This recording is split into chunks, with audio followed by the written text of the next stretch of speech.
All right. I'm not going to waste time, y'all. Straight to the point.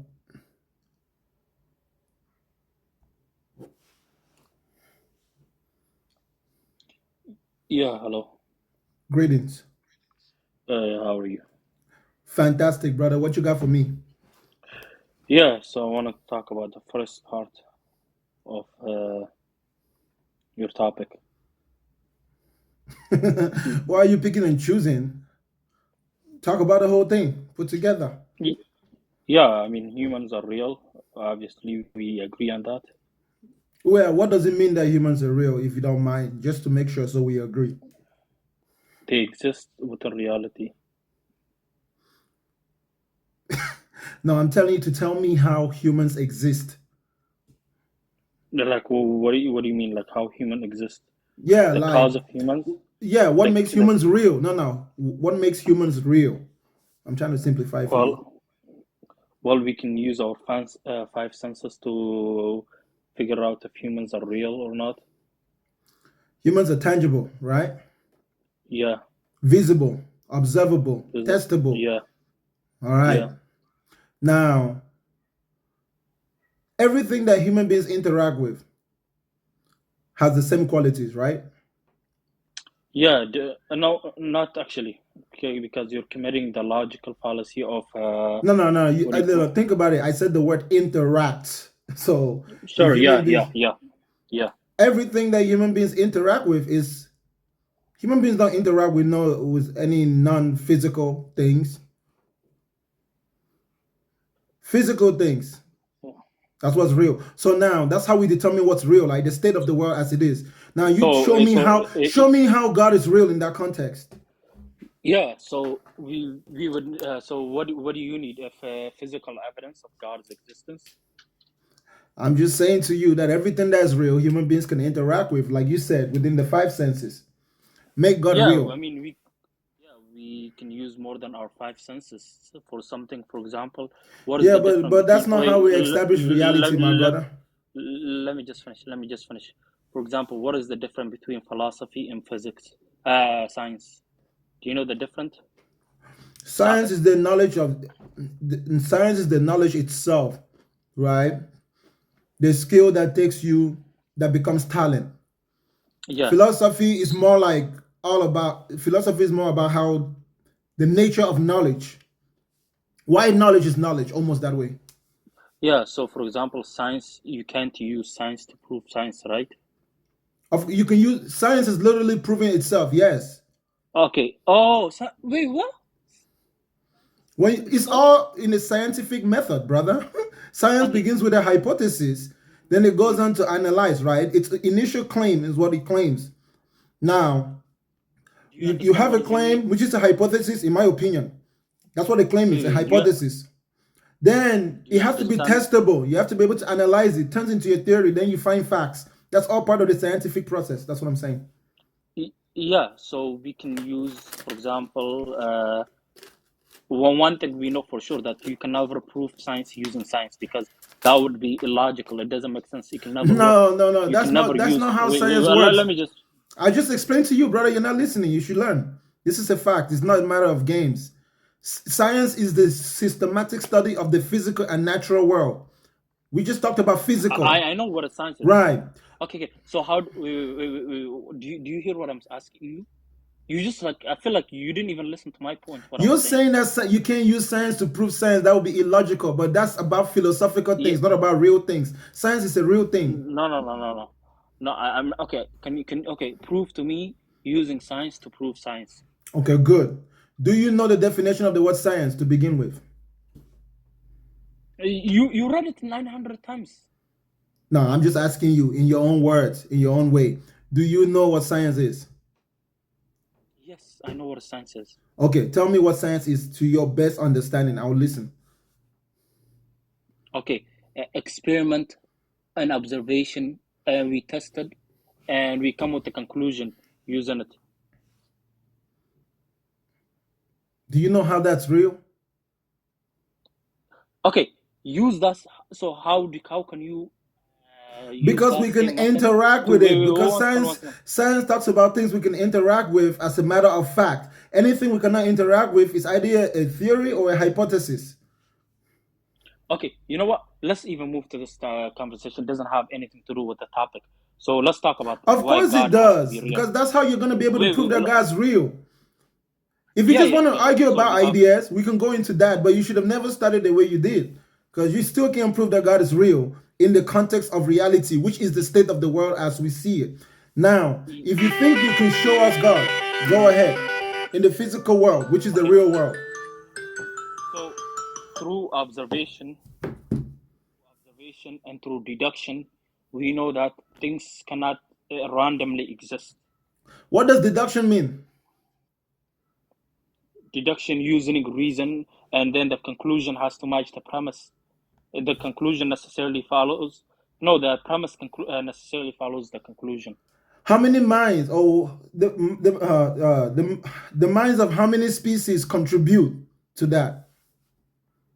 No, here I'll give you, for example, if I say whatever begin to exist must have a cause, right? I'll give you what is Yeah, but deduction that's using only from the reason. human Wait, perspective, right? one second, one second, one second. I'm giving, yeah, because we can only judge it through our observation. No, not observation. Okay, so then okay, how can we, other than our observation, how can we know things? Those are ideas that we fabricate, right? When you start going to metaphysics, philosophies, it's part of the human brain's mechanism to organize itself by organizing ideas in a way that will make meaning. And then when you follow a certain type of logic, you can draw a certain type of conclusion. It doesn't always make it real. That's how logic is. Logic is fundamentally abstract. You get it, bro? If you follow a certain line of reasoning, you will come to certain conclusions. But it doesn't make it the absolute reality that's observable. Just because your whole process was inspired by something you observe in reality, it doesn't always mean that. For Did you example, the did you idea that there is an omniscient being that's all No, knowing. No, why no, are no, you no, jumping no, to that? no, no. Hold Because up. now you're I doing want the you to jumping. listen. I want you to listen. Listen for 1 minute, please. Okay. The idea of an omniscient being, bro. An all-knowing being. In order for you to even call someone an all-knowing being, you have to be all-knowing yourself. If not, there is something that you don't know about that person, which could be a lie. Okay? An omnipresent being. How can you say someone is omnipresent if you're not omnipresent yourself? Yo, Have you why been? are you No, jumping no. into Hold up, things? hold up, hold up. I'm showing you a kind of logic, the same way you're doing. Okay, I'm drawing certain conclusions. No, you're not. So listen to my conclusions and compare them to yours, and then make a point. Okay, go ahead.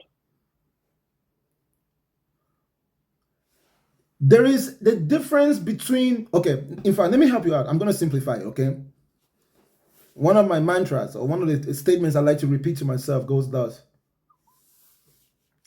I am my physical body, and my physical body is me. That's what reality will feel like, sound like, if you can understand that statement. You should say it to yourself: I am my physical body, and my physical body is mine, is me. My spirit is an idea that represents my physical body ideologically, made up of my behavior, my character, my emotions. But my physical body is the center of gravity as far as reality is concerned. Okay, our ability to interact with it. But we still have the ability to imagine things which are not real. Well, yeah, what does this have to do with my point? That could make logical sense. You get it? So yeah, I mean, for example, when I say, do you know what is the cosmological argument is, for example? Like fine tuning and stuff like that. No, cosmological argument. No, tell me. The Kalam argument. The Kalam argument. Tell me. So the Kalam argument says, whatever begin to exist has a cause. The universe exists, therefore the universe must have a cause. Yeah, but that's what I'm saying to you, bro. Who gets to say that everything that exists has a cause? Logic. I Okay, mean, okay, through okay. Everything that exists has a cost. or do you mean everything that begins to exist? Yeah, everything that begins to exist has a cause. Okay, how do you know that something begins to exist? What's the real difference between something that begins to exist and something that doesn't begin to exist? Yeah, there was a time where you didn't exist, and there is time now you exist. Okay, is there someone who have no beginning? Or is there a group of people who have no beginning? You would say, is there something which exists that has no beginning? Yeah, I'm saying that the universe has to be caused by something beyond itself. Why does it have to be something beyond itself? What logic compels that? Yeah, then we would just have to go back and again, the infinite past. So that's whose problem? What if it is Say that infinite? again? That doesn't contradict logic. Yeah, do you know what is the infinite past is? Because listen, let me tell you Probably. why it doesn't. Let me tell you why it doesn't contradict logic. Because it is logical that if it's vast and expands, hold One up, second, one second. Do you even know what is infinite past problem is? bro, just listen. The reason why you conceptualize the infinite past in that way is because you have a certain line of reasoning. I do not conceptualize it in the same way as you, and it is something abstract. There is no right or wrong on it. Okay, can you tell me something that can exist without a cause? That's literally something which doesn't exist. In our Ye- reality that we live in, Dude, hold up. The reality that we live in doesn't imply that there is an uncaused cause. We come to that conclusion logically, and yet there's a problem with that conclusion because there's a very possible reality that it is due to the smallness in the scope of our mentality that we cannot conceive it, but it doesn't make it impossible. If at all you think that are you talking about the quantum realm? the complexities of the micro world, bro, you can go into it whatever you want to. I'm just talking about the real world, like what we are finding out with facts and data, rather than religious tales and logics built out of religious claims. Dude, can you just answer my question? Through our observation so far, the universe, what we have observed, is there anything that can cause without a cause? No. So therefore, a logic, then the premise must necessarily follow the conclusion that there has to be a cause for the universe. There must be a causer of the Yeah, but the universe. universe is not one thing. So why are It you doesn't saying matter. a cause? Listen. The entire universe, let's say 500, all of them, they have to have a cause. The universe is not a singular thing, it's a combination of ideas. You're applying that logic to Bro, the wrong thing. oh my God. Dude, did you hear what I said? You're Can, applying can you, that can you, logic. Oh, listen, bro, I'm telling you that in no context should you apply that specific logic to any idea of the cause and universe. effect work? Do you know how cause and effect work? Cause and effect as observed and cause and effects as we imagine using superior logics which are not observable is two different things. The Yeah. idea of an uncaused cause, for example, right? We don't observe absolute nothing in our reality. An uncaused cause is the equivalent of nothing. I feel like you're Listen, talking to someone else, dude. Can you just at least hear what I'm gonna ask you? I'm listening to you. Why don't you want to listen to Okay. me and understand what I'm saying? Yeah, because what I asked you was, is Listen there anything? patiently. Listen patiently. An uncaused cause is impossible in our reality, right? The idea of nothing. When you say that God is an uncaused cause that caused everything else, the very nature of something which is uncaused is something which is nothing, zero. It has no beginning and no end. It's neither positive nor negative. Something which never existed in the first place. So now you're jumping to God. Let's stick to the universe before you jump to God. Let's stick to the universe. Then we can. Bro, do If you you understand that the universe doesn't comprise of a singular thing? Universe means everything, Yeah, everyone, all those. everywhere. Yeah. Listen, dude, for a second. At least listen to me before you can even jump. Whatever the universe exists, or however big the universe is, and whatever the universe is, I'm saying that if through our observation that we know everything has a cause. That's we know that. Wait, Okay, one second. Let me just finish. no, actually, I need to re-answer that question. I don't know why I wasn't thinking that deep. You want to play that game? I'll tell you something which exists that doesn't have a cause. You want me to tell you? Yeah, go ahead. I'm gonna play. I'm gonna play your game. Space. Tell me, what do we? How do we observe space being caused? Yeah, I'm telling you, space itself has a cause. Yeah, what causes space?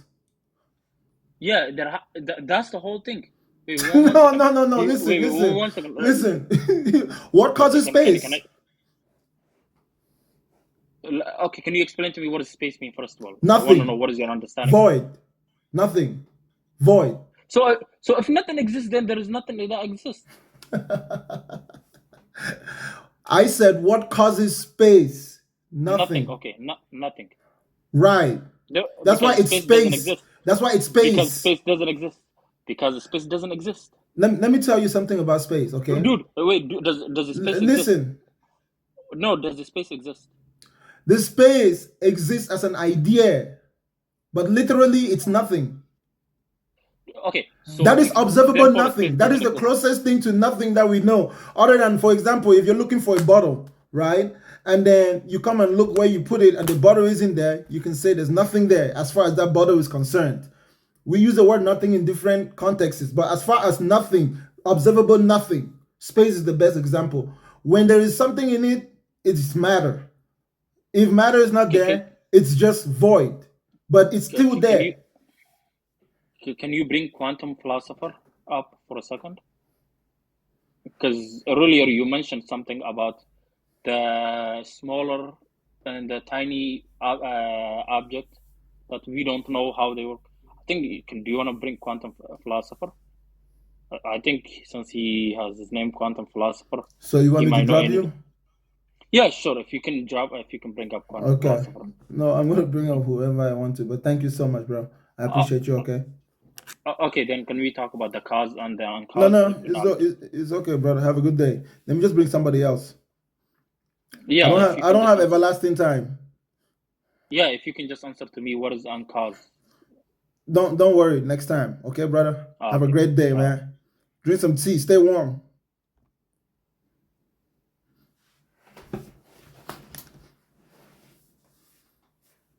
You're not listening. Your own ideas, are a product of your mind. All ideas. If it's not observable, you cannot say it's real.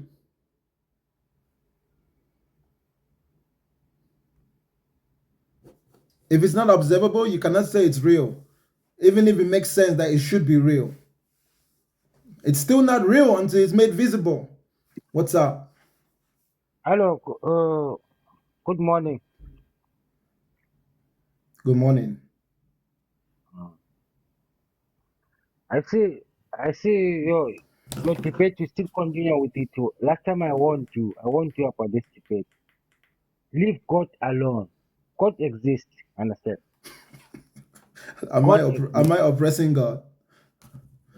Yeah, we're trying to find a way to explain. Are you saying you don't Trying like to hearing explain. are you saying you don't like it when I say God does not exist?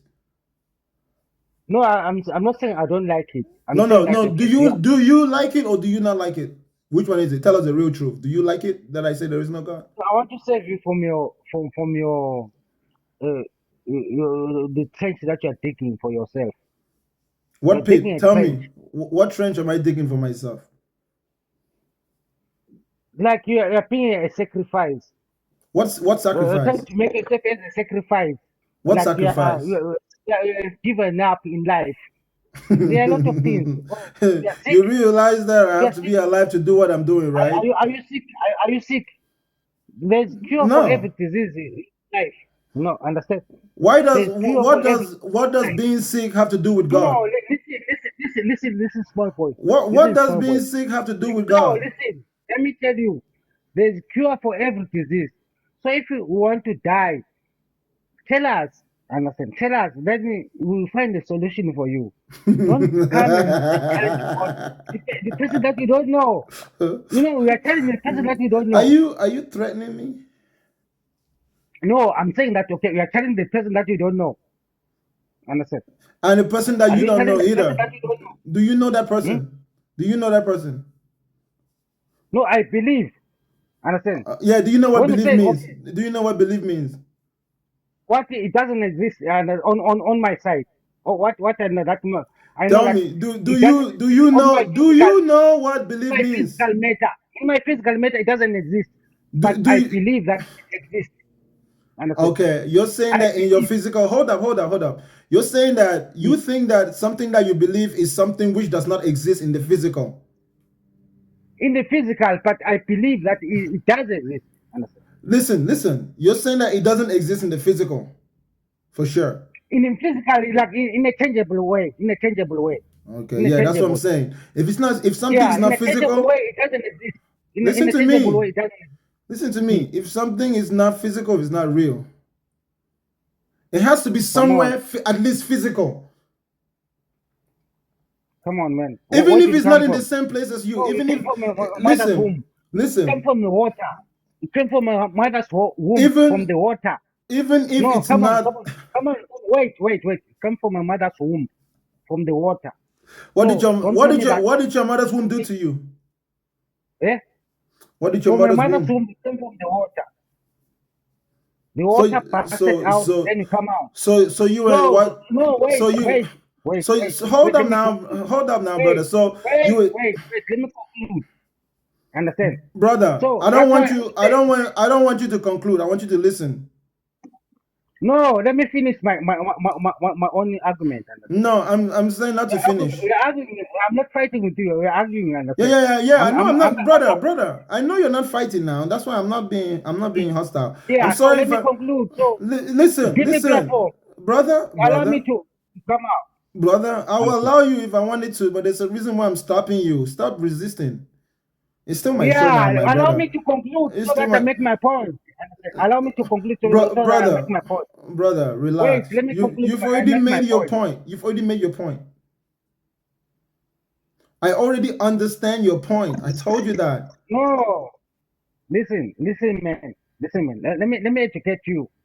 We are Africans, understand? You can be educated, you can be masters with any, or you can be a imam or something else, or whatever the reason that you went through on it, or whatever the masters went through. But it doesn't take out from Ubuntu. Understand? You must know that your origin. What happened? What happened? Brother, the physical, listen to me. Stop Okay, arguing with me, what okay, tribe are brother? you? Okay, My let's brother, start. Okay, let's come back. my What my tribe are you? brother, my What brother, is the tribe? What is the tribe? my brother, What is the tribe? my No. brother. Can you trace your tribe? Can you trace your tribe? You yourself. Can you Brother, trace your one tribe? last chance. I don't want to be Oh, rude. no, wait. What is your tribe? Trace your tribe yourself. You're speaking to African men. To African men. What's your tribe?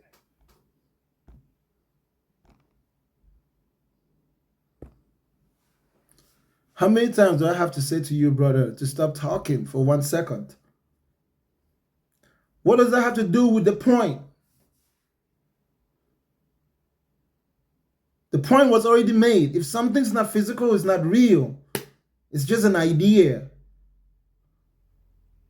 Even if the idea makes sense. However it is that it makes sense. We look for physical things and we interact with physical things by making up ideas to represent those physical things. So if something doesn't have a physical representation, we have the ability to make up ideas for things which have no physical representation. God is one of those things. It's just an idea. Heaven, hell. So you said it in the beginning that you believe, that you understand that when you believe, it's not physically real. I don't know why we went on a tangent. Unmute yourself. I hope you just heard me.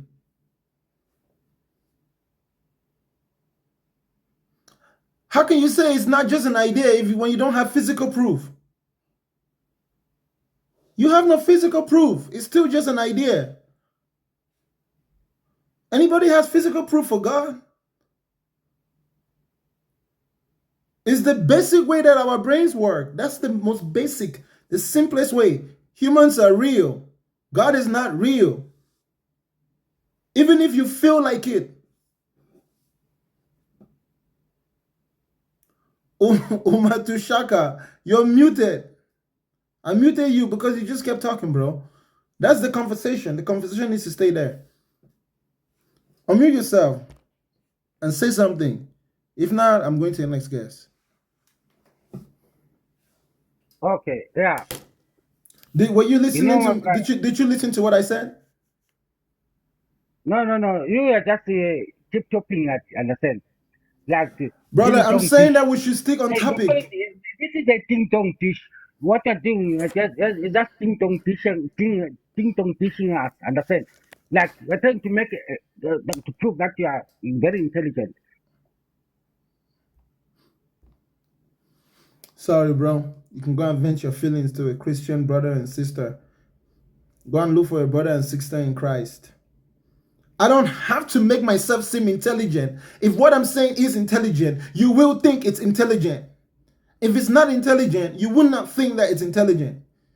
If you even see the possibility that it might seem like I'm intelligent, perhaps you understood what I said. Intelligence is the ability to acquire knowledge and apply skill. Maybe I'm just skilled at using my words to put doubt even in your own mind.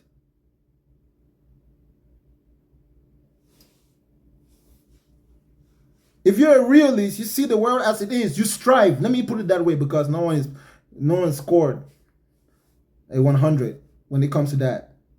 We all have our moments where we're emotional, when we disconnect from the real world. But we are at our best when we see the world as it is rather than when we're emotional. Some people think that being emotional just means it has to be negative emotions. No, being emotional can also be positive emotions. The same type of things happen, whether it's positive emotions or negative. What do I mean by being emotional? If you're a person whose guilt is being exploited, whose shame is being exploited, whose fears are being exploited by an idea that has no physical representation, you're in a really difficult place in your existence. I'm telling you, even if you think you're having fun. It's the source of your struggles. Doesn't mean you can't have money. It doesn't mean you can't be successful, but you're listening to me right now, somewhere in there, because of your worldview. See the world as it is. If there's no heaven, sometimes it's better to accept that you don't know. This is the most absolute true answer. The hardest answer is that at the end of the day, even if you think that there could be a God, because there is no physical evidence, you don't know.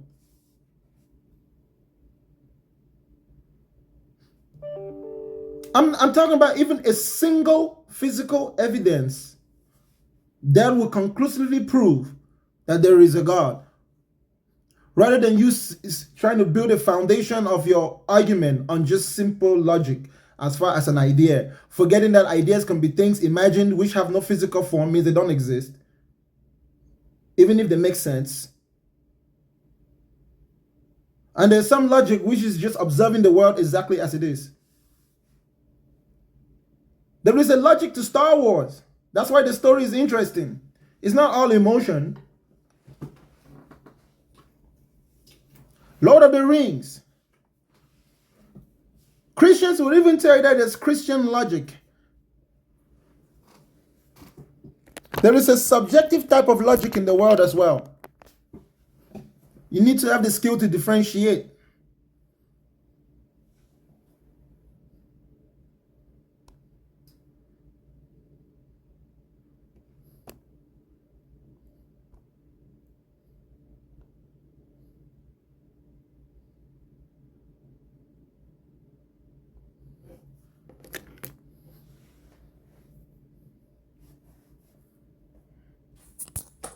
Hey, bro. Can you hear me? I can hear you. Okay. How's it going? You alright? Are you all right? Yeah, I'm doing well. Same here, bro. Right, so I have a question. So yeah, because you're trying to convince people that there's no God, right? No, But all right, I'm not trying you, to you believe convince. there's no God. No, it's not a matter of belief either. It's simply true. So I'm just restating it regardless of how you take it. You can take what I'm saying however you want to. You can ignore it. You can take it seriously. Okay. You can think about it. but it's simply true. And if you listen to it, it would trigger thought. It would Okay. inspire you to So think. I have a question then. Right. So you know, for example, a camera, right? A camera mimics the human eye. Do you know that? And if in a way of saying, not literally though. It does. What the camera is doing No, is it's no. attracting, it takes in Listen, light, right? It takes in light and allows you to see visually, right? Do you agree? the way you've said it, using that specific language, not literally, but only What is the ideologically. human? Okay, all right. So let me put it in a different way. Let me try to think of some other analogy. There's a You reason know, why you've because listen, brother, listen. The moment you said yeah. analogy, it's no longer literal. It's now Okay, metaphorical. let me try think of a different concept because maybe that would And highlight what if I'm you trying use to the say. word concept, it's synonymous to the word Yeah, no, analogy. I'm trying to make a point because by bringing that idea, then you can understand Bro, why I think. a concept is never literally real. No concept is literally Okay. real. Um, okay, think of an The airplane. An literal. airplane, right? Let's think of an airplane, right? An airplane flies, yeah? It's made to fly, yeah? Not in the literal sense, but if flying is simply moving through the air, then I Yes. guess you can say it flies. Okay, but how did we come across that idea of an airplane? We Human beings. A invented. human Oh, created an hold up, airplane. hold up, hold up, hold up, hold up, hold Yep, up. yep. Carry on. Airplanes cannot be what set the standard for what flying is, because we already understood what Yes. flying was before we named airplanes, right? Before we made airplanes. Understood. But what Think I'm with me. No, saying no, is no. Hold up, hold up. Think we with are me. copying. Think with Yes, me yeah, for a minute. Just think right. with me. Yeah, carry on. Calm down, calm Okay, down. carry on. Imagine the first human being who ever saw a bird. What do you think they Yep. saw? Tell me what you think they saw. The first human being who ever saw a bird. He never saw a bird before. Imagine what it would be like to be the first human being to have ever seen a bird. What do you think you would be seeing? Use your knowledge from today to imagine what it would be like for someone who's lived in the world but they've never seen a bird, and then one day they see the bird. What Okay, would you but think you're okay, seeing? fine. Generally, what I'm trying to say is humans don't create stuff, we copy. So if we're copying, it means we're copying from something that was already designed. Now, if you're saying that Again, God does brother, not exist, what are brother. we copying from? There is no way that. That's what I'm trying to explain to you. What do you think the first human being saw when he saw the bird for the first time? Describe that action to me. If I was to see a bird for the In first your time, own words. it's Yes, in your own words. Go ahead. I'd be in awe. I'd be like, yeah, this Imagine, is, describe to us what yeah, you think you'll be seeing. something that I would never be able to create on my own. So that's what I would be seeing Okay, at that point. you want me to tell you? Maybe if I said the example, you would understand. Yeah, maybe the way you see it. Okay, Yeah, I tell come out me. of a cave, right? Never seen a bird before. I'm a human being. Yep, And I see this object, this thing. yep, I don't even know what it is. I'm absolutely yep. clueless. I can only see what it's doing. Do you understand?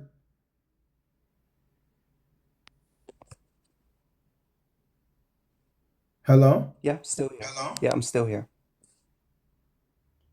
I'm Why still is here. why does it sound like I'm echoing?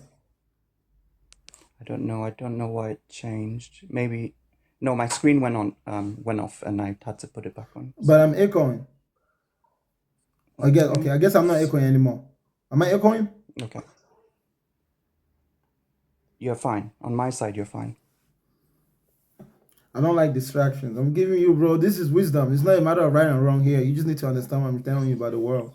Yeah, I'm hearing you. That's why I'm trying to Understand? understand. You should Yeah. understand the relationship between the ideas that human beings formulate in their brain and the literal But world. where do we Because get those no, ideas from? I'll tell you. So when I see that bird for the first time, One thing is for sure, I don't know what it is. I obviously just saw it. So I go into my brain. Out of every experience I've had since I was a child, what have I seen that behaves the way that thing is behaving? Do I have any story, anything that I know that can help me describe what I'm seeing? Then I go into my experiences and I tap a bunch of ideas together and I decide to be like, whoa, it's erupting through the sky. And the word erupting will now mean the meaning of what we mean when we say flying for a bird. When that first person saw that bird, he said, look, it's flying through the sky, right? But we invented the idea of flying based on our observation. Yes. And listen. When you look at it, what you're seeing is not necessarily what it is. It's just its behavior. In order for you to really know what it is, listen. For you to really see what it is, you need to get a grasp of it, study it. Then you will know what it is. But no matter how much we try, we can never recreate what has been created there. So in that case, how can you say that there's nothing that created that thing if we can imitate what has been created? Brother, it is not imitation. It is not imitation in the literal sense either. It's more like reverse engineering. Do you know a difference between which we've imitation? never been able to do. Bruh. We've not been able to do it. Our planes are a disgrace. Our helicopters are a disgrace. Brother, calm down. You know, so calm down. The methods and principles. Able to replicate. Brother, listen. You cannot compare those two things. You cannot compare things that human beings make with things that human beings don't make in terms of which one are awesome. Okay, so if a human didn't make it, who made it? Not within this context. Some things are not made by human beings. That's all we really know. As far as we can see, we don't see anything made. Bro, hold up, listen. Good. I appreciate what you just said, so I'm going to ask you then, if humans didn't make that thing, who let did? me finish what I'm saying. You should, if you're so quick to interject, you're not listening. I want you to be able to respond to what I actually mean, rather than what you think you're hearing. Understand what I'm saying. I'm not saying this to say you're wrong or you're right. In this specific moment, I'm trying to see if you can understand, because what I'm saying is observable from your perspective. Do we observe anyone making anything other than human beings and human-like creatures like animals and plants? Do we observe anything being made in the sense of being made? We create things, but we can't make what has been created. Yeah, we try to make things, but we can't make those things. Why aren't you understanding my question? Do we observe anybody making something, a person, a real person making something, in the same way that we observe human beings making things?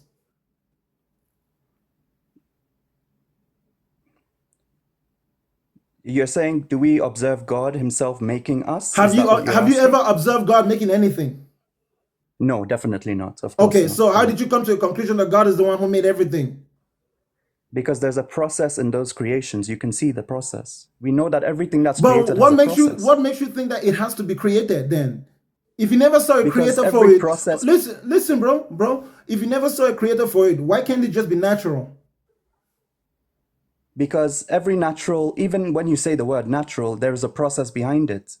Okay, natural yes, but is a process. It will simply be a natural process. The process in of itself doesn't imply that it has to be done by someone intelligent. A process can just be a series of repetitions. It has to be because of no, processes always are created by intelligence. You cannot have a process without any intelligence. Okay, you know what? I'll give you that, because you're right. You're using it in the same context of what I was saying to you earlier. A process will always be ideological, not in the literal sense. You're correct on that. That's why the word process is literally just an idea. What I'm talking about is the reality of what's happening, okay? Think about everything that we say process. If it's happening without anyone controlling it, it is more than just a process, bro. Because the process is exclusively our way of idealizing what we think of it. What it actually is in the literal sense, when we look at it, we can only see its behavior. We don't see its essence. Well, so anything, listen, anything whose behavior we cannot observe is not real to us. human Okay, beings. good point there. But let me come back with one last thing, which I feel. We cannot observe the creator because the creator sits outside the environment that was created. Think Okay, about the code, the that computer. outside. Hold up. I know the computer Yeah. analogy. So that, but are you saying that the creator is a human being somewhere? No, And the creator is no. outside the universe. Listen. You told me to think about the computer analogy, right? I know what the computer analogy is. It's Yeah. like a coder, Yeah. right? Yes. Okay, if you're gonna use the That's human correct. analogy, use the human analogy based on everything that a human being is. A human being is also a being that would have been created. And yet the human That's being correct. has hold up, and yet the human being has the ability to create as well. That's correct. It's like AI can Okay, create so AI. listen. This God that you're claiming created everything, is it possible that it's just someone who can be created as well? No. That's the top of the tree cannot be No, created. So how anything below it can how can be, you but say not the very highest point. but you've never observed the top of this tree. This is the topless tree. You're literally looking at the tree, and the tree has no top. It's because we cannot fathom what's outside us. How can you Bro, fathom anything that's bro, beyond you? if listen, if I told you to show me the top of the sky, where are you gonna show it to me? The top of the sky. Think Up. of the sky. I'll give you an Up. example of something which Yes. has no end, okay? The universe is one of them. Where does Has the no sky end. where does the sky begin? I can't answer that because I don't know the answer to that. But yeah. The universe has Okay, no end. It's one thing that has no end. hold up. Where does the sky begin and where does it end? I can't answer that because I do not know where the sky. It's all around us. Let me You blow your cannot- mind. Let me blow your mind. Hold up. What did you just say? It's around us. So Thank you. The sky is everything that is real around us, including everything beneath our feet. I agree. It's some, and it's some, that even hold on, proves the point of a greater existence. listen. It's something you must look at to know that it's real. You cannot just imagine that it's there. Unless if it means you're blind. God is not a real, God is formless. Okay, you know what? Let me hit you on one of those. I don't even know why I wasted time. Bro, you think that God is outside space, time, and matter? I believe that, yes. Okay, do you know what space means? I do not know. I cannot give a definitive answer of that because An it would be area. wrong to try to define. Space just means area with nothing in it. Well, I know there's about 9 dimensions, and I know we can only see the 4th dimension. So for me, I believe that No, forget about if there that. are 9 dimensions, we can't experience those. Listen. Dimensions will still be part of the universe. The universe is the most absolute Absolutely, combination. I agree. Bro, listen, let me finish talking. And there's time in every dimension. There is space in every dimension. Absolutely. Yes. Time in of itself is everlasting. Conceptually, in the same way that you would imagine something infinite. And humans are not, right? Listen to me. No, bro, let me tell you. If we die and time is everlasting, Brother, then isn't there a God that listen governs the carefully. time? Listen carefully. Time is an everlasting concept. Space is an immeasurable, everlasting expanse. And there is an innumerable amount of matter in the universe. Innumerable, literally. Energy is unquantifiable. Bro, I can give omni properties to everything. Human beings are incomprehensible. Absolutely. Okay, good. Absolutely. So Good. God is in all of us then. God is energy. No, that's an energy. idea. That's just an idea. That's what I'm trying to show you. I can do it with anything. In the literal sense, human beings are very comprehensible.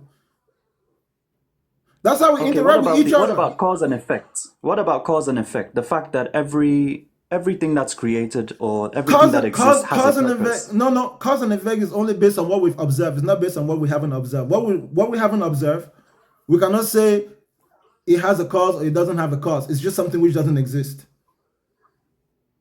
But you are here and you are doing this on you have a purpose which you are trying to fulfill. So are you saying then who gave you that purpose?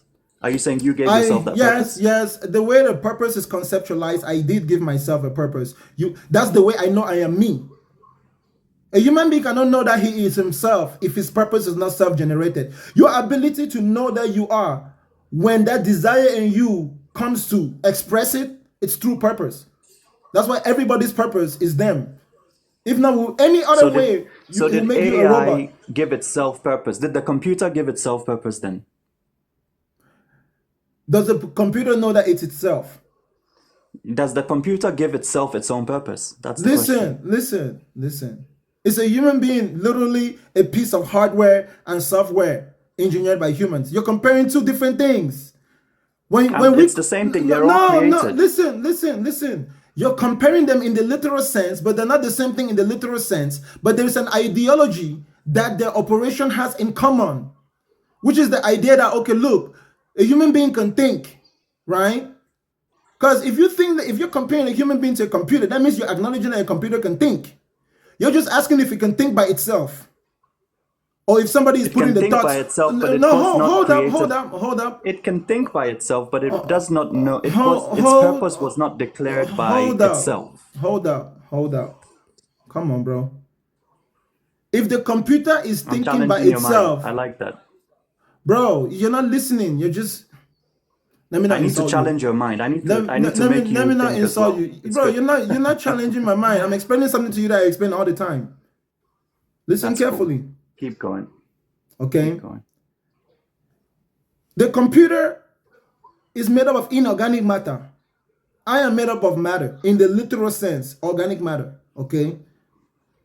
It is the way my brain works that can be compared to the way the computer works.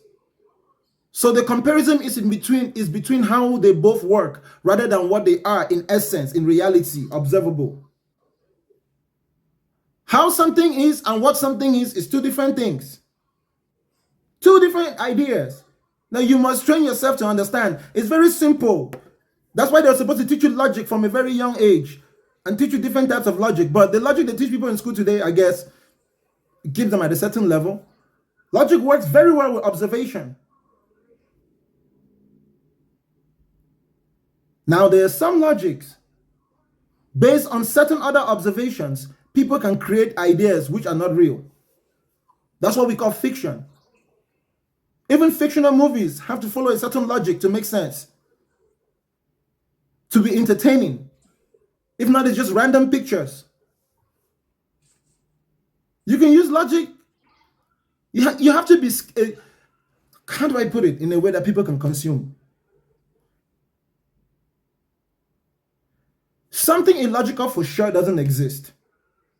For something to exist, even as an idea, it must take some type of logical form. So a human being cannot have an idea he cannot conceive. A human being cannot have an idea of something which is not in his mind, which is information which is completely absent from him. If you've never observed God, you really have nothing to make an idea about.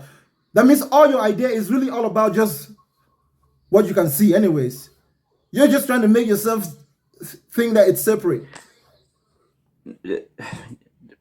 I don't want to argue further, but yeah, I'm just putting my points out there because obviously we did not create everything that we see, right?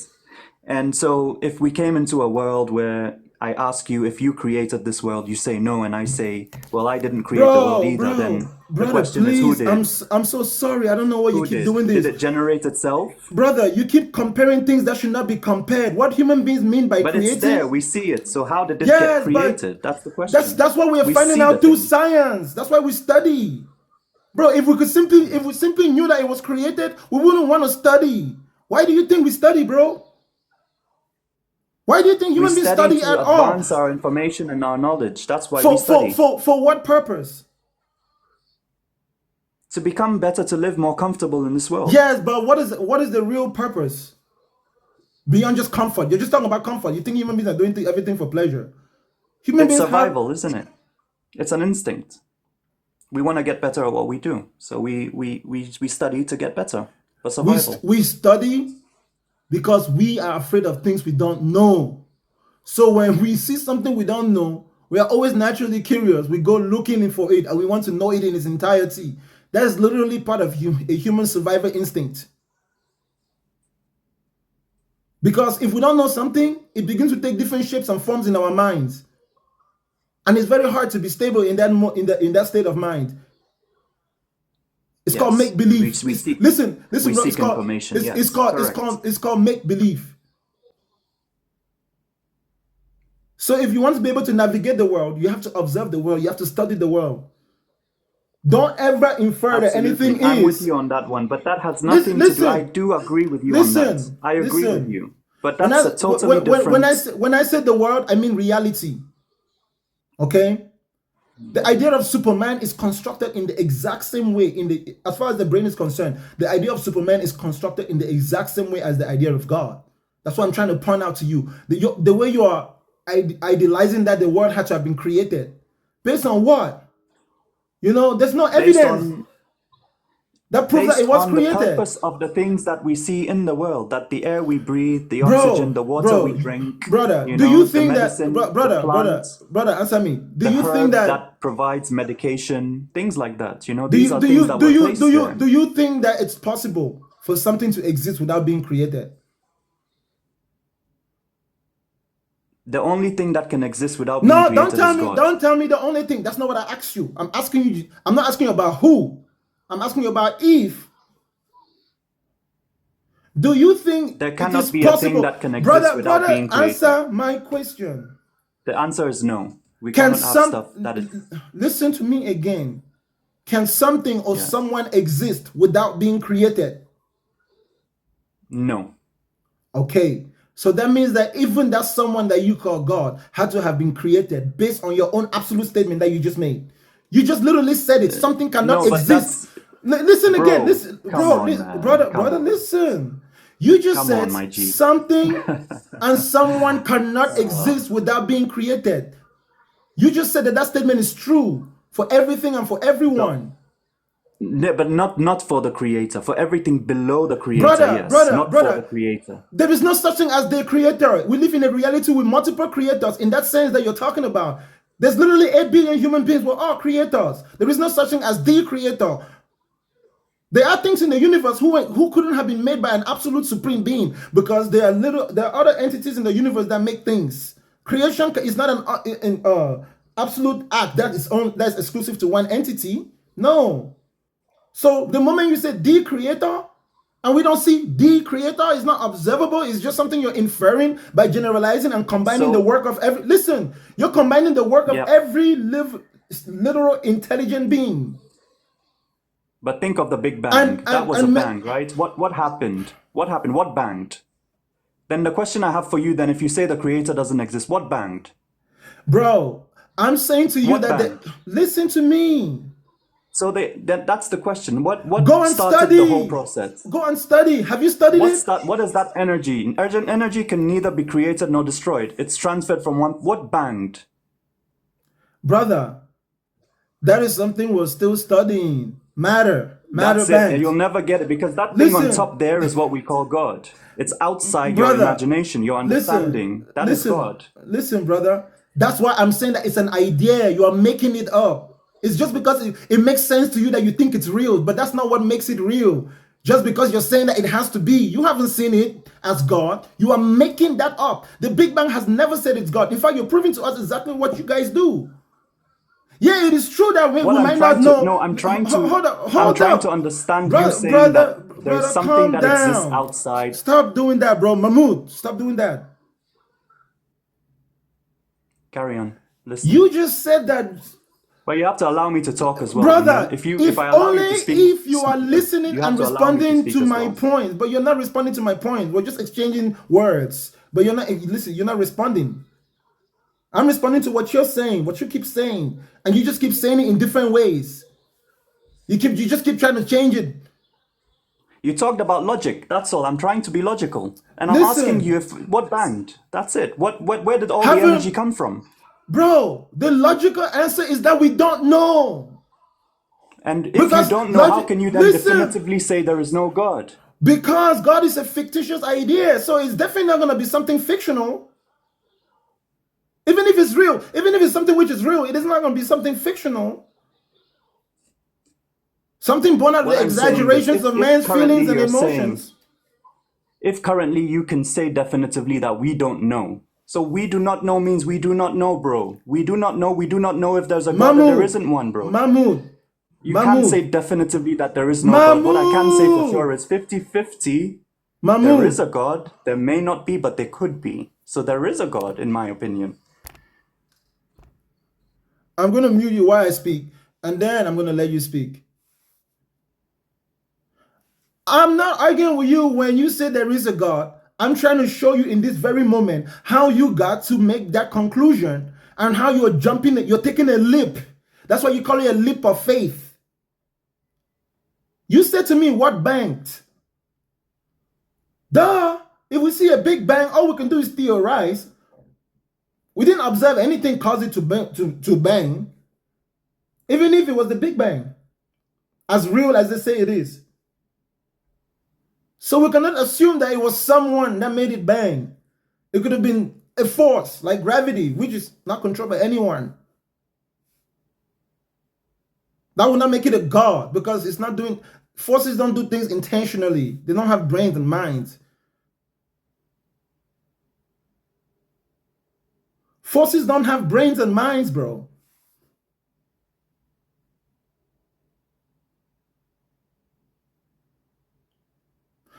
You are doing what we call God of the gaps. We don't know, so it's God. Bro, that means that the day you find out that it's not God, you wouldn't be able to accept it, even if you can see it. That's why it's the Big Bang Theory. That's why it's the Big Bang Theory.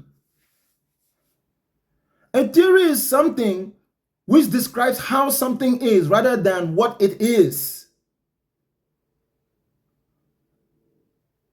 When you don't know something because you're not the one who made it, or you don't know how it got to where it is, you can only ever begin by watching its behavior. Its behavior is an idealistic way of representing what it is that you think that thing it's doing. What it's doing in fact, and what it is in fact, two different facts.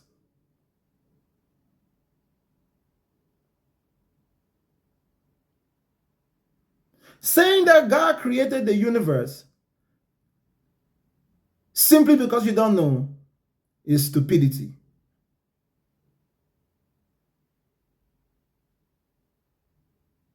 Now, if you don't think it's stupidity, tell us exactly how you know it's God, without it being your feelings, your emotions, and you believing stories written by human beings who created fictions. That's what you should be responding to.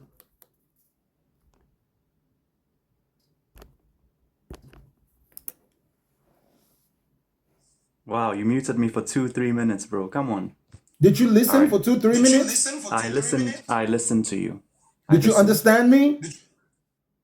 I'm hearing what you're saying. It's If you didn't, you're saying pretty much the same thing. We're making things fictional, fictional stuff in our minds.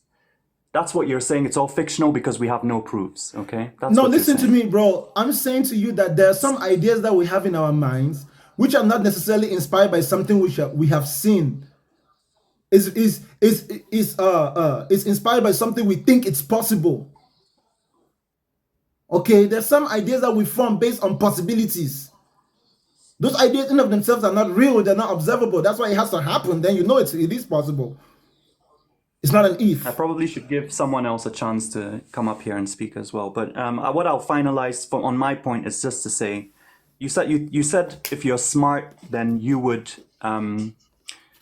You're saying we're not being smart because we're thinking that there is a God. But what I want to say is, think about this scenario, okay? Imagine we were, say, writing an examination, right? And at the end of it, we were supposed to, say, win a prize.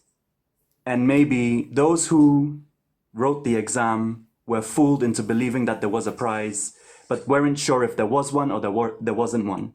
So would you then not write the examination because you thought, well, I believe there's no prize at the end of it? Or would you say, I'm going to write the exam. I'm going to try to pass because I do believe there could be a prize. And if there isn't one, I don't lose out anyways. It doesn't matter. If there is one, then I win.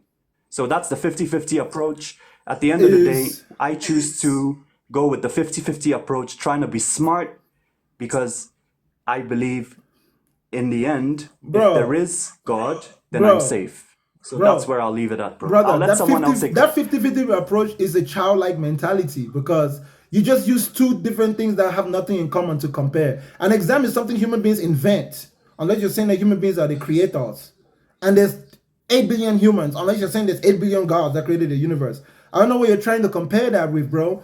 And guess what? If I go into an exam room, always keep it safe. Listen, always keep it safe. There is God, no guarantee. There's no guarantee that what you're bro, doing is keeping it safe. That's what I'm saying. To keep it safe, based on what you're saying, bro, is morality. So treat each other with respect. So we should still hold on to our values, even if it's inspired by fiction. Absolutely. Having respect for the human race, having respect for one another is paramount. I do agree. That is the end game. That is the end game of all these ideologies.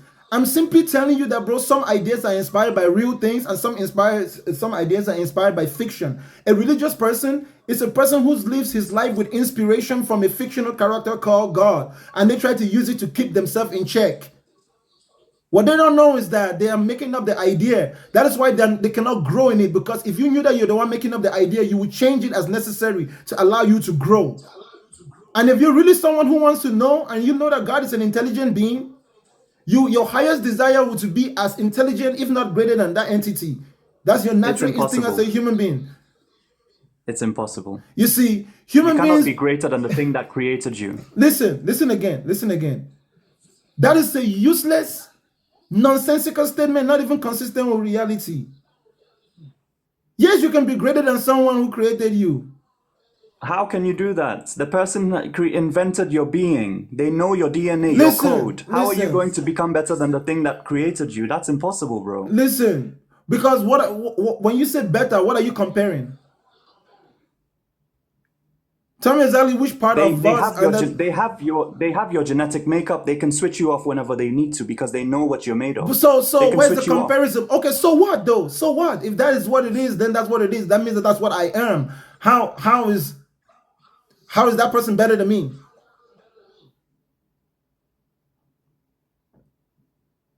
How is God better than me? How can God be better than me? That means I am not me.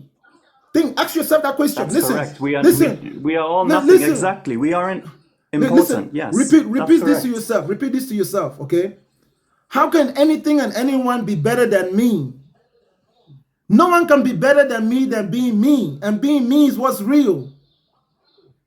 God is definitely better than me, bro. That I can say. Okay, that's what I call a self-induced inferiority complex. I'm not. Trust me, I'm one of the most confident people in the world, and I don't have inferiority complex. Listen. I do. Something which is not real cannot be better than something which is real, right? Because to even say that something is better, it has to be something tangible, something real, observable, not something you just imagine that is outside space and time with no physical representation. The panel wants me out of here, so maybe best to bring someone else on, because they're bored of me now. They think my arguments are weak. Don't worry, brother. Let me give you an advice before you go. See, the good thing about my lives is that I post them on YouTube, and anybody who goes and rewatches my lives, in the moment you might not catch on to what I'm doing, but when you're rewatching this life, you're gonna see that you're not really addressing my point, but I keep chasing your point. There's a reason why when I say something, you say, "But what if this? What if that?" I've just given you a core foundation, which is simple. We didn't even need to go beyond that. If something is not physical, it's not real. That was my original statement. If you understood that, and you're an honest person, and you know what physical means, and you know what real means, there's no way you would disagree with me.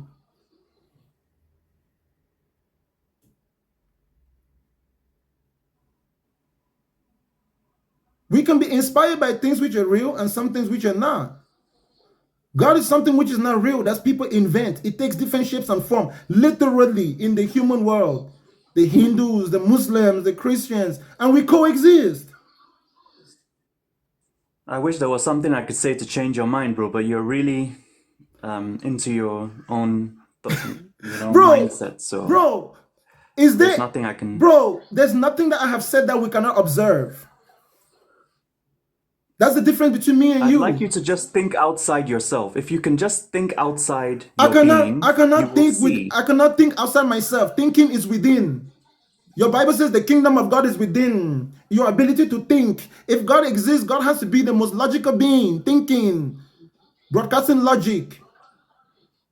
Right? Because God has to have intelligence based on what you claim. Now, listen, I've not switched because now I'm entering your territory. I'm trying to tell you what I'm supposed to tell you how you should think about what you say you believe. Bro, are you like one of those guys who like try to get you to think in a certain way? Yeah, put some ideas in minds and stuff. Because I have a strong mind, you know. Having a strong mind or having a weak mind is not the core of it. I don't care what you do with your mind. I only need for you to understand me. I don't care if you believe me or you don't believe me. That's why I keep asking you, do you understand? Don't tell me that you're the type of person who doesn't understand things he doesn't like. I'm not a No, it's person not who like goes. that. It's not Listen, about not bro. liking it. I do appreciate your point of view, but I'm not a person who goes around looking for something to believe in. I just go around looking for everything. My goal is to understand. I can understand how something is. That's how understanding works. The moment I understand that means I know exactly what it is, and I can let it be what it is without my feelings based on how I feel about it. And then I can also understand what it's not. We understand what real means, and we also understand what imagination means. We know that we can make good things with our imagination and then try to mimic, like you were saying, mimic the idea that we have in our head to make something look like what we are imagining. It's hard because it's hard for us to focus. It's very hard for a human being to hold the same image in their head continuously for more than a minute. Those of you who like practicing brain exercise, okay? Let me give you a good, nice, self-healing exercise you can do. Try to picture the same image in the same way for an extended amount of time. You train your brain on how to focus. It's a little simple focus exercise. That's why religious people like to get in a quiet place. You're focusing on your mind, making up the idea, using the words, the shape that you're giving it. It's different in everybody's head, even though you use the same words. All Christians do not imagine God in the same way. In fact, let me prove it to you right now. Are you a Christian, brother? no. Okay, good. You're a Muslim. I am, yes. Oh man, I like the Muslim God because this exercise works real good with the Muslim God. I'm going to prove to you that the Muslim God does not exist, okay?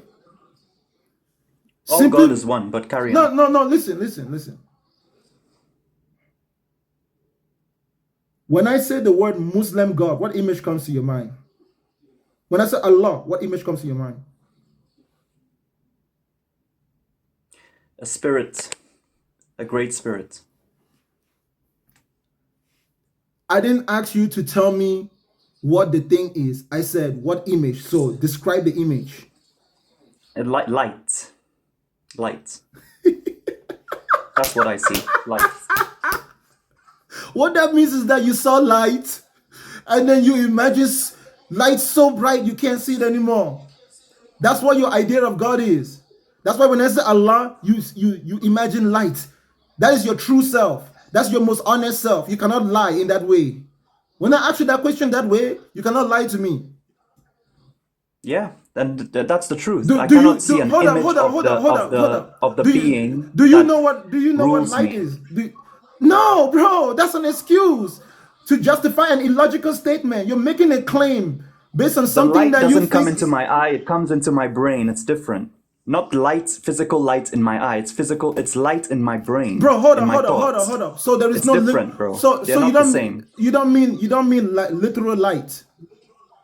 It's not light in my eye, it's light in my mind. Bro, yes, let me correct. tell you something. The light that is in your mind, you said it in right a now very... I'm in the dark, by the way. My room is dark right now. There is no light here. You said it in a very primitive way. The word is enlightened. God is an enlightenment. But so when you say a light comes to your mind, you're saying that When you imagine Allah, you don't see an image, you only get a feeling. I get a sense of Listen, ladies and light. gentlemen, Yes. Yeah.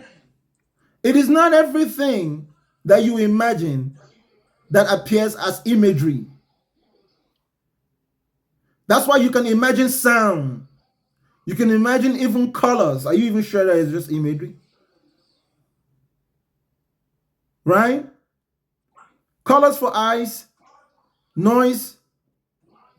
If you heard a noise last week and then you're thinking about that noise, you have to imagine it. Oh man. Car headlights. Wow. Yeah. So God is not real in the literal sense. Bro.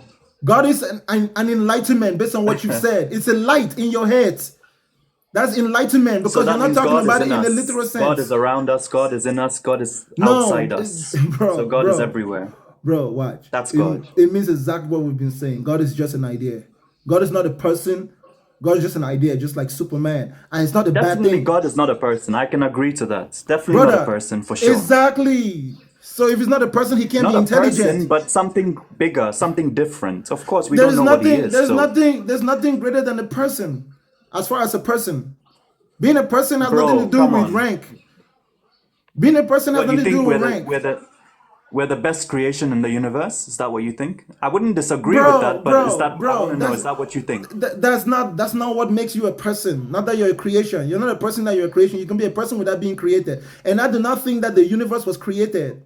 I think it's a product of natural circumstances, of something which is a vast expanse like space, something which is unquantifiable like matter, and that's what I believe is God. That's just an idea. That's what I believe is God. Yes, bro. The combination of those things is an idea. You're correct. So you should stop disagreeing with me when I say God is just an idea. So you don't like the fact that we've named him God. So yeah, no, okay. No. So what you want me to name? It's not name that him I don't. Nature? It's not that I don't like. I'm saying that you're being either intentionally or unintentionally deceptive.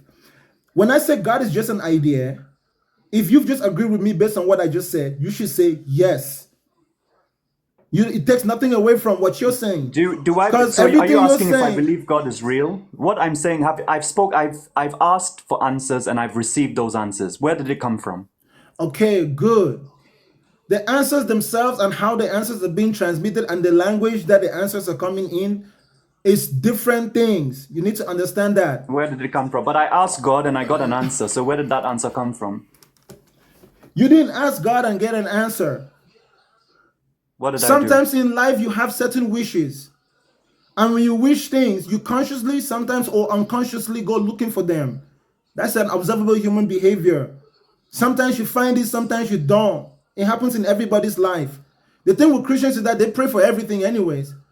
So when they go looking for something, they don't find it. They just say God did not give them what they asked for. God did not answer their prayer. When they go looking for something consciously or subconsciously, and something happens remotely resembling it, it doesn't even have to be exact. They just claim that it's exact. Tell me exactly what you prayed for that God gave you, and I will show you how God didn't really give you what you prayed for, because what you prayed for was different from what you got. Let me tell you, I was going through a very hard time. I was going through a very, very hard time. You see, so I it's said, always, you know what? It's always when your mind is compromised with trauma. Give me the chance. Give me the chance. Give me the chance. So it was a very low time in my life, okay? And I was like, you know what, God, I'm tired. I'm not going to believe in you any longer, right? I'm going to stop believing until you give me a sign, until you send something my way for me to continue. So you were threatening God. You were threatening God. I was. Blasphemy. I had to. You were threatening God. But then guess what? Then that's where God came through. Woo. God came through. Guess what? He came through. He came through. Bro, so yes, sometimes you need to do that. Hold up. Bro. So I would advise that you do the same. Try it and see. You get your answers. That choice of words. Hold up, bro. You're lying to me. First of all, you're lying. I'm not lying to you. I'm telling you. Hold up. That's what I'm trying to tell you. I'm not lying to you. I'm telling you. That's what I'm trying to tell you in a really nice way. I don't believe you. I don't believe that what you're saying is true. I'm trying to tell you what happened to you. Why don't you believe what I'm saying is true? I'm telling you my personal experience. Yes, I'm saying that I don't believe it because of what you're saying. Do you know how the message came to me? Do you know how the message came? Brother, hold up. Listen to me. I'm saying that it's not true based on exactly everything you're saying, not based on something I'm making up. You're just not listening to yourself when you talk. You're so deep in that But do you feelings, know how the bro. message came to me You then? are so You deep in don't know that how the feeling. message came. That's the point. You don't know how the message came to me, That's the so how can you point. say? That's the point. The point is that I don't know how the message came, or if there's even a message. And the way There was you a message describe, because it was physical. listen to me, It was a physical message. brother. Listen, stop interrupting me, bro. Last time, stop doing that. Let me finish the story first. Then I'll let you No, talk. no, no, no, no. So I'll let you. Let me It's not. conclude. It's not about the story, Let me just conclude how the message came first, and then you brother. can carry on. We don't need Can to I get. conclude how the message? We don't need to get to how the message came. So you don't want to believe that a message came to me? I'm telling you that you haven't even proven to me that there was a message, and you haven't given me sufficient reason to believe that it's a message before I even get to the part of hearing the message out. You're making a claim. So you're saying I'm lying? Yes. No, and I'm telling you I'm not lying. Why would I lie about this? Prove to me that you're not lying. Why would I? You have to hear what I have to say first for you to determine if I'm lying or not. You're not allowing me to even say. When you were praying to God, how do you know you were praying to God? It's your feeling, right? It's a feeling. It's an emotion. You don't know in So a who literal answered me, sense. Satan? Nobody answered you. I'm telling you. I'm telling you I got a physical message. No. Okay, tell me. I got a physical message. Yeah, I literally got a physical. Tell me. Okay. I was shooting a wedding, okay? I was shooting a wedding, which me and my brother were doing, right? And as I was standing to the side, okay, I was just standing, a young girl came to me, okay? I was confused. She came, she tapped on my shoulders, right? She told me in Arabic, she spoke Arabic, okay? She said she wants to have a word with me. I said, you want to have a word with me? She's like, yes, I do. I'm like, okay. Where? Mind you, we were in the reception area at this point. You know, the reception, the dinner where we sit down and have drinks and stuff like that. She comes, she taps me. She says she wants to have a word. I say, okay, let's go outside. We go outside. We find a conference area. This is in a hotel, okay? We sit down. The girl starts to speak to me. I'm confused. I'm looking at her face like, hang on, what's going on here? She said she wants to pray with me. I say, really? You want to pray with me? She says, yes. I say, okay, fine. I'll pray with you. I closed my eyes, but I was skeptical, okay? At this point, I was like, hang on, what's going on here? So I opened my eyes just to peek, and I realized she was actually praying, right? She was praying the Christian way, by the way. She was praying as a Christian, Jesus Christ, started praying. And after she was done, I opened my eyes, she was crying. Okay, this girl was crying, and I'm confused at this point. I'm like, wow, okay. So she said to me, I asked her, what's this all about? She said she has a gift. Okay? And sometimes she sees people and something pushes her to come up to these people, to speak to them and to give them a message. Okay? So I said, okay, what's your message? She said, God wants me to know that He is with me. And I should not be worried. I should carry on. And at this time in my life, I was going through a very rough patch. Okay? And she told me, God wants me to know He's with you. And don't worry about what you're doing, just do it. And that's it. I'm like, is that it? She said, that was it. I'm like, oh, you should, that was it. And then, yeah, we got up and we went our separate ways. I wouldn't have a need to lie about this. Were you a Muslim or were you a Christian at that point? Muslim. I was Muslim. So a Christian girl came to you and prayed in the name of Jesus and told you that God was with you, and you believed that 100%. It was the Muslim God. My God is all one. I don't believe that brother. I'm not talking about your God. I'm not talking about your God. I'm talking about God as described by Islam and God described by Christianity is not the same thing. You know that, right? How is it not the same? Oh, my battery is dead. God, Oh as shit. described by Christianity, is something or someone that can have a son, that can give birth. The Muslim God has no shape or form. They have no way to describe it. It only works through messengers. He doesn't have a son. He has no Bro, relationship. my phone battery is dead. I'm about to cut. I'm so sorry. But it was interesting speaking. I have just 10 seconds left. It's about to go off. For those who are saying I'm lying, why would I come on here and lie about this? Anyways, Brother, because nice your talking. story doesn't sound realistic. It usually sounds like this type of stories religious people make when they go through trauma. They invent stories and they lie to themselves, and then they say it so many times that they forget that it was a lie to begin with. That's what happened to you. You never had that experience. If I'm wrong, I'm wrong. But I'm pretty sure that I hit the nail on the head. It's a story that you made up a long time ago, and you forgot that you made it up in the real sense of making it up.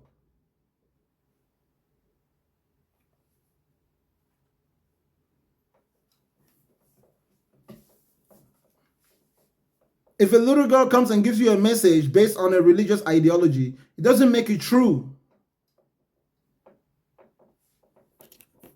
All right, let's get back on the marathon since we got to one guess. When you come up, go straight to your point. Go straight to your point. Don't give me long stories like that guest. If not, I'll call you a liar if you're lying.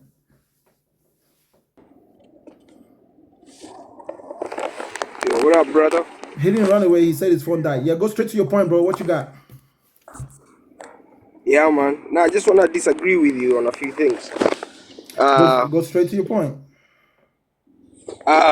First of all, how do you explain the world that we live in? You know, the earth, the creation. The world that we You know, live in is a physical world. That's my first explanation. It's a physical world. but where did they come from? Everything has an origin. Yeah, You see if the you want to headphones that you're know, wearing? if you want to know where it came from, bro, go and do the research and study. Go to school. That's what I'm saying to you. For me, I know it was created by God. No, that's just a story that you made up. You didn't go and research anything or do any work with real matter to find out. What atom did you Okay, find that suggested that it was God? no, Come it's like on. me saying to you, the headphones that you're wearing, they literally popped out of nowhere. Nobody created them. We Somebody already created. know. We know that iPhone headphones are created because we are the ones who create them. Something which is Exactly. there. Listen. So we cannot talk about things that we make that we know for sure that we made compared to things which are naturally there. That's why natural things are described as things that have no human intervention. It could be something which is a person or not something which is not a person, like forces. Yeah, but the world was not created by a human. That you're The forgetting that. world is not a creation. That's What why what is it then? What exactly. is it then? Okay, what is it then? What It's is it a then? natural occurrence. A natural occurrence. Yes. Okay, who created the natural occurrence? Natural occurrence imply that there is no who, but what? Okay, what then? Nature. Okay, nature must have came from somewhere too. No, nature is just an idea that describes how the things are. Okay, but nature came from somewhere. For it, you have Listen, trees. listen to me, okay? If everything had to be created by someone, Not someone. what then? Don't say someone, because someone is like me and you. Okay, We are. so We have. that's what I'm saying to you, bro. If it's not someone, then it's just an idea. It has to be someone. If not, it's just an idea. No, don't say someone, because someone cannot create a tree. Someone cannot create oxygen. Someone cannot create space. Someone That's what I'm cannot create the earth. saying. You're correct. So it wasn't created by someone. That means that it's not by something which has an identity as a person. You cannot give it a name. It doesn't have feelings, emotions. It doesn't self-identify. It's something abstract almost. You're correct. It's not someone. That's the reality that we observe. But the way Christians and Muslims describe God, they describe God as someone. No, I'm not talking That, about Muslims. that I'm God talking doesn't about. exist. That God does not exist.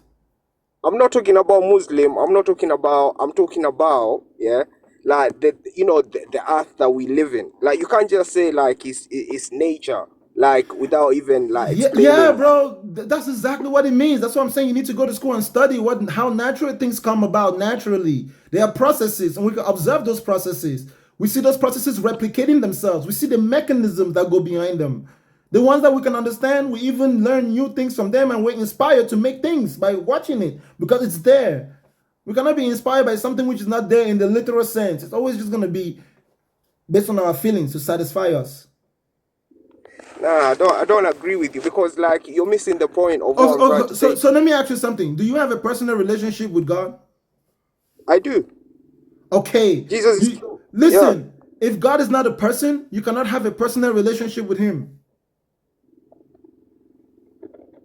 What do you mean? God is God, and You He can created you us. cannot have a personal relationship with something which is not a person. Do you at least understand that, bro? I'm giving you free wisdom. No.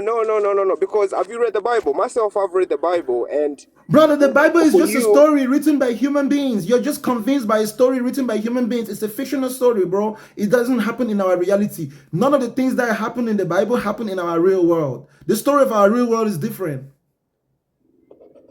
I read the Bible, and I believe. The story of our real world is in the stones, in the rocks. And part of the story in our real world is that we used to make up ideas when we didn't know.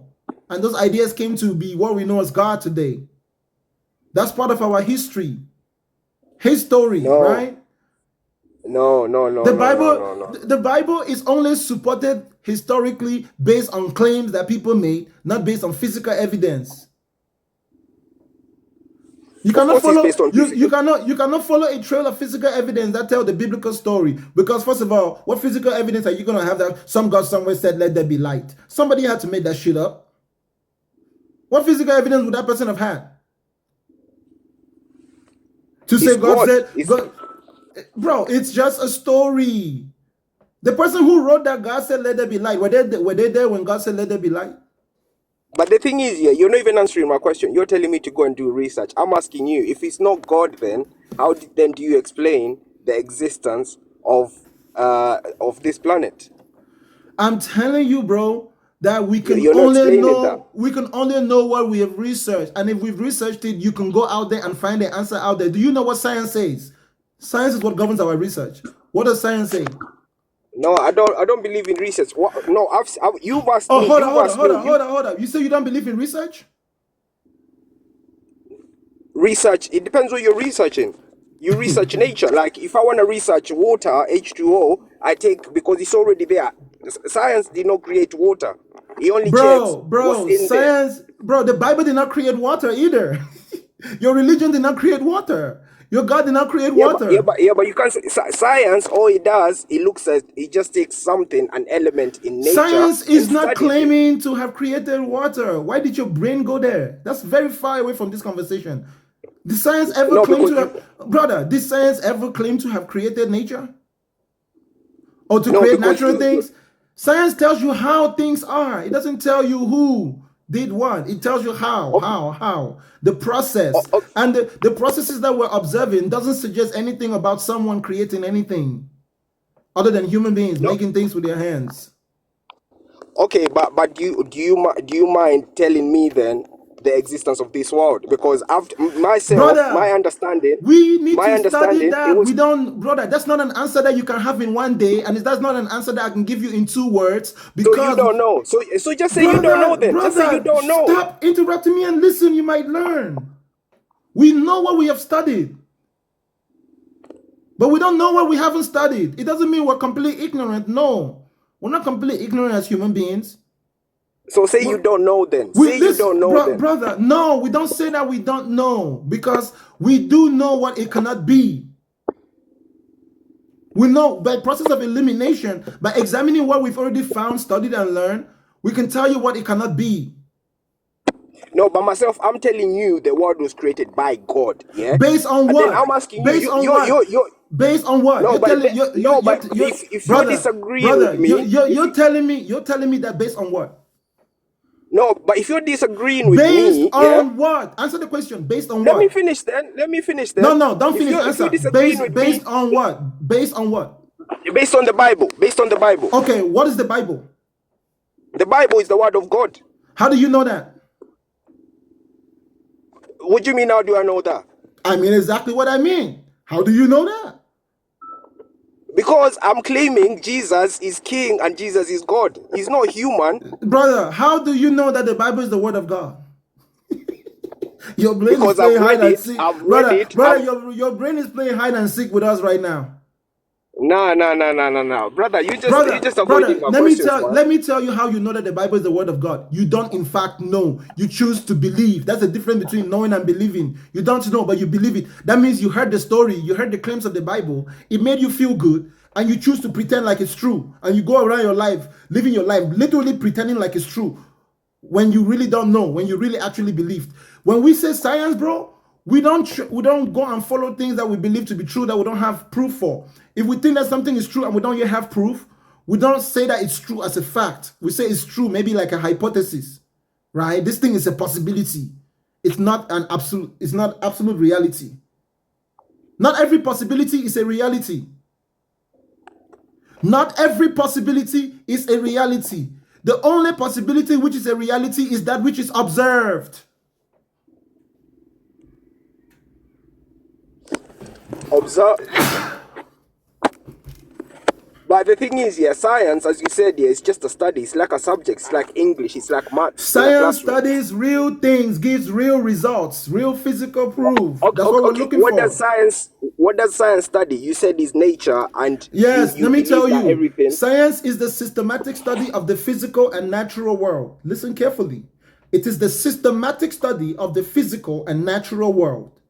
Physical and natural world. Okay, listen, according to science. Brother, listen again. Listen carefully. If I will say slowly. Science is a systematic study of the physical, I insist, physical and natural world. Brother, we know one thing 100%. We live in a physical world. Everything that we do is governed by being physical. The number one most necessary thing for our existence is physical. Without physical, there is no us. That's why people who have not yet been born don't exist. People who have died don't exist. A human being, we have an ideological way of describing ourselves, and we have a realistic way of dealing with ourselves. That's why if you make me angry and I want to cause you real pain, fight war, get you out of the picture, I have to remove you physically. I cannot remove you emotionally and you stop to exist. If you're my enemy, if you and I were enemies, brother, and you want to remove me, there's only one reality. You have to remove me from one reality, which is the physical reality. You cannot remove me spiritually the way you think. You can try to forget about me. I'll still be real. You understand? That's how that's what I said to you. If something is not physical, it's not real. Even if it's invisible to us, even if it's not within our observation, at a certain level, in a certain degree, it has to be physical. Okay. Think about it. Think about it, bro. Not everything that's physical would feel the same. Let me put it that way. Will feel the same. All physical things feel different, but they're accessible by touch. No, I hear what you're saying. But my question still goes back. You keep saying science is this, science is that. But then, what does science say about the beginning of this universe that we live in? The beginning of this, what does it say? Science says, yeah, science. I will tell you. You see, since science actually cares about the truth, and science is not about people's feelings and emotion, science always makes sure that when it tells you what it knows, it tells you what it doesn't know about the thing you're talking about. For example, right, if what we want to know, if a crime was committed, science will only tell you what we have found out based on our investigation. Science will not tell you our feelings, our emotions, who we believe it is, based on just how we feel, or based on logic alone. It will be based on the physical evidence. Look, we found fingerprints. Human fingerprints. You're not answering my question, bro. Listen to me. Listen. Science will say we found fingerprints, human fingerprints. We know for a fact that this was a human being who committed this crime. Everything adds up because of the physical evidence. So we don't go looking for a monkey or a gorilla that also have fingerprints. Okay, back to my question, yeah? Listen, bro, can you tell me what I just Why said do to you keep you? avoiding the question? You keep avoiding the question, bro. Just a simple question. Can A you tell simple me what question. I just said? Can you tell me what I just said? If you were not listening A to me, simple I'm not question, yeah? listening to you. Tell me what I just said. What did I just say to you? What do you mean what you just said to me? Repeat what I just said, because I was talking to you. I was hoping you were listening, but you're just so hungry to speak. It seems to me like I'm just speaking to myself. Then I might as well go to another guest. Tell me what I just said. If not, I'm ending the conversation. No, I'm just asking you, what does the science say about, because he's studying. Tell me what I Oh, explained to you. If you were listening, how can you hear your answer if you're not listening why to my you not response? telling me what science That's what studies, I'm yeah, literally doing. proves how the existence of the world? I've asked you that That is question what the I'm last 10 minutes. literally You're not answering. doing. That's what I'm literally doing. You just keep repeating the question. You're not listening. Tell me So what I answer just it then. said. I'm Answer answering. it then. I'm answering. What did I say? I already Okay, go on answered. then. Okay, go on then. Tell me what you heard me say before. If you cannot repeat what I said before, like I said, I will Okay, end this cool. Okay, let conversation. me tell you what you just said. You were saying here, death cannot touch your spirit, okay?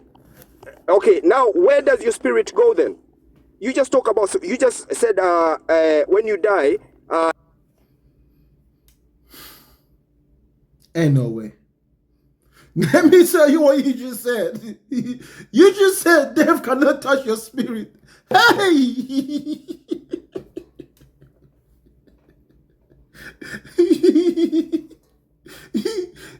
When did I ever say death cannot touch your spirit?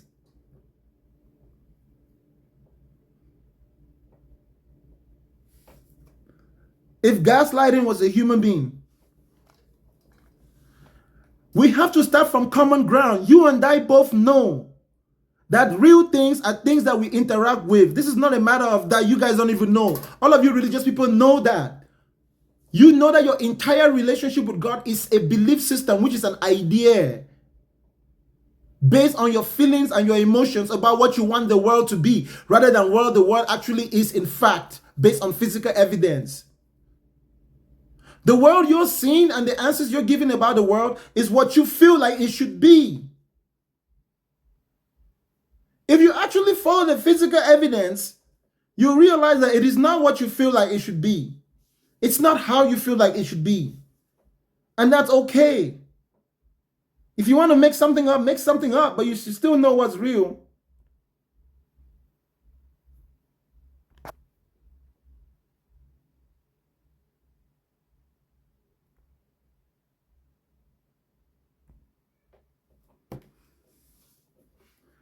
God is not real.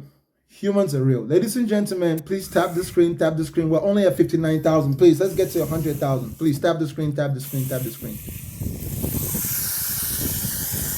What's up, Fredo? There's noise in your background. It's all right. I stopped it. How you going? What's up? You all right in the head? What? I said, are you okay in your head? I'm more okay than you, your father, your mother, and everyone in your bloodline, my brother. That's how great I'm doing. How about you? Yeah, I'm okay. Yeah, I'm very okay in the head, man. Okay. Combine the okayness of you, your father, your mother, everybody that knows you. Combine it together. Anyways, what you got for me? Why are you referencing my mother and father? What's the matter with you? No, I'm not doing it disrespectfully. I was just trying to communicate. I'm just trying to tell you that I'm more okay than your entire bloodline combined. I don't mean it in a bad way. I'm just informing you. You don't ever know my family, so how would you ever know That's what I'm that? saying. I'm saying it That's because a you know. crazy- Not, that's a crazy comment. Listen. Is your You've family got not 500 okay? people here listening to you. Brother, is your family not okay? What's that? Tell me the truth. Your family is okay, right? I wasn't assuming wrong. My mother and father are not alive. So what are you Yeah, talking but about? how about the ones who are alive? Did you see how stupid that sounded? Brother, listen. How about those who are Do you alive? realize how stupid? Do you realize how Listen, stupid that understand the was? context. I'm trying to give you the You've got context. 500 people Listen, listening to you. brother. It's really important to So speak properly. you don't have any other family? What's that? You don't have any other family? Yeah, I've got other family. Okay, okay. Yeah. So That's what I meant. I was saying it as a figure of speech, not in the literal sense. I'm saying to you as a figure of speech that, look, bro, I'm okay in the same way that your whole family combined would be okay. So I'm telling you that I'm really, really okay. I was just saying in a way that would require you to be emotionally stable to understand Okay. that I meant no harm. Okay. Great. So do you, I'm given that you've come up with this God is not real, humans are real, don't pray. I'm gathering you have a philosophical view of the world and how it works and what the answers to life is. What's your question? What's the purpose of life? To live. To live. Really? Well, that's profound. That's profound. I don't know if it's really profound from my perspective. From my perspective, brother, it's simple. I look for simplicity. It's simple. I don't think about if there is no purpose in life if there's any purpose in life which has nothing to do with living, it's a useless purpose. It's not even a purpose. It's just an imagination. All purpose is to live. Right. Okay. To me, as a human being, and to anyone else who is a human being, there's no purpose beyond living. Things which are not living cannot have a purpose. Purpose is only for living things and from the perspective of living things and only relevant to living things. Okay, so the purpose of life is to live however you like, correct? There are many ways to live. It's not so much about however that's you right. like. But you've given the most simplistic answer to live, which means that I could live however I like. I can go and unalive people. I can do whatever. You said the purpose of life is to live. Listen to me. You Listen see to how me. you see how that. Listen, like really, listen, brother. You're if jumping gonna the be hook. up You're on jumping a the hook. platform- Bro, you're about to shoot yourself in the foot. Let me save you. Let me save you. How does to live suddenly become you isolating it to just negative things? To live might be going to work, being disciplined, being a dad, raising good kids. That's what to live might also mean. But Why was your this is- brain? No, answer my question. I'm very curious as to the reason why your brain was so quick to assume that the negative part of living is all it means to live. If I say to you the purpose of life is to live, why are you only thinking of the negative one? Of course, if you want to go and steal, go and steal. If you want to go and do whatever, go and do it. Just understand that actions have consequences. That's what's most important. Do you understand that actions have consequences? So other people will not always react in the way that will be in your best interest. So yes, live however you want to, but if you want to make it to tomorrow, obviously you don't want to put yourself into positions where, guess what? You're going to get unalived. But it doesn't mean you cannot do whatever you want. If you go and begin to violate somebody's kids, like in the Catholic Church, one day people will hold you accountable, right? If you bomb a bunch of kids and women and children in Palestine, someone's gonna try to hold you accountable, right? If you strap up bombs on yourself and you go and blow yourself up, somebody else is gonna try to hold you accountable. Of course, people can do what they want. That's what we see human beings doing anyways.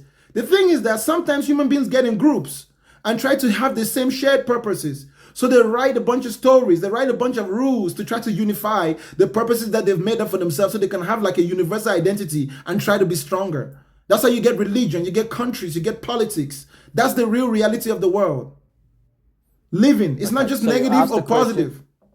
Okay, so you asked a question, why did I go to the negative thing?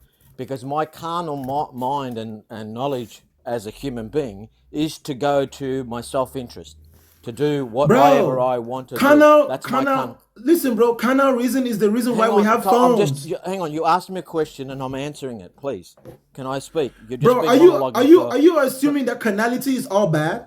Hang on. You've just monologued for 5 minutes. Can I speak? But you need to be addressing what I'm saying, right? Just answer this, please. You're doing just fine, brother. It's all good. It's all good. You're doing just fine, bro. Are you saying that carnality? I know I'm doing fine. I'm doing great. You answer me for clarification? Answer me for clarification. Asked me a question. Brother, answer me for clarification. Are you saying... asked me a question, monologues for 5 minutes, and then I try and answer, and then you cut me off. The fact that you think it's a monologue, it means you didn't understand me. Okay, before you answer me, tell me what you heard me say.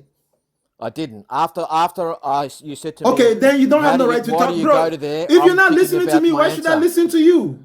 Hang on. You asked me a question, and I'm trying to respond to the answer. Okay, what question did I ask you? I wasn't listening. What question did I ask you? Why did your mind automatically go to a negative thing when I said your purpose to live? That's what you asked me, and that's what I was about to. You've already answered me, but I wasn't listening to anything else. I wasn't listening to anything else. Answered me already. You said it because it was carnal.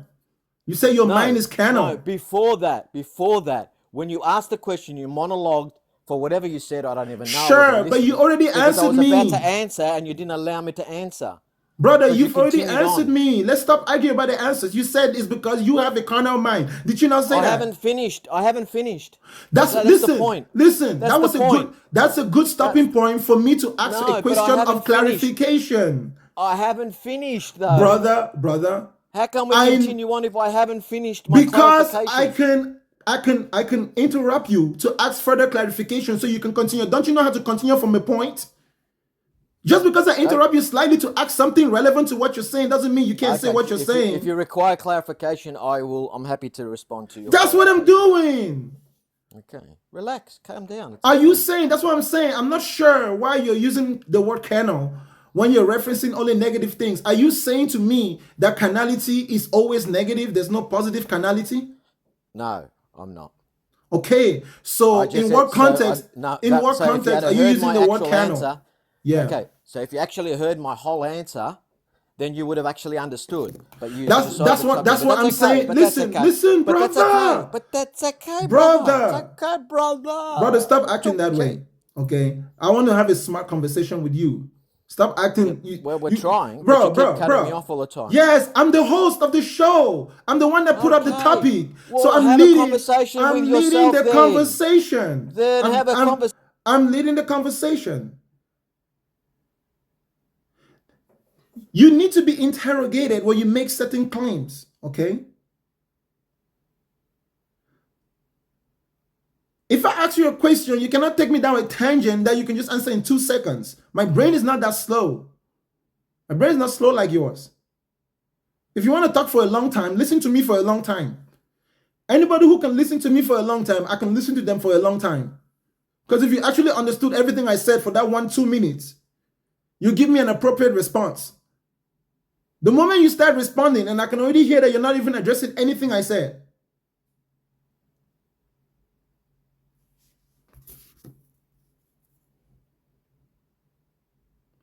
I am letting them speak. Asking you questions is still a way of giving you an opportunity to speak. What they don't like is the questions I keep asking them about what they say. They want to preach. Because they're on a platform where they don't control the narrative. And it's only natural. It's only natural that if you don't control the narrative because it's not your platform, I will get to have certain privileges like being able to interrupt you to ask for clarification. You can do it to me too. It just has to follow. God is not real, but humans are real. If you didn't know that, now you know. The problem here is that people don't understand what real means. God is just an idea. It can be as good to you as an idea as it will be real if it's something practical. Even if God is just an idea, doesn't mean you will stop believing. What's up, bro? Oh, hold on. Both of you actually came up. Hey, Gordon, mute yourself real quick. All right, will do. Can anyone hear me? Hey, Mr. Kumas, what's up? What's up? What you got for me? I want to tell things about the religion. First of all, I'm from Cyprus and I speak Greek, so my English is not perfect. And, yeah, your English is not perfect, but I think you can still get closer to the phone so we can hear you.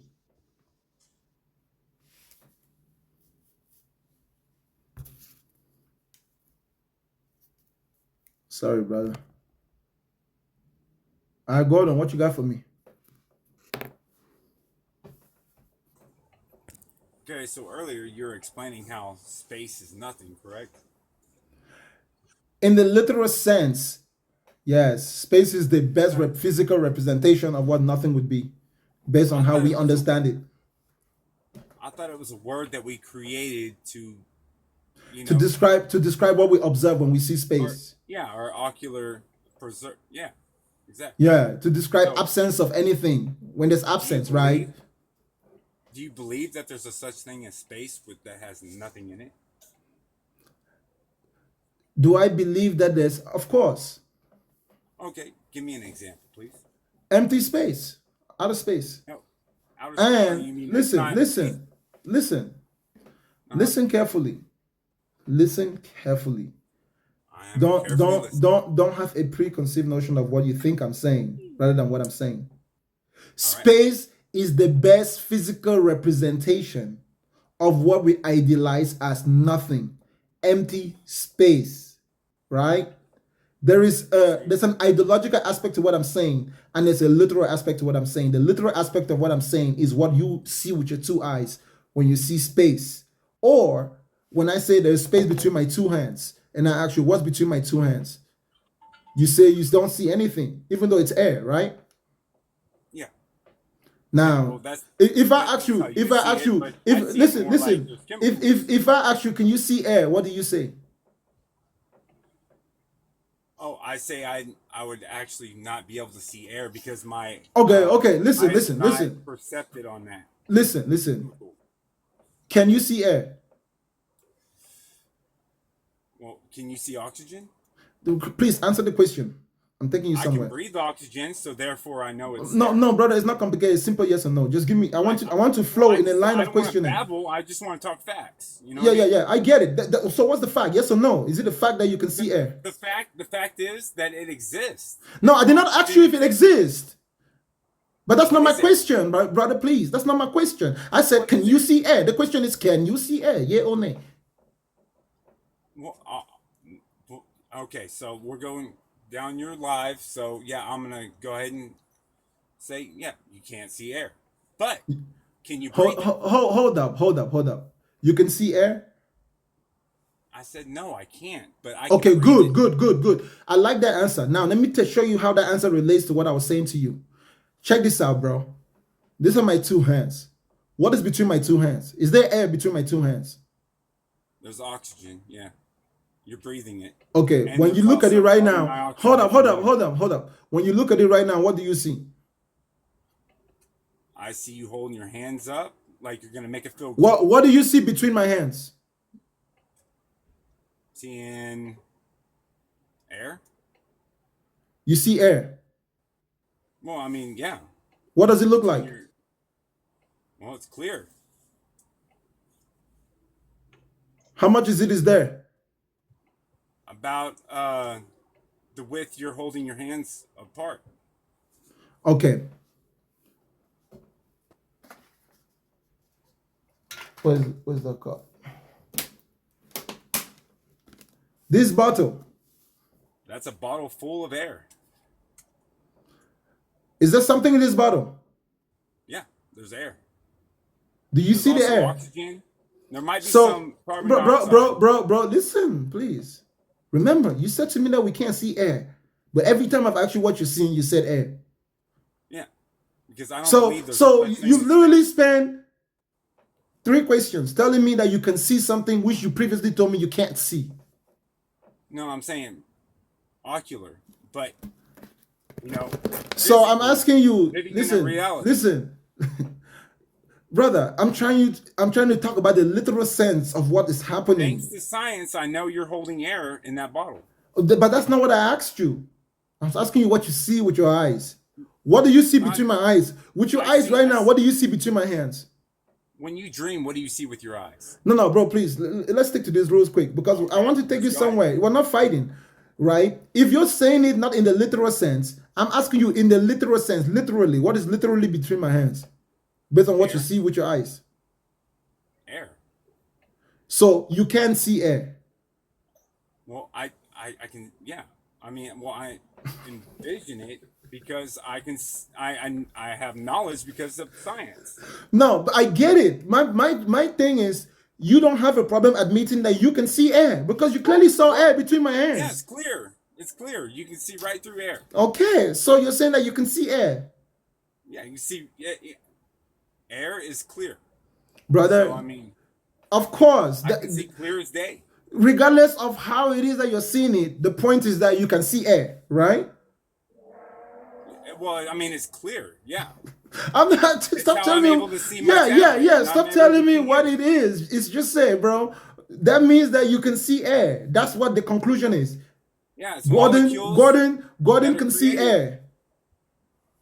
Yeah. Okay. If you want Why to worship then did me, you, brother, I'm going brother, to tell you right now, don't do it because I am not the one to worship. brother? You said you can see air, but previously you said you can't see air. So No, which one? previously I was Brother, telling you please listen. Let that me finish talking. You will have an okay, all right. opportunity. Well, I'm just saying you're wrong. You're making accusations and prejudice. Brother, you when I asked you to begin with, oh man, thank you for the dragon. That was very nice. Yeah, galaxy, I mean. Brother, you said to me that human beings can't see air. You know, human beings can't, but I mean, with my knowledge, I can see Brother, air because I don't hear. I'm not asking you with your knowledge. I'm asking you what your eyeballs are looking at. Yeah, because Not I'm what your brain different thinks from is everyone there. else, just like No, you're no, different. no. Not what your brain thinks is there, but what your eyes are seeing. Bro, I can ask you the same thing about sound. Can you see sound? Sometimes, yeah, I see things vibrate around me whenever I hear a loud noise. That's not sound. What? Are you kidding me? When an Yeah. airplane flies overhead and it starts shaking my guitar, That's I can't see that? that yeah, human beings can't Let me ask see. you a question since you're going to ask me all these Human questions. beings cannot see sound What waves, what bro. is something that human beings have created?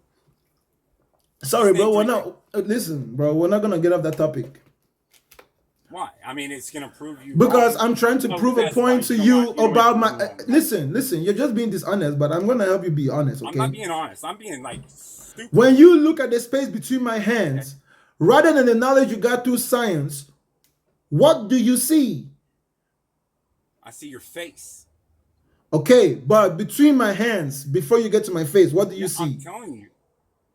The word is nothing, bro. You see nothing. There's nothing. There is nothing between my There hand. is. You got oxygen between your Brother, hands. Just brother, because I can't see it doesn't mean it's brother, not there. brother, hold up. I'm not talking based on that fact. I'm talking based on I what is don't care about observed. what I see. It's what I know. But I'm talking precisely about what you see. I know that you know I what you thought you were a know. science guy. Listen, I bro, thought you believed in brother, science. And brother, here I thought we were going to make a great brother. connection, but I guess not. A person that is observing must be honest about what something looks like. Not just about what it looks like and yet what it really is You because asked it me what looks. was between your hands, and I saw your face, Yes, and I told I'm you not your face. asking you based on the facts that we know. I'm asking you based on the facts of what you're seeing with your eye, what you can actually Why does it have to see. be seen with your eye? Do you dream with your Because eyes? I want to make a specific point about that. But I just wanted you and I to work with common ground, like giving you true statements that we can both agree with because it's literally obviously true. You cannot But see you the don't want. air in the literal sense, but the So space between my hands is what we would call air because we know based on scientific experiment that air is there. But when we look at it with our eyes, it is the equivalent of empty space. okay, well, what about when you dream, though? I mean, Let's not go to dreaming yet because dreaming is internal. Okay, we cannot okay. check and balance. I don't see your dream, you don't see my dream. It's a whole different process. Now, I want you to think about outer space. Okay, let's imagine that I was in outer No such space right thing. now. Let's say I was in outer space right now and I put my two hands, With your spaceship? whatever. What would you say you saw? What do you see when you look up in the sky It on the most night when the likely be stars are not out? hydrogen. It's a clear night. You don't know. Look, You just know listen. based off of what you're being told in textbooks.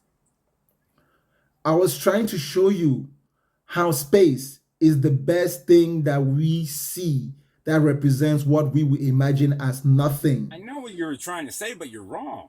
And that's what I'm trying to explain. Okay, so I want you to tell me then, when you imagine nothing, what comes to your mind? When I say the word nothing, I'll fix this problem real quick, okay? When I say nothing, what image comes to your mind? Yeah, I'm a little different from everybody else. Someone says Brother, nothing, brother, when I say nothing, what image comes to your mind? say everything. Say everything. And I'll say I think of nothing. When I say the word everything, no, when I say the word nothing, what comes to your mind? A black void with nothing. That's probably what the best answer would be, right? That's When the answer you're you looking for, right? okay. Space is the black void between planets Space and is. listen. That's what we observe. There is a Oh, okay. black void between all the shiny objects we see in the sky, and it's a vast expanse, more quantifiable. We notice that all these shiny objects are actually hanging in this void. So wherever there No, is but you nothing said it's dark. physical, hold up. Whenever there's nothing physical, there's nothing there. Now we found that there's some things that even in that void make it not literally nothing, but our observation of it is our closest imagination of nothing. Like waves still move through the darkness of space, right? However it is that they move. But So when you're we saying, when we look at it visually, uh-huh, it is our best visual representation for what we would consider as nothing. That's why if I say to you nothing, the image that comes to your mind would be emptiness, void, space, yeah, like nothing, nothingness, exactly. right? Right? Yeah. In No, the no. literal sense. But that word know in of what? itself, listen, bro, the word in of itself is just an idea. I agree. You're onto something. So that means oxygen does not exist because I cannot see it. You're awesome. Listen, I mean, I wish I listened to you every day. I'd literal be so sense, knowledgeable.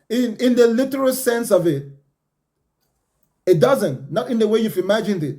Because in the way that oxygen is in reality, it is not 100% responsible for the survival of a human being, and it should never be spoken in of itself as the one necessary thing.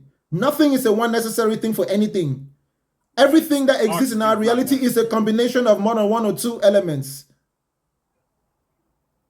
And even the elements themselves can be divided into building block.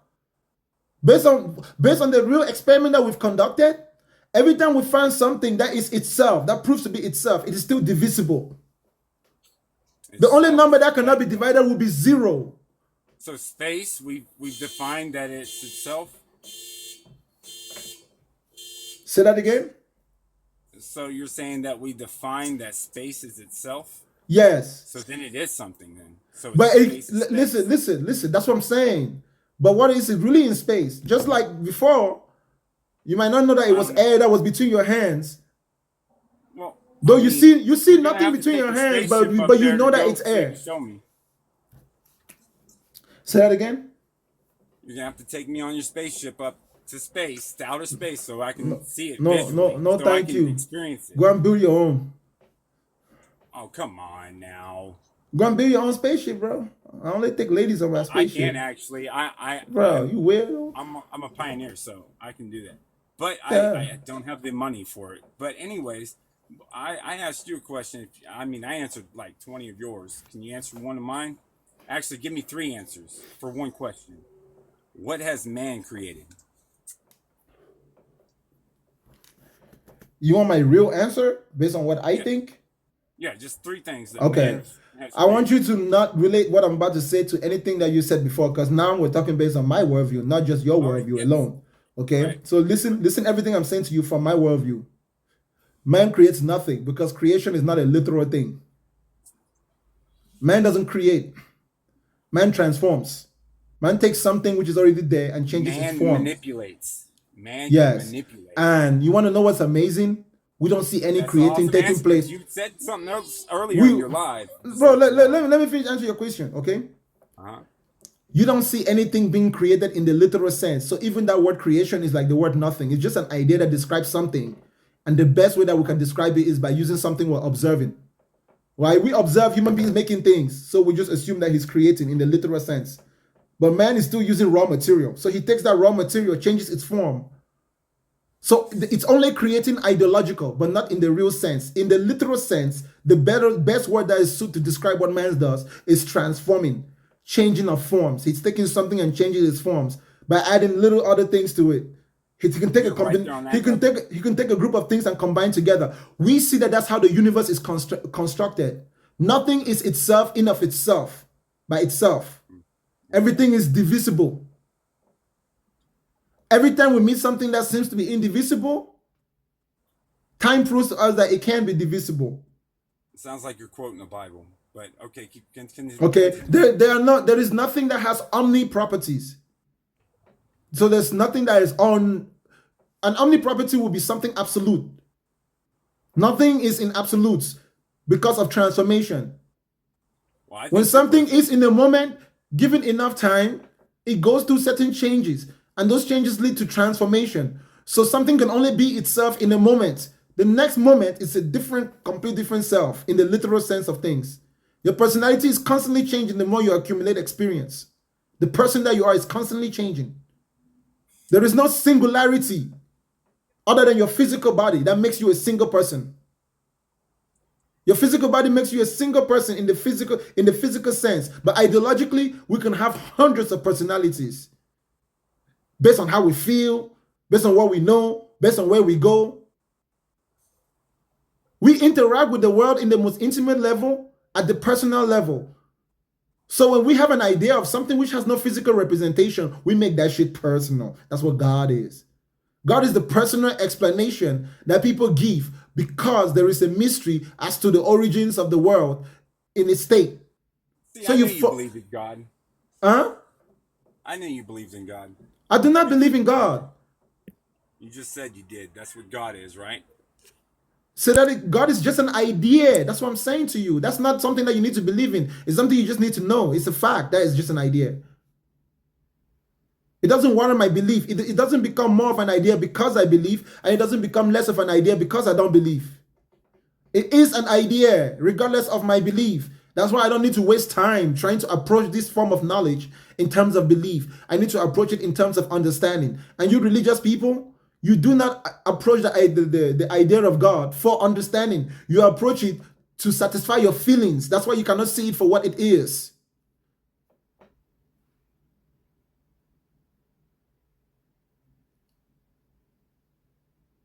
You looked at the world around you. You had no clue where it came from. So you made your best guess. That's what your idea of God is. Philo Dragon, thank you so much for that airplane. People who take ideas and personalize them are people who end up with gods. Gods that answer their prayers, God that love them, God that is acting towards them the same way that they act.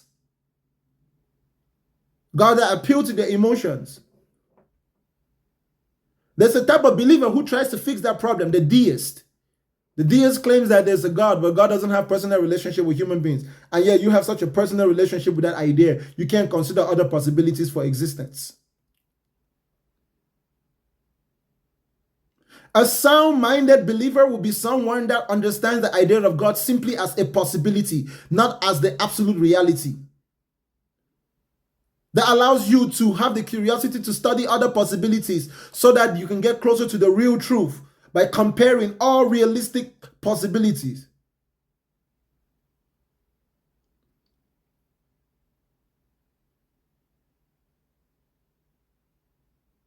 I'm not saying that you cannot make up a God in your head and then pretend as if it's real. You can do whatever you want. I'm just letting you know that if that's what you're doing, that's what you're doing. That's why you notice your God only answers prayers that appeals to your emotions, right? Your God cannot answer any instantaneous prayers. Your God is as moody as your emotions. Everything your God does. That's why when we ask you to prove your God, you tell us inconsistent stories like he answers my prayers sometimes. Does he answer your prayer all the time? Does he answer your prayers exactly the same way you say it? No. You're not the only one who's been religious. Many of us have been religious. We know the process. You see, the thing with religious people is that they think that if you live a religion, all of a sudden you forget the process and you forget what was happening there. We all know how we used to feel. We just chose to stop living our life based on that way of processing thought with emotions and feelings. We came out into the real world and tried to deal with it as it is, while acknowledging that there are some things that we don't know, that we might get to know, or we might not have enough time to find out. But still, we should do our best to make sure that people can find out in the future. We keep researching.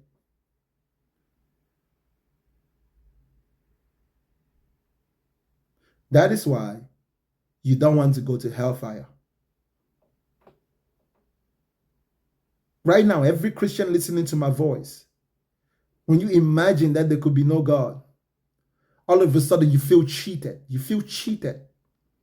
That's why you don't want to even conceive that idea. Nothing will make sense to you because you haven't invested your mind studying and understanding. You're falling in love with an idea to where you will not be sound-minded if that idea was to leave your mind. You're dependent on that idea. You're addicted. You have an unhealthy relationship with that idea because you've made it a person when it's just an idea. You can still be inspired. Anything can inspire human morality. Your morality, your code of conduct, the way you conduct and treat other human beings is what's most important. Hence, I say, I am my physical body. My physical body is me. What people call my spirit is just an idea that I invented to describe my behavior, my character, and my emotions.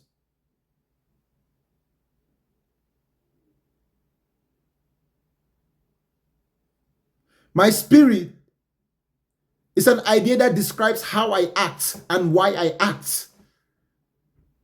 It's not me in the literal sense. Who I am in the literal sense is my body.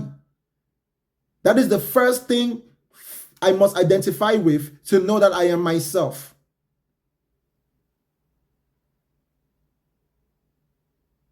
There is nothing more true than that. That is where you must begin when you want to learn and grow.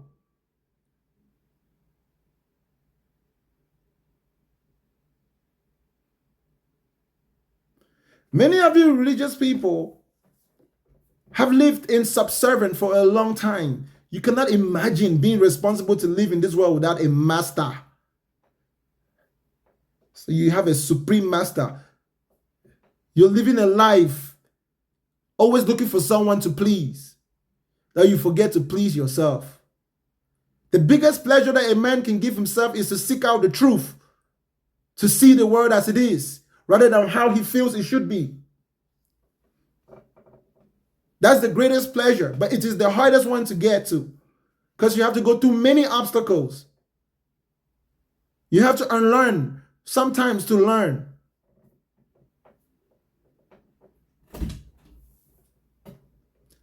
This is the truth, and the truth will set you free. Jesus is just a story. It inspires some people and others it doesn't. Allah, Islam is just a story. It inspires certain people and some people it doesn't. But they're all ideas. Jesus inspires some people to do horrible things. Jesus also inspires certain people to try to be their best. They do great charities. Same thing with Allah. Allah inspires some Muslims to be kind. When they read the Quran, that's what they understand because it's based on how they feel. And some other people read the Quran and they understand that they have to go strap themselves up and go boom. Some people read the Quran and they understand that they got to hit their wives. Some people read the Bible and they understand that women need to shut up in church. That snakes can talk. That a human being can spend 3 days in the belly of a fish. When all your beliefs are not consistent with observable reality, how do you expect to solve any problems in your life? That's why you're always praying, asking God for help, because you always have problems. You don't know your problems are being caused based on how you think.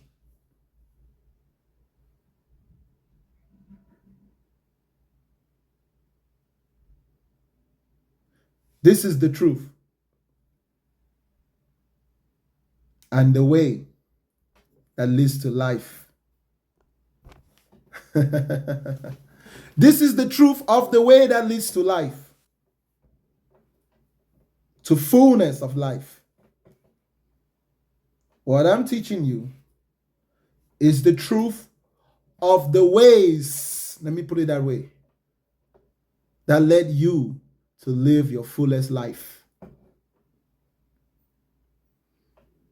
The need for punishment is so extreme in your mind, you imagine the worst of it.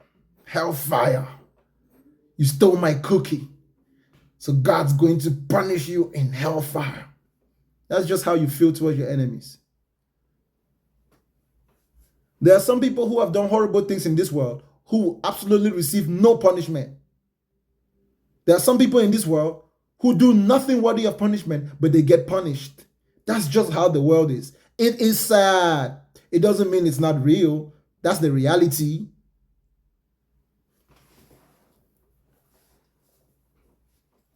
You can blame the devil, you can blame natural disasters. The point is that it happens.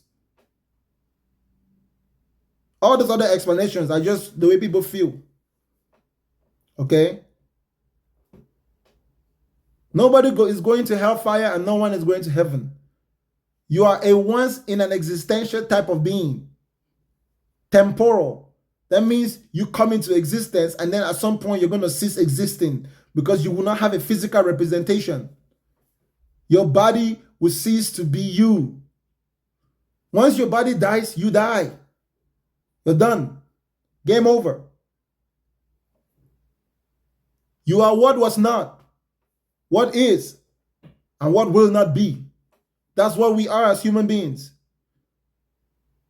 So if you have life and you have breath, focus on what is rather than what you think it should be. You're not a spirit, you're a physical being.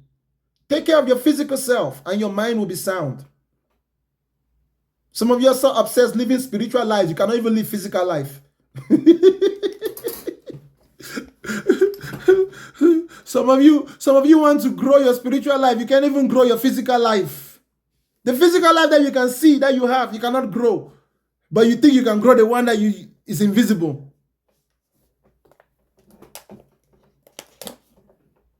Hey, spiritual life.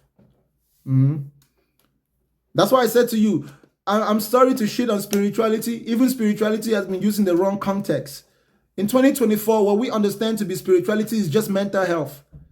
It's a set of ideas that describes our character, our behavior, how we think. It's a bunch of hows, or whys, maybe sometimes whats, but it's nothing about who.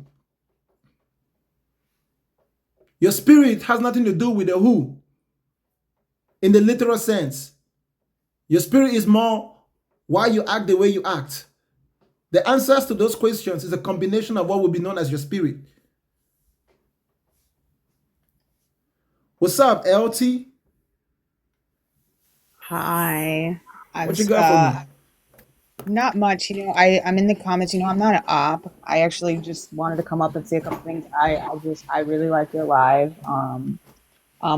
Two things I wanted to point out is that Give me 1 you second, guys, please. okay.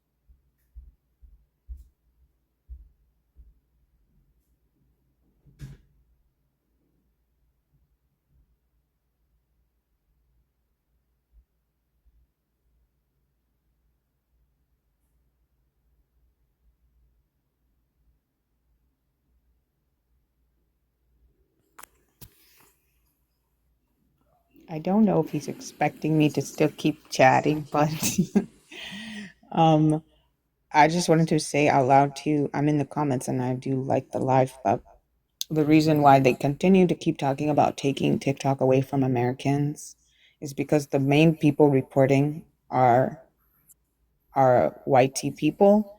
And these lives really make you guys look really dumb. Like, you just come up here and say the craziest things. You think you're very smart, but you get on these lives with people that are actually really intelligent, and it really shows like you make no sense. It shows that you lie a lot, that you'll just say anything.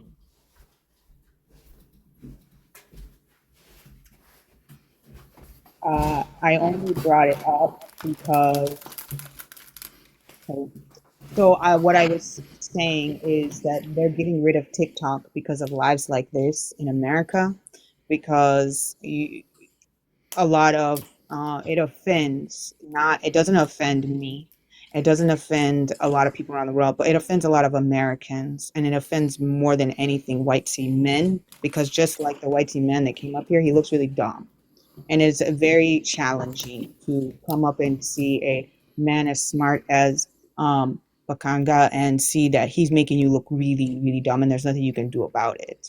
But that was my first point. My second point that I wanted to make, because I keep saying it in the comments, is that other than what you guys have been taught, you cannot make any other claim or evidence to that why there is a God. Like, you naturally came out of your mother.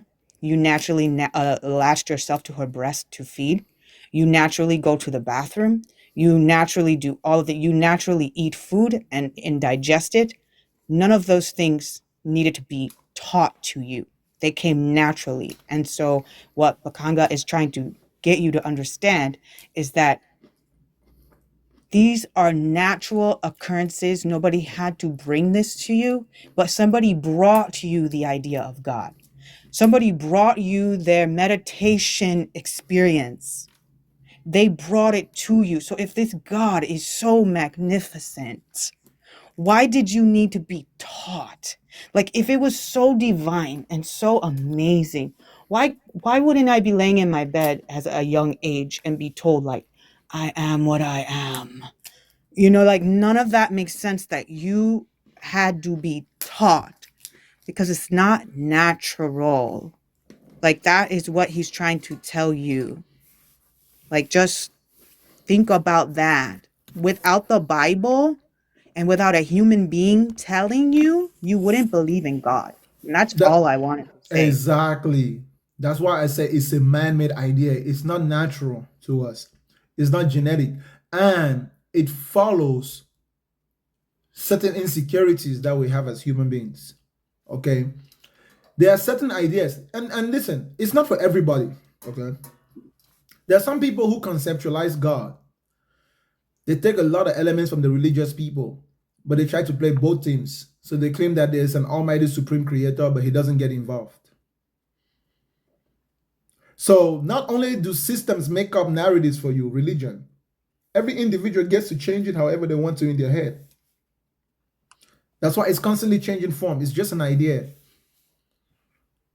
In the real physical world, which is the real world, so you need to separate those two worlds. Yes, it's true that you need to separate those two worlds. And that separation is what people came to call spiritual. A world where feelings and emotions rule over facts. So a world where it is not as it is, it's as you feel like it should be. That's the type of world that religious people live in. That's why it's based on belief. That's why they're always praying. If God existed in the literal sense, our relationship with God would be like our relationship with Joe Biden.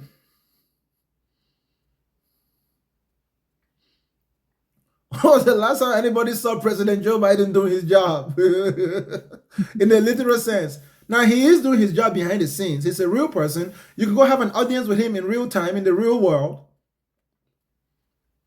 But his job is not your job.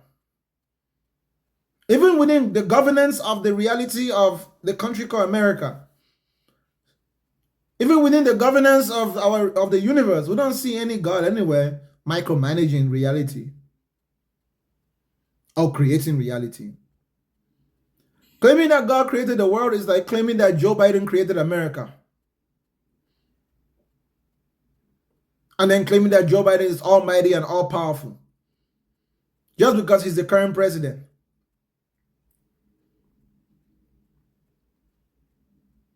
There is only one president. Blake Trey, in the comments, you keep saying Romans or whatever scripture you keep trying to say, but again, without your Bible, without what you were taught, tell us how God exists without your Bible. Without it, he doesn't exist. Like if you took that away and no one's ever read it again, what would people believe? Stop using the scriptures to tell people that God exists. It doesn't make sense. Listen, sister. In conversation, I will confront them like that. In practicality, let me do something I never do. Because in the real world, I like to twist my conversation slightly different. Because there you're dealing in real time, right? And you can personally talk to just one person. You get the opportunity to contextualize. I'm not saying you shouldn't believe in God. I'm just saying don't forget what a belief is. As far as whatever that belief is doing for you, you don't necessarily have to stop. Just understand that it's just an idea, that it is not real. It's not physically real. Let me put it that way. It's only mentally real. That's why you say God is a spirit. When you say God is a spirit, that's a fancy way of saying that God is an idea. Because spirit, the word spirit is just an idea. It's not something literal. The word spirit is like the word ghost.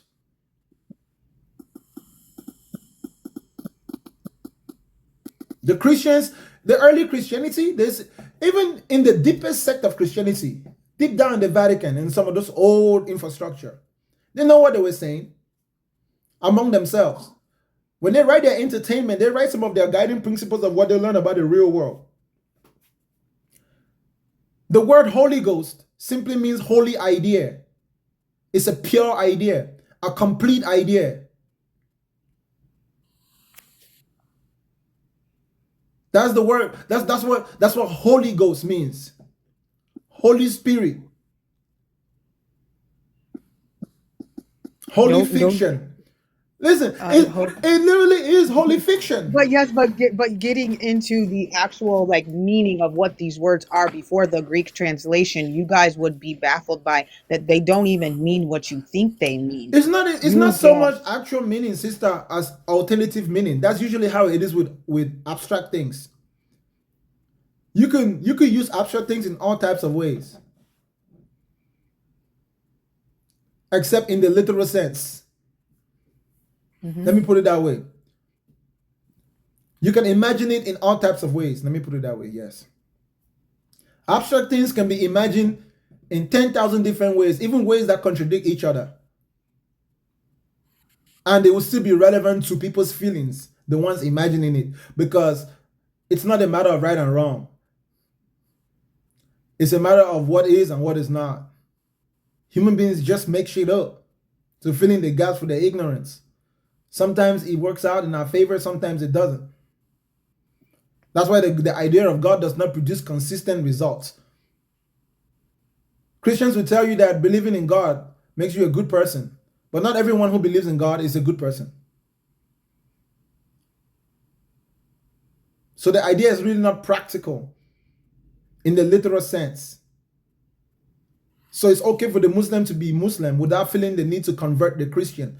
It's okay for the Christian to be the Christian without feeling the need to convert the Muslim. In fact, if the Christian is to convert to Islam, it shouldn't be because the Muslim went and told him about Islam. The Christian and the Muslim should be able to live together. And then if the Christian sees that the Muslim way of solving problem works better than his, he will just go and ask the Muslim. That's how human beings are. He'll be like, hey man, how do you do this? Does it work? Oh yeah, this works. You should try this way, pray this way, stand up this way. And you always get your prayer answered. Like, well, I pray to Jesus, but Jesus only answers prayer sometimes. You're saying Allah answers every prayer at any time, just like he answers my commands immediately? Yeah. But that would have been you going out of curiosity because you observed the message being communicated practically, not just a Muslim imam standing in the street trying to convince you about things that he doesn't even practice. Or a Christian pastor standing in the street telling you to be holy when he just slept with Takisha. Right before getting up on there. Takisha, his secretary. If you guys don't think that what I'm saying is crazy, listen carefully, okay? Especially in the Christians will understand this better. I want you to imagine all these pastors in your churches that come out in scandals and are found to be lacking as far as them executing the morality that they spend years telling you that you ought to do. Because there's nothing wrong with them failing in their moral obligations in the literal sense, other than the fact that they misrepresented themselves. That's the only thing that's wrong with a pastor sleeping with someone's wife, as far as the religion is concerned. Now, I'm going to sleep with someone's wife. What that person chooses to do has nothing to do with me. I have no interest to predict.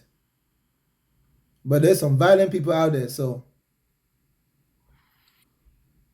But ask Well, I'm yourself, also where did they get the confidence to say the things on stage that they say, while knowing in the back of their mind that they're not doing what they say they're doing?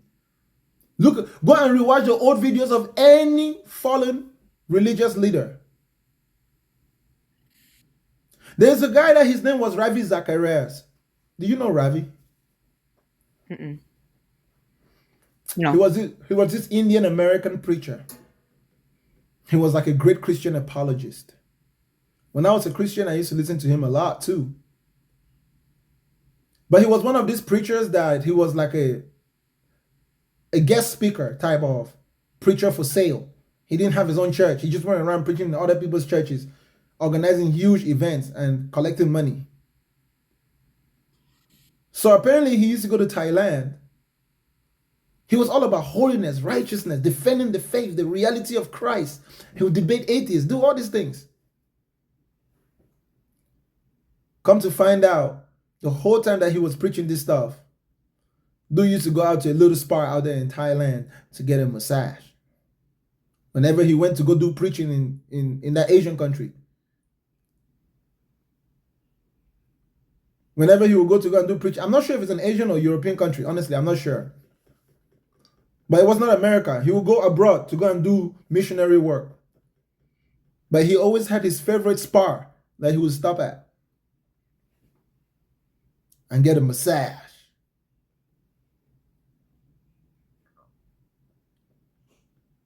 All the way. Massage. Sounds about right. I don't Sounds really have a about right. problem with him getting an all the way massage. I have a problem with the fact that, well, I'm pointing out the problem with the fact that his followers will feel disappointed because the very person that was telling them that it's possible to live by those moral values proved that he couldn't even live by the moral values that he was preaching. But the point is that no Christian is qualified to judge a man like that because none of them are actually living by those moral values. They all fail. That's literally their claim. So that proves that Christianity cannot produce holiness, a pure, complete moral practice of preaching and putting to practice. Christianity, neither can Islam produce holiness. The Buddhists went looking for holiness and abandoned the idea of God altogether.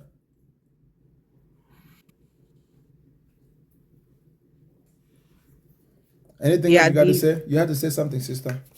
no, the people that this is true because it's just an escape, and honestly, it's just a way to not take accountability for your actions is what Christianity is. I don't think that is 100% with ill intent from the perspective of the Christians. I don't think that Christians get up in the morning and say, I'm going to be deceived today. I think that they are genuinely overwhelmed by their feelings, and their feelings govern their perception of the world. There are people whose feelings govern their perception of the world rather than reason. I will tell you that the people that have treated me the worst in this world have been people who literally call out to be Christians, have treated me the worst. So, and it's an escape. They can just turn around and say, "Oh, I'm sorry, I love you in the name of God," but they will treat you like Yeah, dirt. but people who don't believe in God will also treat you horribly if you interacted mostly with those people. Because the people who have treated me the best are Christians. I can't even think of who has treated me the worst. And in my situation, the people who have treated me the worst are the ones that say they're Christians. So, but no, that's your experience. But no, I just feel like it's just a scapegoat for a lot of Christians to just make That's excuses why and I'm not not take building my accountability. case just plainly based on my own subjective experience. I want to see the truths that we can all commonly observe, right? Christianity can produce any type of person. That's why there's different brands of it. In general, it's not even one thing. Catholicism produces one different type of person. Baptists produce a different type of person. Just like Burger Kings make Burger Kings and McDonald's make McDonald's. But they still are burgers. Yeah, just come up with the evidence that God exists outside of the Bible. That's what, and nobody can come. Nobody. I've been in multiple lives. I have lives. And I'm mod, and I'm about a part of lives like this, and not one person can come up and say, with like any evidence outside of your Bible, and it's not referencing your Bible, that there is a God. Like nothing. So, I just like wake up and just realize like it's control, and it's an idea, it's an imagination, and you're following it. You're just blindly following it and saying like let me go this way because everybody's going this way, and with no evidence, none. And then the guy that was up before was insane. He said a little girl sat next to him and she started speaking to him and she said that he was a Christian, but he said he was in a public place at a wedding. Now if you spoke to the people next to him, what would they say they saw? Yup. Because they wouldn't say they saw him talking to a little girl that spoke to him and said she was a Christian. Every time when I ask somebody what happened, and then you say, what would the person next to you say happened? They will say, well, they'll say that I was talking to myself and that I started acting crazy and then I was kind of out of my mind and then blah, blah, blah, blah. Like, that's what they would say because that is in reality what happened. So just like, it's just ridiculous. Nobody can see your dreams, so stop talking about your dreams. Nobody's going to see you talking to some invisible person, so stop doing that. Like, come up with some physical evidence that God exists. That's all I wanted to say. I'm going to drop down, but That is keep up the why good work. I love dreams are it. always things you wake up from because they're not real. Dreams are always things you wake up from because they're not real. If you had a dream and you want to experience reality, you have to wake up from that dream. If you want to experience reality, wake up from your dream. Believing in God is the equivalent of daydreaming. Just because you fly in your dream doesn't mean you can fly in the literal sense in the real world. There's a difference between dreams and the real world.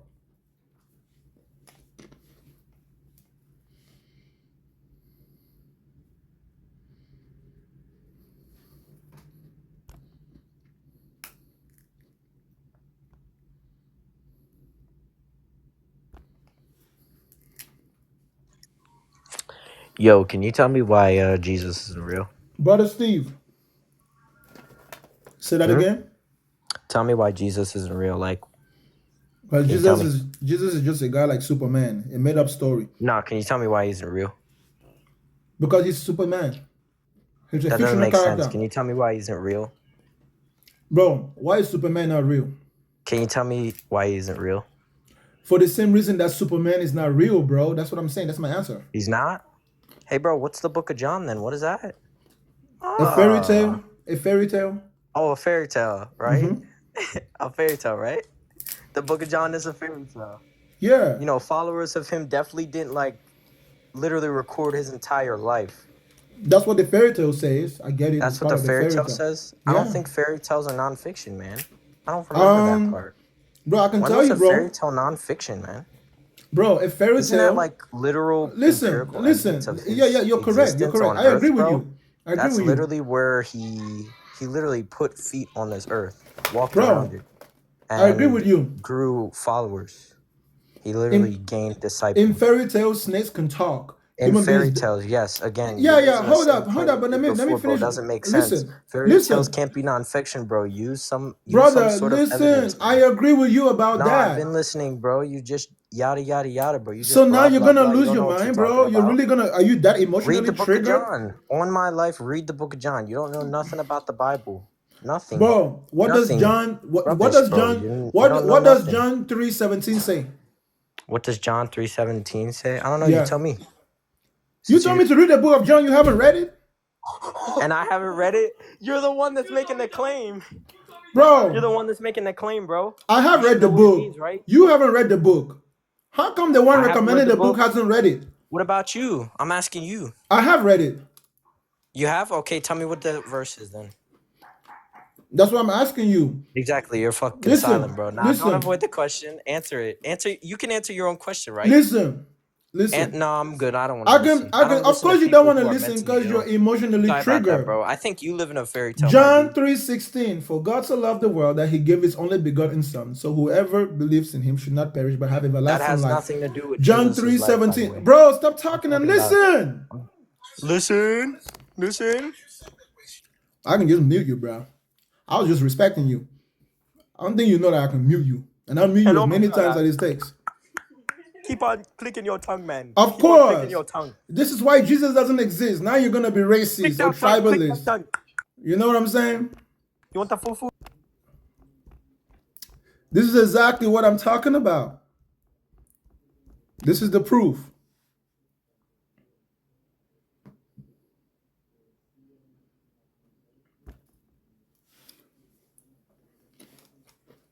Sometimes it's okay to play with the silly thinking ones.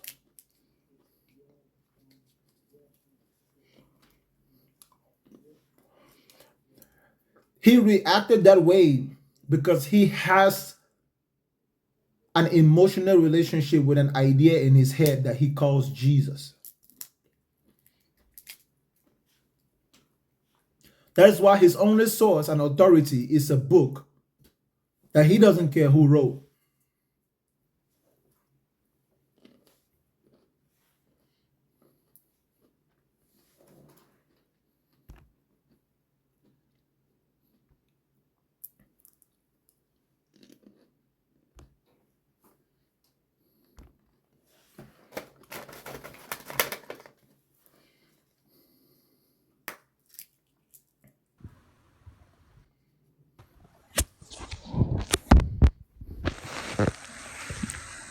Yeah, What's, hello, bro.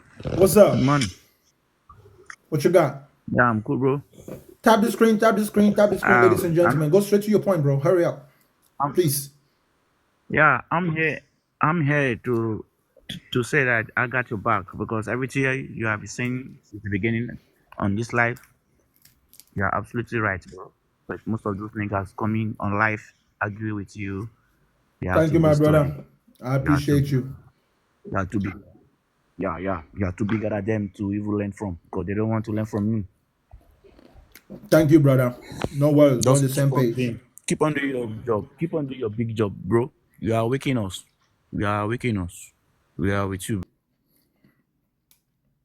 Thank you. But let's get some troublemakers. Hey, what's up, my brother? What you got?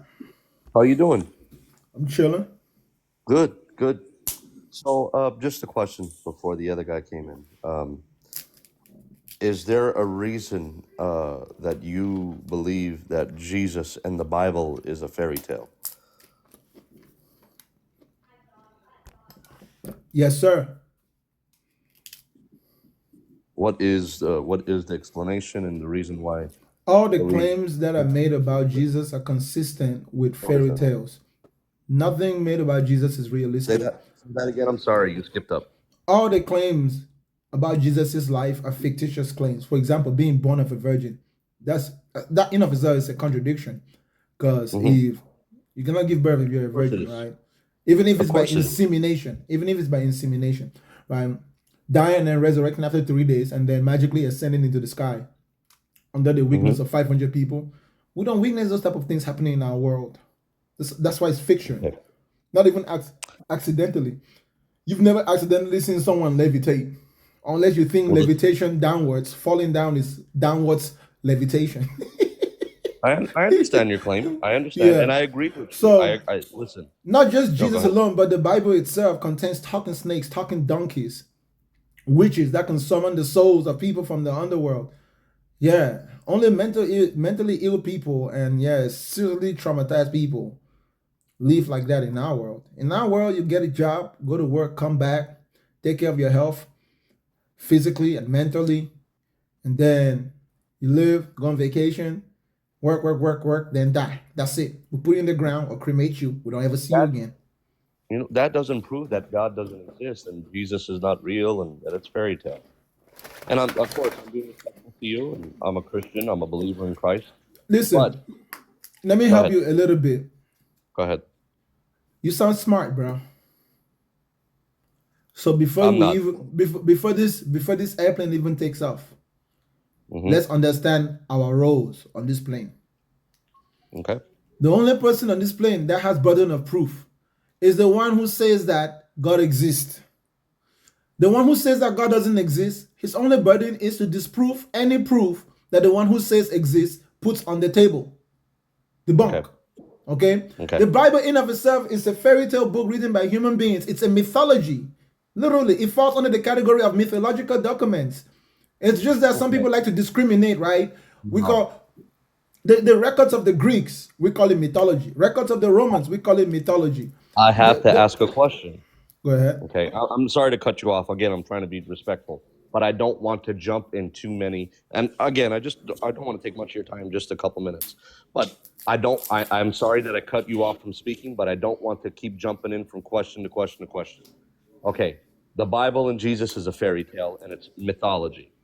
If it was mythology, why? And again, I'm being respectful to you. I'm not pushing your buttons. But the scientists that you believe and the historical people that you follow and that you believe, upon writing their books, why do they go to the Bible for science and for historical purpose if it's a myth and if it's a fairy tale? Because there are many, many, many historical people that I've listened to outside of Christianity that go to the Bible for references on the earth in general, on discovering, on exploration, discovering where the ancient ruins were of places. The historical people that we follow that are non-Christians, that are atheists, that don't believe in God, go to the Bible for references, for historical purpose, and for science reasons as well. Are you done? Yeah, I'm just For the same reason why Spider-Man has a historical history. And if you're a certain generation of people, when you were in your teenage years, Spider-Man was popping.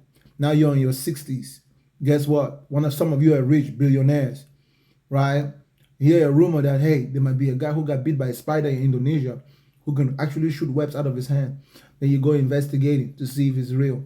Then you realize that oh, there's no evidence. Maybe you go into a cave and you see a bunch of spider webs in it. And you're like, this must be where Spider-Man came and shot all those webs. But we didn't really see Spider-Man. But the web looks like it had to have been Spider-Man. Bro, even George Washington, slavery. History at the very best, if possible, can only give us 50% of the truth of what actually happened in the past. History, unfortunately, is corrupted by mythologies. You understand? So we try to follow the physical evidence when we're trying to give credibility to history. Many things about what we know about history, literally complete okay. fabrication. Some are myths, I some are understand just that. small elements of the truth. And of course, the book like the Bible, having been a type of propaganda that was promoted by an empire like the Roman Empire, became ingrained into people's everyday lives. Not just what the Bible says, independently of the rituals that accompany them, invented by the human beings who wrote the book. In terms of practicality, day to day reality, nothing in that book is observable to be true or even practical. Now, Nothing in the Bible is yes, observed to be true and practical. yes, What about the historical places that are here on earth today? Are they not true, stating where Damascus, Jerusalem, Israel, Duran, Mount Horeb, Mount Oreb, Mount Zion, those things are real. those places are real in the same way that New York City that But got you destroyed. said but again, Hold I'm just up. going off Yeah, what yeah, you yeah. said. Let me respond. You're not listening. If you hear my answer, you have a good response. Trust me. I No, did hear it's your not answer. You long. It's said not nothing in the long. Bible is true. Listen, I'm saying to you that the information, the cities in the Bible and the countries in the Bible are as real to us as the Avengers fighting to defend New York City is real, as Gotham City is real, as Metropolis is real. Okay, we use real life cities sometimes to inspire fictitious stories, myths, and tales and legends. It doesn't make them literally true. Especially when you have something that is concocted by governments with much authority over the minds of the people. Not necessarily a world that is very educated too. The information did not flow back then like it flowed today. If someone showed up in front of your door and said the emperor said, you just believe them. You've never seen the emperor. You never spoke to the emperor. So there were a lot of scammers even back then. You know? Off topic really quick. Every atheist I speak to, why they always bring up Spider-Man? maybe Everybody brings up Spider-Man. Hey, bro, because the webs in our brain kind of like snaps. The neurons in our brains kind of snapped, bro. We probably got hit in the head or something, and then we woke up from the sleep. The book that I hold dear to my heart, and their historical proof, the history on Jesus being real is proof in the Bible. Now, rather you want to take it and say falsely or not, I'm not here to argue and debate with you. But rather you want to take it and say it's false and fake. But what if, I'm going to ask you this question, and it's an if question, and I understand where you're coming from, being an atheist and all that. If is a big question. But what if you're wrong in 100 years from now, again, air quoting, when you die? What if you're wrong and on Judgment Day, you're in front of God? Are you sure this is going to be the best answer you ever heard from anyone who doesn't believe? Are you ready? Go ahead. When I pull up on Judgment Day and I see God for the first time, I'm going to do what I do every time I see someone for the first time. Nice to meet you, sir. Who are you?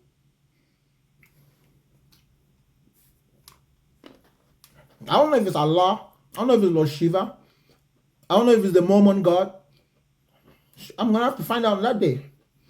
So, if you guys can tell me exactly which one it is, because when I listen to you, the Christian, you say, you're so sure the same way the Muslim is sure.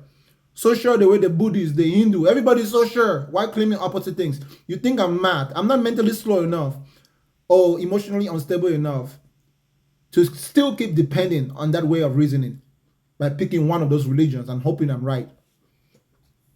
Bro, what if you die on the last day and God is the Muslim God? What are you going to say? You're still going to Muslim hellfire. Mm-hmm. You know? You die, you realize that it's reincarnation. Shit. You come back as an orangutan. Or maybe a chimpanzee. Who knows? Maybe that's why they resemble us. They just might be closer to us in the reincarnation cycle.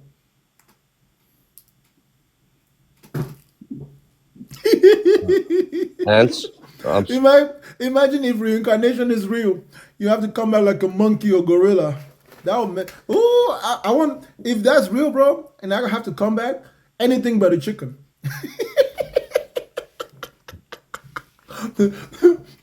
Not a chicken in a chicken coop.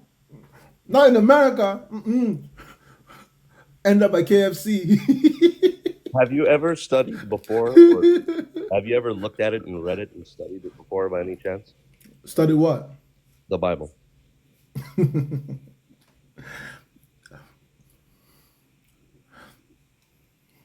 Of course. Okay. And the flaws of you coming up to the conclusion after reading or studying it, depends, how long you read it. There's no flaw. There's no flaw. So what was the conclusion? What The Bible is a fairy tale book. But what concluded you to come up with that assumption? What the book says. The book says that God is real, Jesus is real. No, the book doesn't say that God. The book doesn't say that God is real. The book talks about places and cities and events that happen in an alternate reality, not in our reality. and I'm smart enough to tell the difference. I did not fall in love with any character in the book. Earth. In that book, the world was created when the God said, "Let there be light," and it just came out of nothing. It was apparently the God It spirit came was out of hovering. something. It came Yeah, from it came out of what? God's words. Words don't make things come out. God is eternal, my friend. That has nothing to do with words making matter to take form. That's bullshit.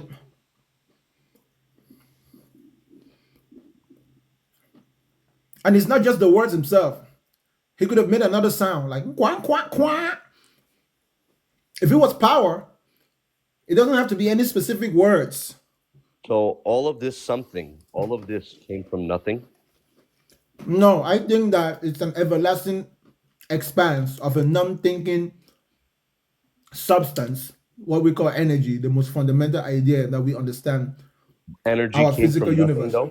Energy No, came from nothing. in a literal sense of saying yes, because it came from nowhere. Something which comes from nowhere obviously Look comes how from crazy nothing. that sounds. How come something come from nothing? That means that it never was created. Well, it has to be created to be existed. That means that God was created by who? God is eternal. So it's energy. I'm not the one to debate with atheists. I just wanted to come up and ask a question. I'm just telling you, bro. Whatever you're All right. saying about your God, we can say about everything. I don't really debate atheists and Yeah, bro, you got like 100 denominations to go and debate as a Christian. And then you got 100 Bible versions to go through. the dominations came from religion. If Christianity was a religion, which majority of the world believes Christianity is religion. No, I'm it's here not to that it tell- believes. It is a fact that Christianity is a religion. Well, I'm here to say something, and to believers that are in the room, if there is any, there's almost 600 people in here. Christianity is not a religion. Christianity is a way of life. Every religion is a way of life. Didn't you know It is that? not a religion. Religion. Every religion is a way of life. Did you know that? Mhm. Yep. I'm gonna And follow Christianity is organized religion. I'm gonna follow you, and I'm gonna come up with you another time and speak with you. Okay? No worries. Thank you for your time. All right. Every religion is a way of life. People call their lack of knowledge as semantics. Nope. Words have meaning. You don't get to twist it however you want to when the truth is really simply in front of you. If you use the word in the wrong context, in the wrong way, I will correct you. The English language doesn't belong to your father. It's not your family rights. You don't get to just be inventing your own meaning. Follow the established meaning, established by the universal consensus of English-speaking nations, the British Commonwealth.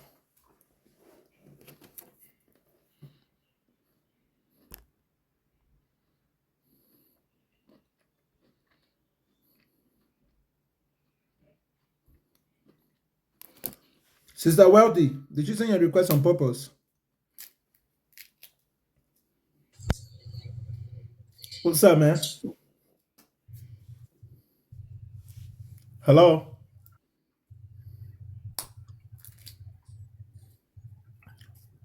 Come on, brother. Activate. All right, that brother not activating. Tap the screen, ladies and gentlemen. Please bamboozle the screen.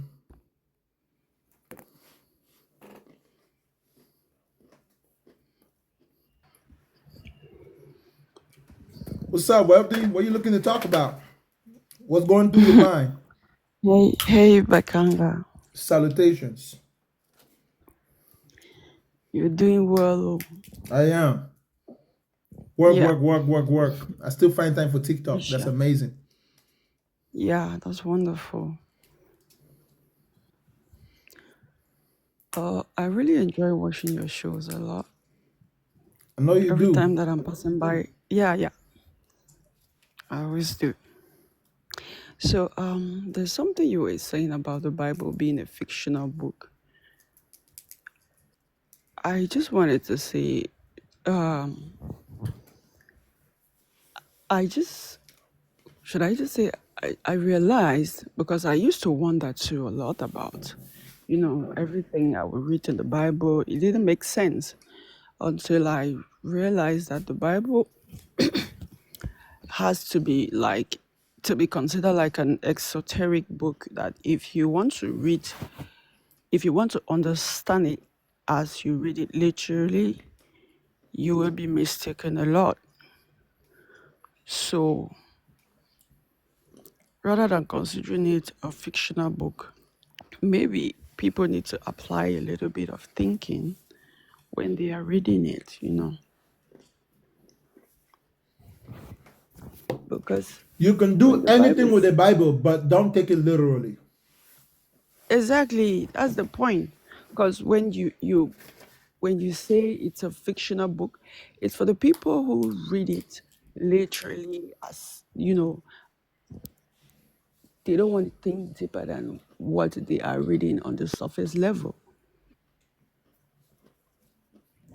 So So for Jesus me, can still die for you, idealistically, even if Jesus never existed and died for you. You can still believe it.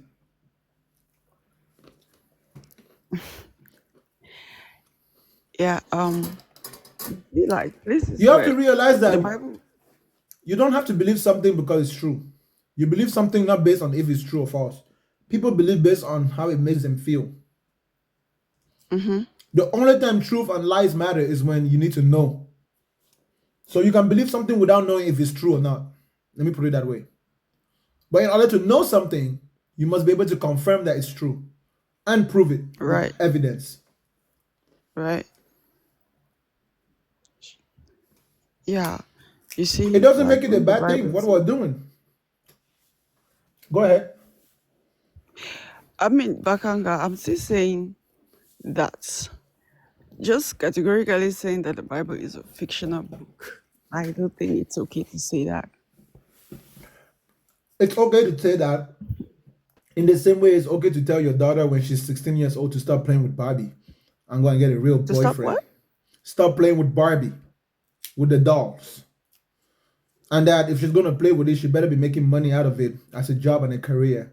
She doesn't get to sit down and wear her dress like a princess, take a mirror, and hold up the doll and begin to pretend like the doll is real. No. Okay? At some point, you let her think that. You let your child think that.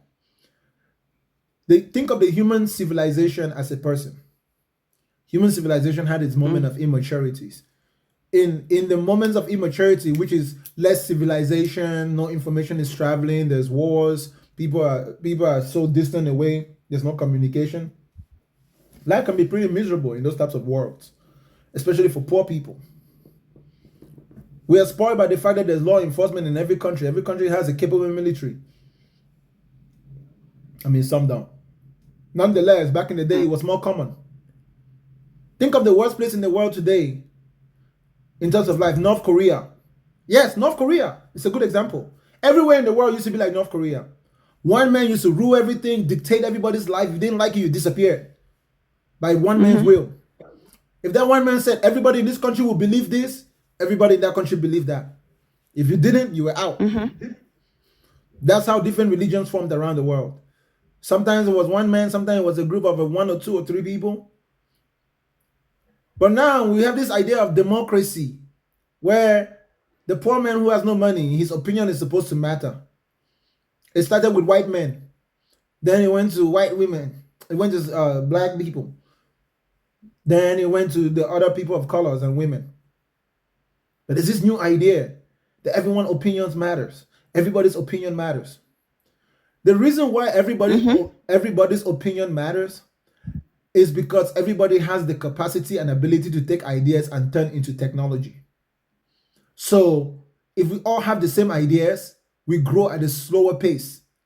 But if we allow people to get used to having their own ideas and their own opinions, then those whose ideas don't amount to anything will never materialize their ideas out in any form of technology anyways.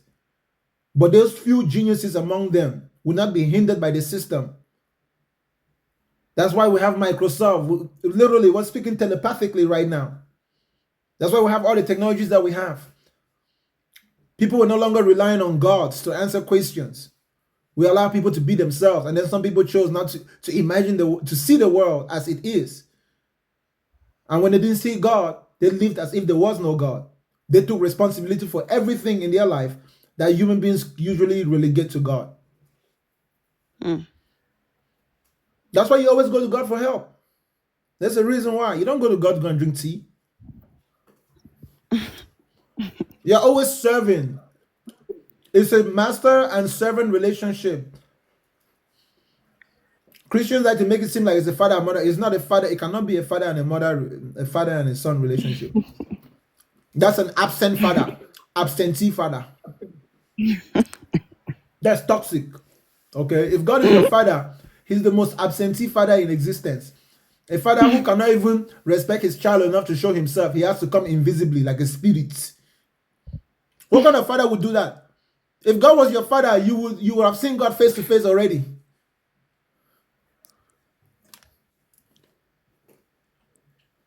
Oh God. You're a human being, but your father is not human. Something's not right with your brain.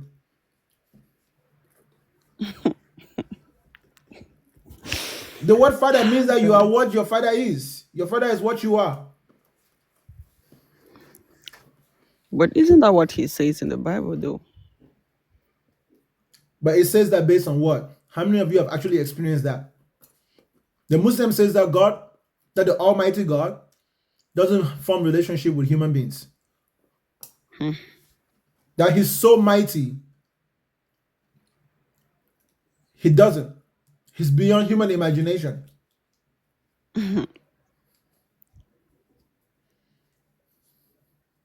But in The what book, context? in the context of his might and power, in the same way that human beings don't form personal relationship with ants. In the same reason why we don't form personal relationship with individual lice in our hair or individual viruses in our systems.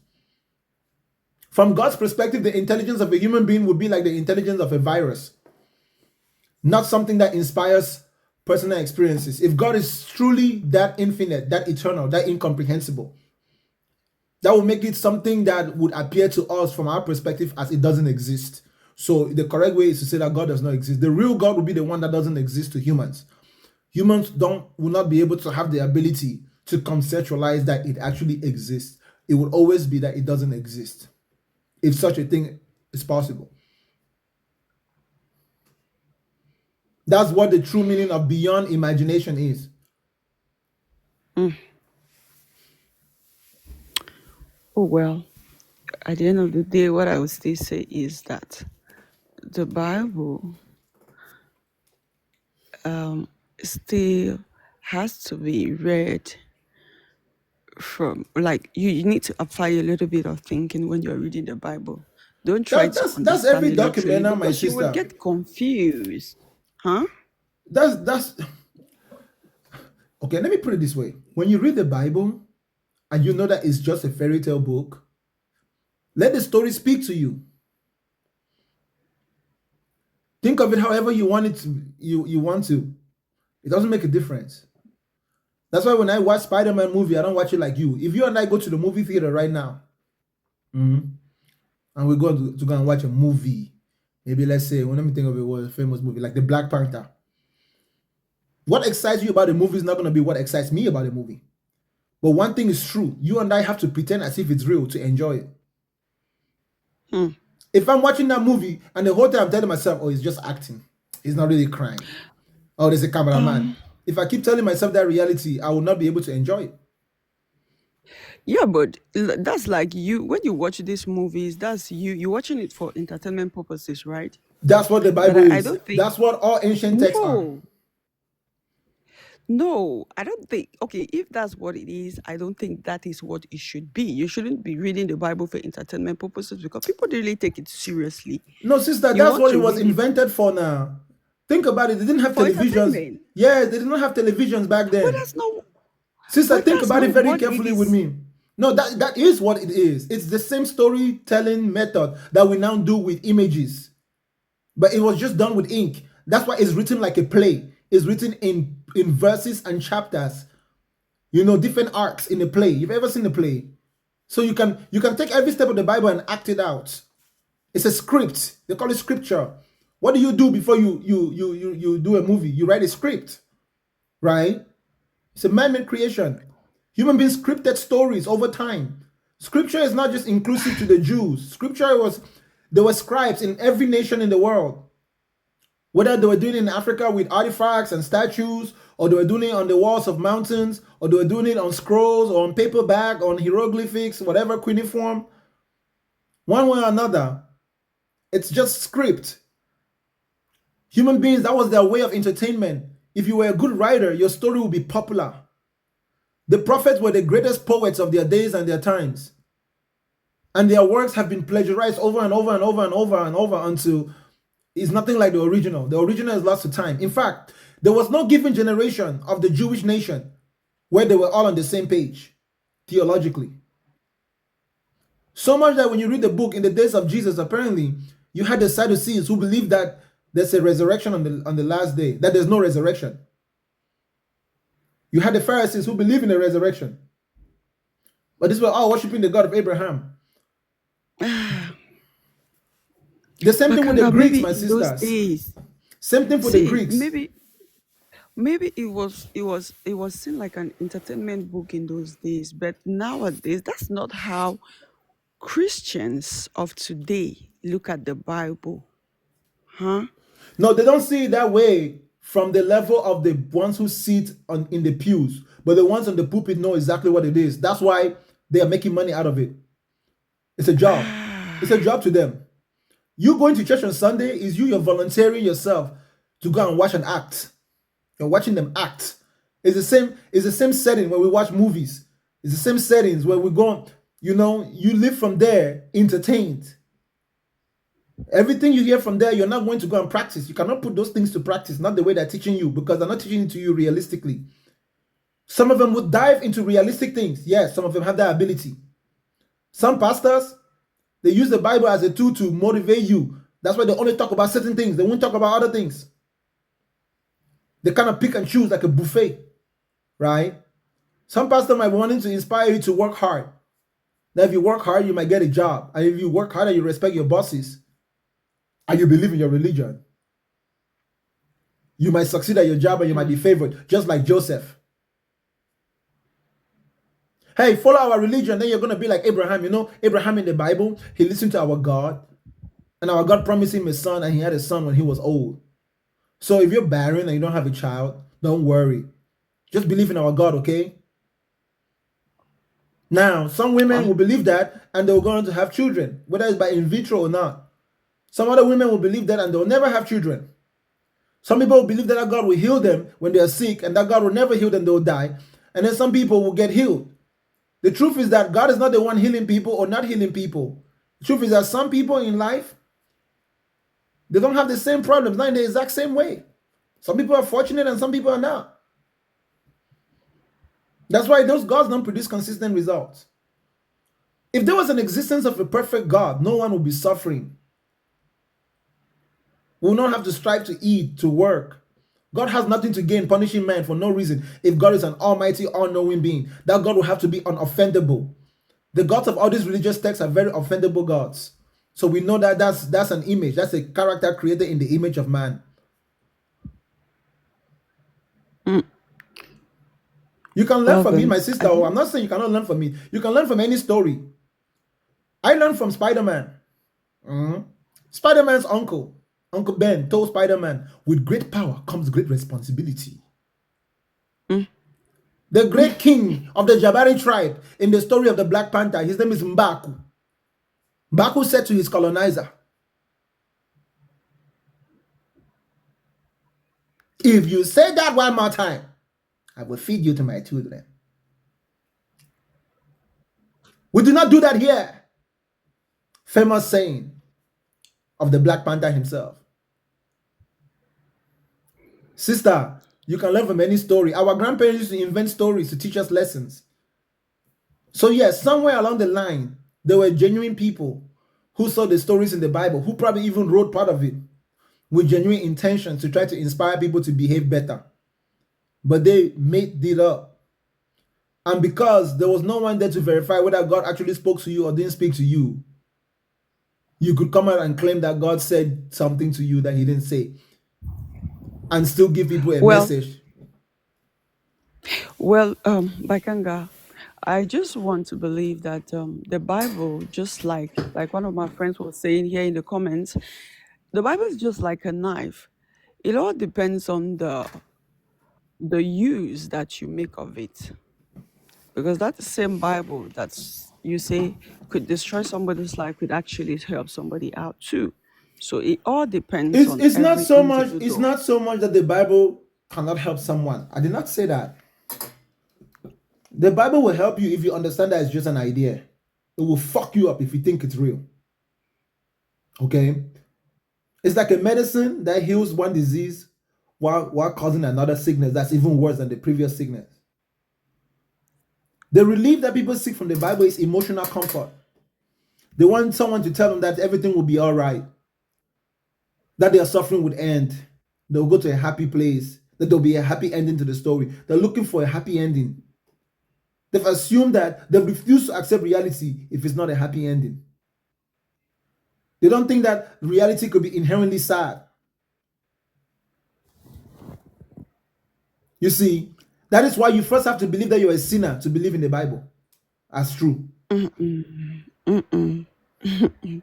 Mm-mm.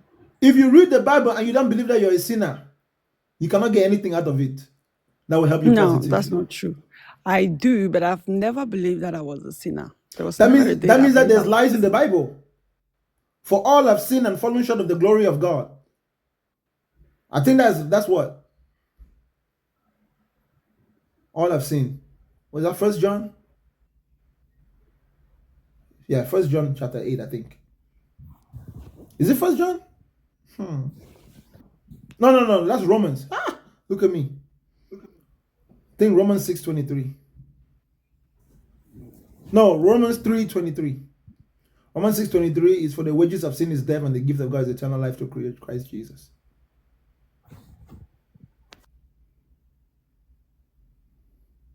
The Bible says that you can do all things through Christ, but can you see Christians do all things through Christ? No. You can't do all things through Christ. That's not literally true. That is not literally true. You cannot do all things through Christ. There are some things that you cannot do through Christ. There are literally some things in this world you cannot do through Christ. You understand? You need to know the difference.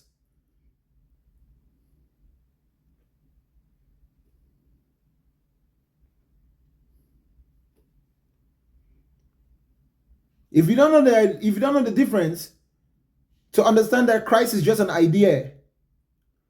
So that person was trying to tell you, hey, if you have this idea, use this idea, and you'll be able to do what you want to do.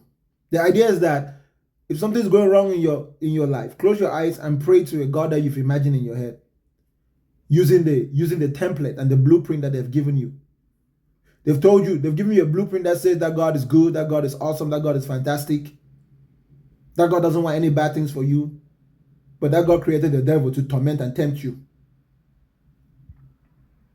But that God is going to burn you in hellfire if you don't believe in him. That is the core message of the Bible. Anything else that you get from it, I get it. I get it.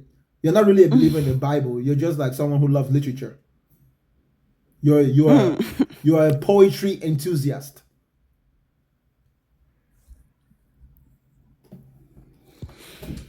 Bakanga. Oh well. Thank you. You realize that when you have been doing something wrong for a long time, even if you discover the truth, it's hard to admit it to people who are dependent on it. That's why religious people, their natural reaction sometimes is violence. The ones who believe the most. The more you bring a narrative that contradicts what they have believed, the more the violent tendencies rages in them. It takes significant self-control to not act upon it. And good job to those of you who feel that way and you're not acting upon it. You know, the Bible has already told you anyone who doesn't acknowledge Christ is the Antichrist. That means every Christian is going around here and looking at every Muslim human being as an antichrist. Every Muslim who doesn't believe that Jesus Christ is God, that he's the Son of God who came in the flesh, the Bible says that person is an antichrist. Whether it's literally or ideologically, the point is, because of that idea, any real Christian will be going around looking at Muslims like antichrist. People who are destined to go to hellfire, worshiping a false god called Allah. Some Christians even dare say Allah is the devil. So from those Christians' perspective, Muslims will be devil worshippers. Muslims claim that all other religions are given by the jinns, demons.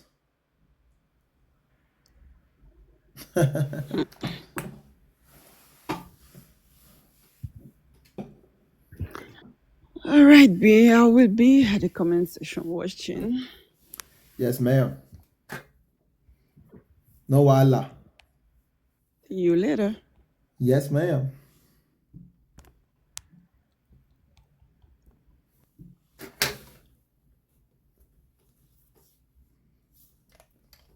You can believe you're going to go to hell if you don't believe in God. But I'm telling you that if you don't believe in God, you won't go to hell. Because dead people don't go anywhere.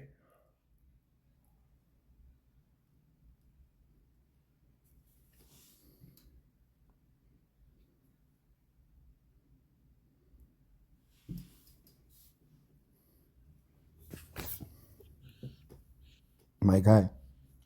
What's up? I'm all right. How are you? Chilling. All right. I do understand where you are coming from, right? But at the same time, I believe I believe in a superior being. I believe there's a God, right? And I believe in the Bible. So there are 1 or 2 points that I don't agree with you from where your points are coming from, right? The first part is I believe there are 2 things here, right? We have the church teachings and we have the Bible teachings, right? So at times we tend to take what this church teaches, right? And we say it's biblical or it comes from the Bible. But I've realized most of the times what the Bible teaches on its own is different from what the church teaches. Like if you check the history of the church, how we came to have Christian churches right now, right? A lot has happened. So a lot of teachings came from either people's cultures, because when this Christianity was moving, I'll talk about Christianity because I'm a Christian, right? When Christianity was moving from continent to continent, from country to country, right?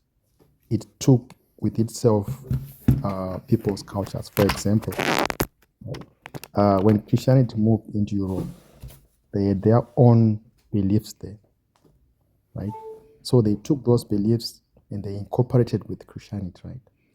Bro, Europe, when they let came to me Africa, add to what you're saying a little bit. Hold on. Yeah. So I like what Okay. you said, that Christianity took other cultures with it as it was going. But you realize that it Yes. started as somebody's culture, right? So Yes. it's not a coincidence that Christianity takes elements of different cultures as it spreads. It begins as somebody's culture. And when that person traveled to other lands, that person's culture is influenced by the culture of the people that live in that land. But it's not Exactly. just cultures, it's also personal Right. feelings.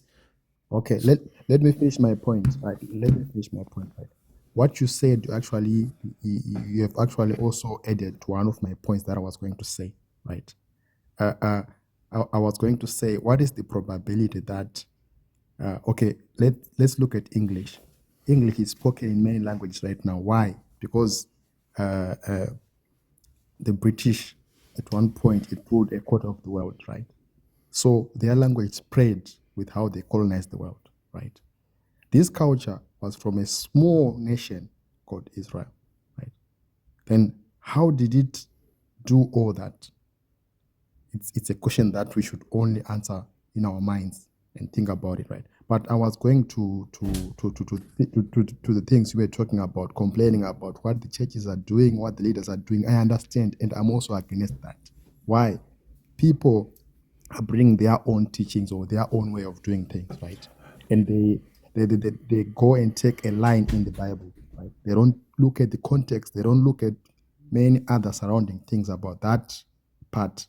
They will say, no, give me money because it is written like this. That's not what I'm talking about, though. That's not what I'm talking I'm about. just picking. I'm picking 1 or 2 points. You're talking about. I get it. I got it. Hold up. You were talking about people getting money. You talked about a lot of. I'm just giving examples. Hold up. Do not isolate that idea. I'm talking about it as a whole. Okay. Yes, you talked about many things, but I'm so picking both one the good Christians, the one who use the Bible to help poor people do charity, and the one who uses the Bible to scam people out of their money is the same. Is the same thing that they're doing. Okay, you are right, but I don't even believe that the main role of a Christian is to help poor people. So that's not my belief also. So as I was saying, right, those people. You see, when you said that that's not your belief, it's also based on interpretation, because the Bible says, listen, do unto others as you want done unto you, right? That's what the Bible says, right? Continue. I was speaking. Okay. Do unto others as you want done unto you. What human being wouldn't want others to be charitable to them, whether it's in words or action? What human being wants people to be their enemies just for the sake of being enemies? That would be a sick person. A normal human being will want to be charitable. So if I was a teacher of Christianity, I can use that verse in a positive way to say, look, do unto others as you want done unto you, because Jesus said it. But that statement kind of applies regardless of who said it. But if you already believe in Jesus, you believe in the Bible, I can use Jesus as a way, as an idea, as a motivating factor to motivate you to learn how to treat others the way you want to be treated. There's another verse in the Bible that says, judge not lest you be judged. For with the same measure that you judge, you shall be judged. Now, are you always going to be judged? No. But majority of the time, people will treat you the way you treat them. Majority of the time. You know, if you treat people selfishly by always wanting them to abide by your own idea of right or wrong, they're going to treat you the same way. That's why compromise is necessary. But it doesn't mean that the Bible is literally true as being the word of God. That's what I'm saying. It's just an idea written by men. They had bullshit in it, and they were inspired by certain aspects of reality, which is conceptualization and using philosophies and plagiarizing things that came before them, things that they were not even the originators of them. All right. Okay. Thank you. Can I speak? Right. I also wanted to talk about the Bible, the composition of the Bible, right? The Bible is a collection of 66 books, right, which was written over a period of 1,000. That's the Protestant Bible. So you have to be precise. That's the Protestant Bible. No, wait. Let me just say what I want to say. Brother, I understand, but you cannot just. I can correct you. No, when you say the Bible is a collection of 66 books, you're talking about a specific Bible.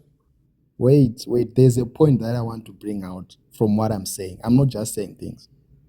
Brother, I understand, but I wanted to make sure that you understand that you're talking about the Protestant Bible. Okay. All right. Okay. When you were speaking, I gave you time to speak, right?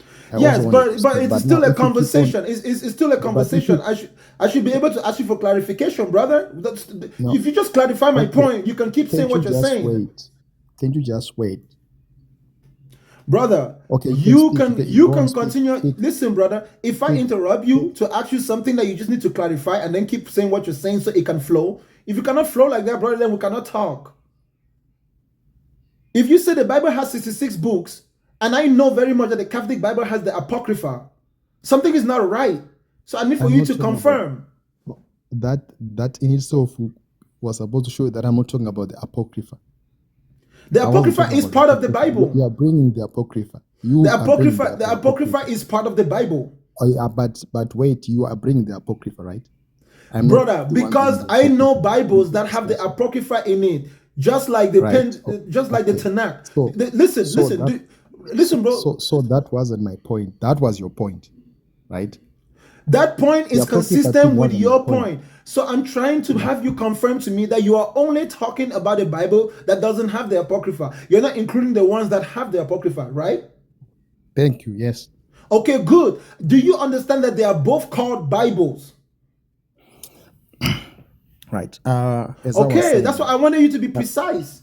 I'm talking about the Protestant Bible. That will make us clear that you are a Protestant because you're not speaking on behalf of the Catholic. You're not including their Bible in it anymore. That's what I'm Yes. trying to say. Be Yeah, precise. but when I said 66, automatically it meant that I'm talking about the one without the apocrypha. No, Yes. because you use the word the The, Bible.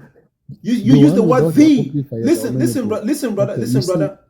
you You see use the trick the that you are doing now. You want to divert our attention. Let me just finish my point. Then brother, you talk about brother, the brother. apocrypha when I finish what I You want to say. said, listen carefully. This is learning, I okay? want to say what This I is want to learning. say. No, if I want you to listen to what I'm You saying. see now it's no longer okay. You finish what you want to say, right? I'll be quiet. I'll turn my mic off. You would only respond if you respond to what I have said. If you're not going to respond to what I've said, then thank you for your time. If you promise me to respond to what I've said, because you are talking, at least, brother. Every time you at talk, least, I respond to what you're saying. at least, We don't jump from ideas to ideas. The conversation has to flow. You know what? Okay. Someone comes with their submission, right? You were saying whatever you were saying, right? If I come with my submission, you don't What have was to I saying? cut me. Tell You me what wait I for was me saying. to finish my submission. Okay, right? tell me what I was saying. It seems like you don't want people to listen to what I have to say. That's the thing. No, so? brother, So I don't want. what are Of you course, afraid listen. of? You know What what? are you afraid of? This is what I'm afraid of. I'm afraid of If you. you're not afraid, right? Listen, let me me talk then. Let me tell you what I'm afraid of. I'm afraid that you're not intelligent enough to follow the conversation. That's not You a just problem. you just think it's talk and I I'm not talk. intelligent, Okay, right? you need to If talk I'm in not reference to intelligent, what I'm saying. there won't be any need for you to cut me if I'm not intelligent. Because I cut you There off to won't be ask for any need for you to be clarification. cutting me up, right? If you know that I won't go anywhere, just let me speak. No, I don't have time to waste. So you're afraid. No, I don't have time You to are waste. afraid. I don't have time to waste. You're just used to Listen, bashing people and telling them to keep quiet. Why can you not respond to my So question? you are not confident in what you are saying. That's the thing. If Listen, you're bro. confident, Listen, just bro. keep quiet. Listen, Let bro. someone speak. No, When that's they stupid. finish, That's stupid. come If you in were and speak confident, you also. should keep quiet. If you're confident, keep quiet the whole time. Let me talk the whole time. I kept quiet. I let you speak. Listen, Okay. you don't let me speak. I'm telling. Listen, brother, you I'm don't let letting me you speak. speak. When You you don't let finish, I'll speak. you don't let me speak on my own program. That's what you guys don't get. If I come to your church and you're the pastor, I don't get to tell you how you're gonna speak and when you're gonna speak. If you choose to interrupt me and I'm your church to ask me for clarification, I have every right to answer you. I am the host, you're the guest. If you say something and I need clarification, I can get you to stop and explain yourself before you continue.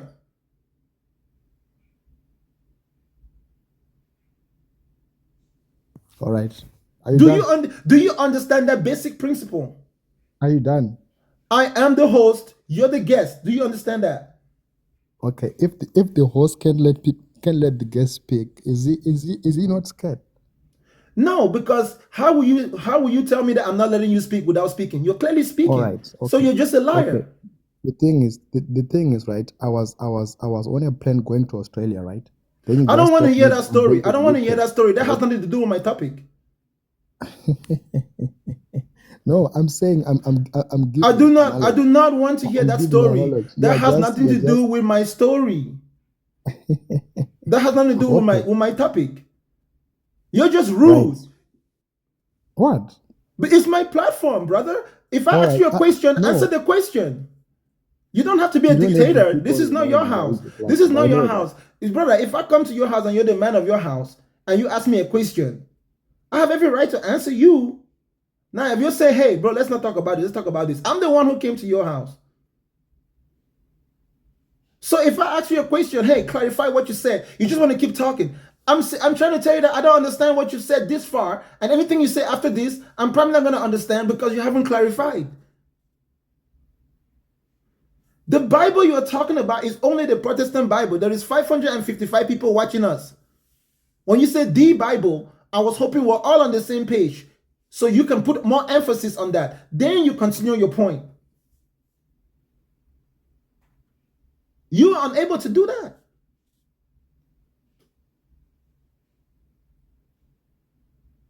So I'll give you one last chance. So I was saying, clarify that subject when you said the Bible. Which subject?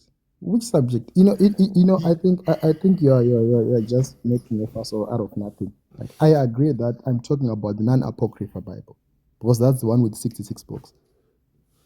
That's how I wanted you to phrase it. Then you can continue your idea. Is that why we should shout at each other like this?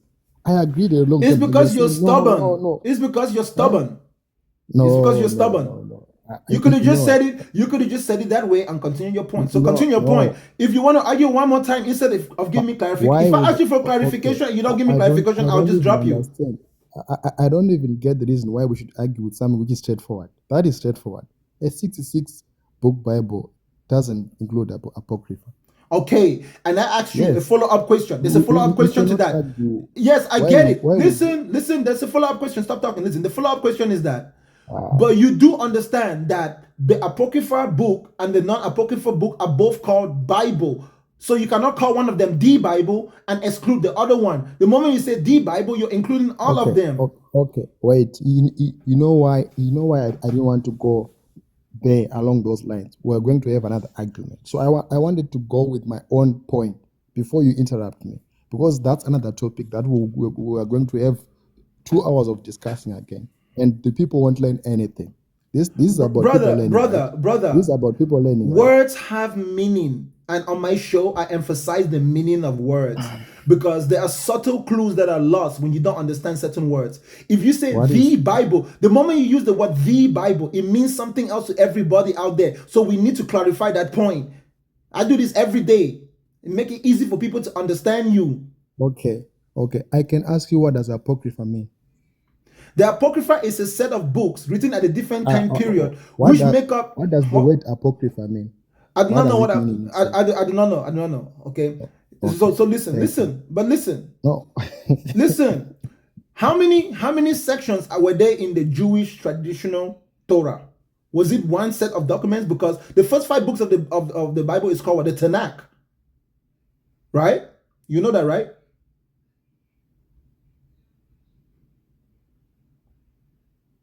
Bradley, you're muted. No, you can speak and continue. I don't want to argue. No, it's an interactive conversation. If you don't want to interact, thank you for your time. On this platform, you are the only one allowed to speak, you see. So now you want to make it an interactive thing, but you can go. Go and look at yourself in the mirror and talk. I'm so kind to these people sometimes, you know.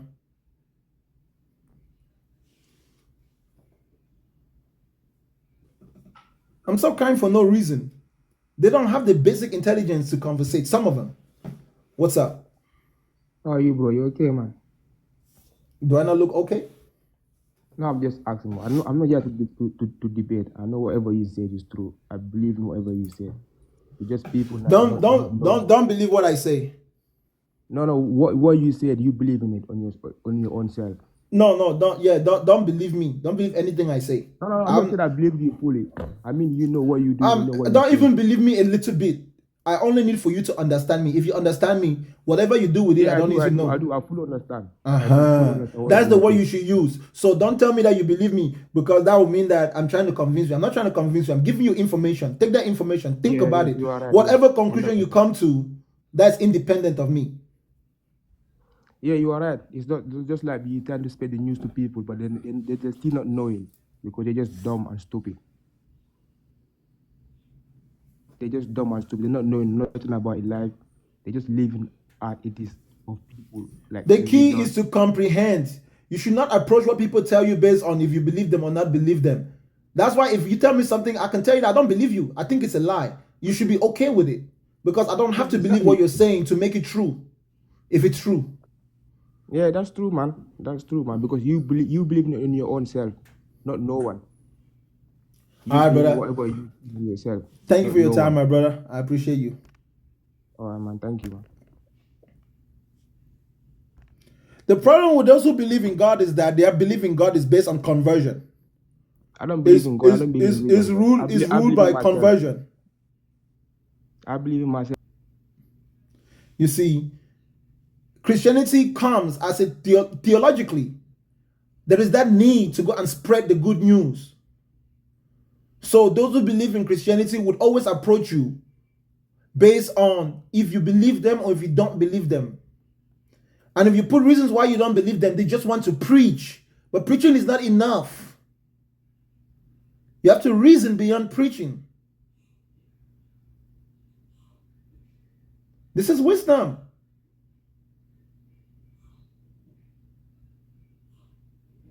When you go to school, you don't go to school so you can believe what they teach you, so you can understand what they've taught you. That's why when you go to school, the only skills you can use from school are the skills you understood, not what you believed. If you didn't understand what they taught you in school, then you stand no chance whether it's real or not real.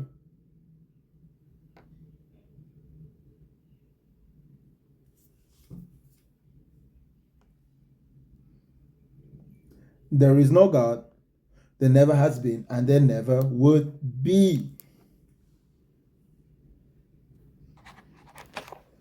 Hello. What's up? Hey, man. We're just two people living in the world. You know. Live in the world right now. We don't know what tomorrow brings. Yeah. Tomorrow you might be here. That's right. I might not. Tomorrow I might be here. You might not. That's just the way of the world. Oh, I know. Yeah, I know. And I know where we'll be. You know. And I was just looking at the things you said, that God is not real and humans are real. Just trying to contemplate what you had up there on your page. You can interact with human beings as real things and real people. You cannot interact with God. You can only imagine God. So people who imagine God and try to have a personal interaction with God go mad, and they don't even know that it's madness. Yeah. You're supposed to approach God as the idea that it is. It's simply an idea. Then make out of it idealistically what you can. Let it inspire you practically the best you can. And the way that Christianity and Islam affects Muslims practically is when they try to use it as a source of morality to govern the way they treat other human beings. So real Islam is the way Muslims behave.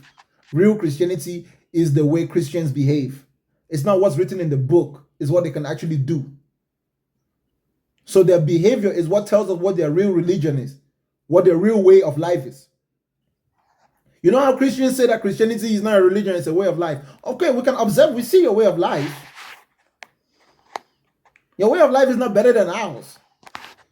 It's not better than anybody. You haven't produced any results that somebody else hasn't produced in a different way. Jesus hasn't done anything for the Christian that Muhammad cannot do for the Muslim. Jesus hasn't done anything for the Christian that Buddha cannot do for the Buddhist. Well, I believe, I've been searching for the Lord for a long time. I've been searching for God for a long time. Let you know, I'm 67 years old, and I grew up in a Baptist home. I'm a white guy, grew up in a Baptist home, had all the opportunities I ever thought I would ever have in the world. And I entered into the military when I was 18. I retired from the military when I was 39. I spent 20 years in the military, and I got out, and I was married to a beautiful woman. She passed away on me 3 years ago, but we were married for 44 fantastic years, so I have been blessed my entire life. But the one thing that I always thought of was, I want to find God on my own level. I don't want to find him on anybody else's level. That means that you have to form your own idea of God. What do you think it is? And it will only matter to you, and it's okay for you to do that. That's right. Yeah, it's okay for you to make up your own idea of God. That's right. What's not okay is when you think that somebody else's idea of God has to be yours. Right. So when I was 40, I said, Lord, I'm just, if you're real, if you're out there, I want to find you. And I want to find you on my own terms. Just, I want to find you. I've already heard what everybody says about you. And I want to find you on. I just threw all that away. And I started reading the scriptures. And I just believed everything like a little child. That's what it tells you to do. And that's what I did. And I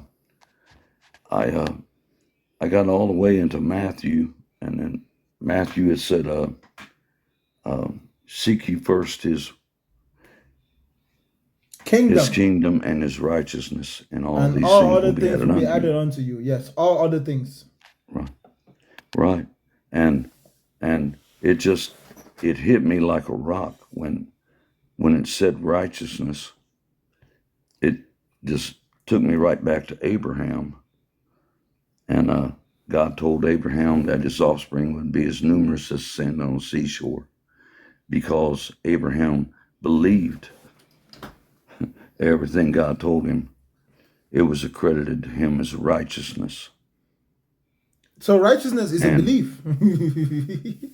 But righteousness is not, but like a lot of people, I mean, just like me, I'm trying to understand what's right and what's wrong. Well, what is righteousness? Righteousness is believing everything that God tells you. It's not doing what's right. That's exactly. There you go. You got it. Yeah, it's not doing what's right and what's wrong, because the Bible also says that we don't know how to do what's right or what's wrong. Right. All the ways of the man seem right, but they are all wrong. You know? You're correct. That's the way that my journey started. But don't you think that perception affects your conduct? It actually affects your ability to do what's right and wrong if you believe that righteousness is not your conduct, much rather than your belief in everything God says or everything God supposedly said. Because the Bible is a supposedly said, right? It's not that God said anything. It's that some people suppose that God said something. Well, yeah, I guess. I mean, I believe. I'm 67 years old, guy. Let me ask you a question. Since you're 67, let me ask you a question. Since you're 67. Yeah. When I say the word death, what image comes to your mind? What ideas come to your mind as far as you are concerned? When I say the word death, how do you feel about it right now where you are? Give me the real truth. Oh, about as far as death. At the age of 67. Yes, at the age of 67. I believe exactly what the Bible says. So when you think about death, see, don't tell me that you believe what the Bible says. Tell me what you actually believe in your own words. Okay. I believe that my body. I believe that I am a triune being. I'm a three-part being. Okay. I have a body. I have a spirit. What is a spirit? What's a spirit? The spirit that lives inside of my body is to try to understand it. You're a three-part being. You're a three-part being, just like God is a three-part being.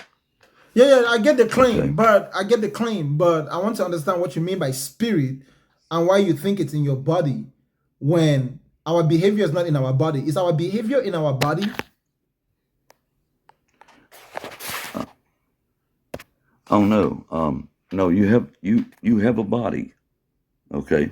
It's not that you have a body, and you have.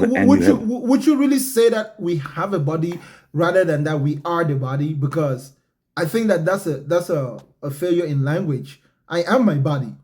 I don't know any part of me which is not my body. I don't Okay, interact right, with yeah. I don't interact with any aspect of me which is not my body. So I'm always present within myself because I know what I am, and it's consistent with Right. what I know I have, and I can make something out of it. So if righteousness is what I do, if I misunderstand myself, I'll never be able to Okay. be righteous if righteousness is even possible. So when you tell me that there's a spirit living inside of you, I wonder if you mean it in the literal sense or you're just saying it ideologically that, oh, look, there's an aspect of us that we call spirit. So which one do you mean? You mean that you right now in your physical body, there is a spirit inside of it, a literal spirit, literally. Well, the spirit is what is talking to you. And I'm talking to you using the body, which are words that are coming out of my mouth. I will not have a mouth if I don't have a body. But I don't think that that's exactly correct. I think that that's a misrepresentation of the truth, bro, because the spirit is not what's talking. What's talking is the Yes. body. Talking is words that you produce I'm talking. using your mouth, and then your brain collects information through your experiences in forms of chemicals and electrical impulses. Store those information, and that every information that you can remember always affects what you think of new information that comes into your mind. So when new information comes into your mind through your five senses, which is real data by observation, touch, smell, feel, whatever, you process it. Yeah. You process it. But what's processing is the brain. It's a literal function of the brain. And I think you're describing that function as spirit when it's not a literal thing. It's not a something, it's a somehow. So the word spirit doesn't describe a something, it describes a somehow. It describes how the body works, not what the body is. So your spirit is not what you are. The spirit is how you behave, how you act. No. It's an idea that no. represents that aspect of you. The only part of you that is necessary for your existence is your body. That's why we have never interacted with disembodied spirit, right? A human being cannot be a living being without his body. Your body is the only thing that makes you you. Everything else begins with the body. Everything else is either the behavior of the body, the health of the body, the parts of the body. Those behaviors, we combine them together in an idea called spirit. If I give you the definition of the word spirit according to the English language, you will see that what I'm saying is not false. That's why the Bible is not a dictionary. You have to know how to speak English first before you read the Bible. Okay. Spirit definition, okay? All right. The non-physical part of a person. So the spirit is not physical. Nothing can live in your body which is not physical. Nothing can be in your body which is not physical. Your physical body only contains physical things. Okay, so it doesn't have a non-physical part, literally. That's why the word non-physical literally means non-physical, means it's not really there. So it's not this non-physical means it's not describing the physics. Your spirit is not defining the physics of who you are. It's a concept that is describing the behavior of your physics due to your physics. The non-physical part of a person, which is the seat of emotions and character. In other words, the soul. Now, the second definition for the word spirit as a noun is those qualities regarded as forming the definitive or typical element in the character of a person, nation, or group. So you can even have the spirit of a nation in the thought and attitude of a particular period.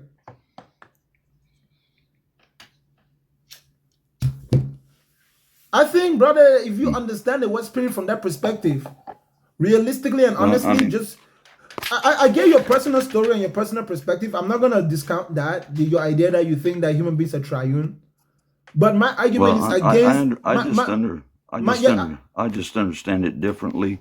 I understand it differently. I understand it the way that that it was explained to me by the Spirit that explained it. Yeah, I get it, brother. But is the when you this understand? truth, I mean, this truth you're telling me, is it what it actually is, or is it what you feel like it should be based on what you've understood? What is it? If I was to observe the human being, would I observe a spirit, or I can only understand spirit if you explain it to me? Because, like I said to you, you said that there's a spirit living inside of us. That's not something that there's a way to verify it. You Well, said that no. the spirit is what's talking to me right now, but I know about the human biology and I know what makes human beings talk. It's not a spirit. Right. Well, I mean, I don't know. Because I will Let me ask you, see brother, here. from the moment the sperm hit the egg in your mother's womb, when did you become a spirit? When did the spirit enter the body? On the 8th day. On the 8th day of what? On your 8th day, that's when your spirit enters your body.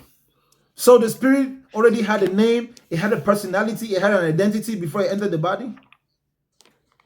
Jesus formed you. He sent you into your body. Yeah, so where were you before you were inside your body? You were with the Lord. What were you doing with the Lord? It's kind of like, the way I can explain it the best to you, the way it feels like in a body is, okay, how long were we? How long? You're unconscious. Have you ever been unconscious? Have you ever been unconscious? Yeah. And you're in white, total white, and you come out of that white, and you finally become conscious, and you look around, and you start seeing things, and you come forward. That is. No, I'm serious. I'm serious. Hold I'm up, brother. Hold up, brother. serious. How long would you say that I'm your serious. spirit? How long would you say that your spirit was with God before it entered the body? How long? From eternity, or did God create your spirit? God sent you where you had to go. Yeah. I'm asking you, did God create your spirit? Yes. So when did God create everything? When did God create your spirit? Because if God created your spirit, doesn't that mean that God created Himself? Because according to the Bible, according to the narrative, the spirit is the breath that God blew into man. So God breathed into man, right? So the spirit came from inside of God, and the spirit would have had to be eternal, just like God. Okay, right there. You almost said. I'm trying to find it exactly what it says, because I don't want to misinterpret it. But I understand the way that he explained it to me.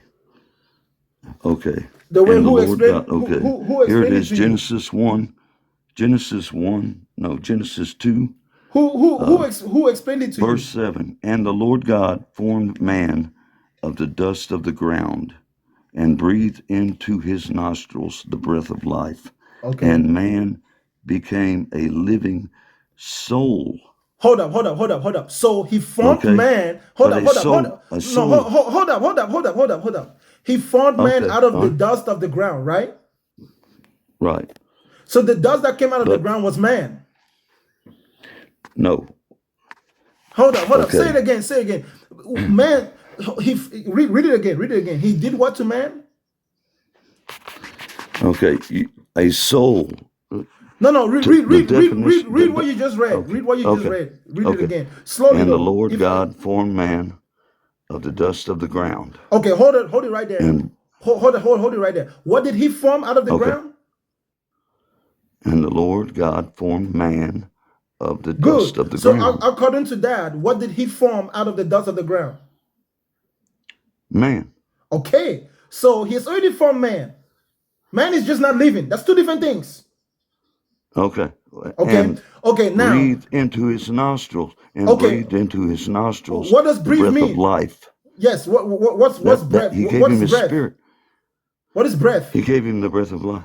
No. Yeah, I know. But what is breath? Yeah, if you give man the breath of life, that means man has the breath of life. So, from a man's perspective, what is breath? The ability to breathe, the ability to live. And so in 2024, what do we now know we're doing when we're breathing?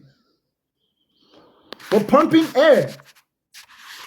So the spirit God would have given man was not something intangible. It would still be something physical called air.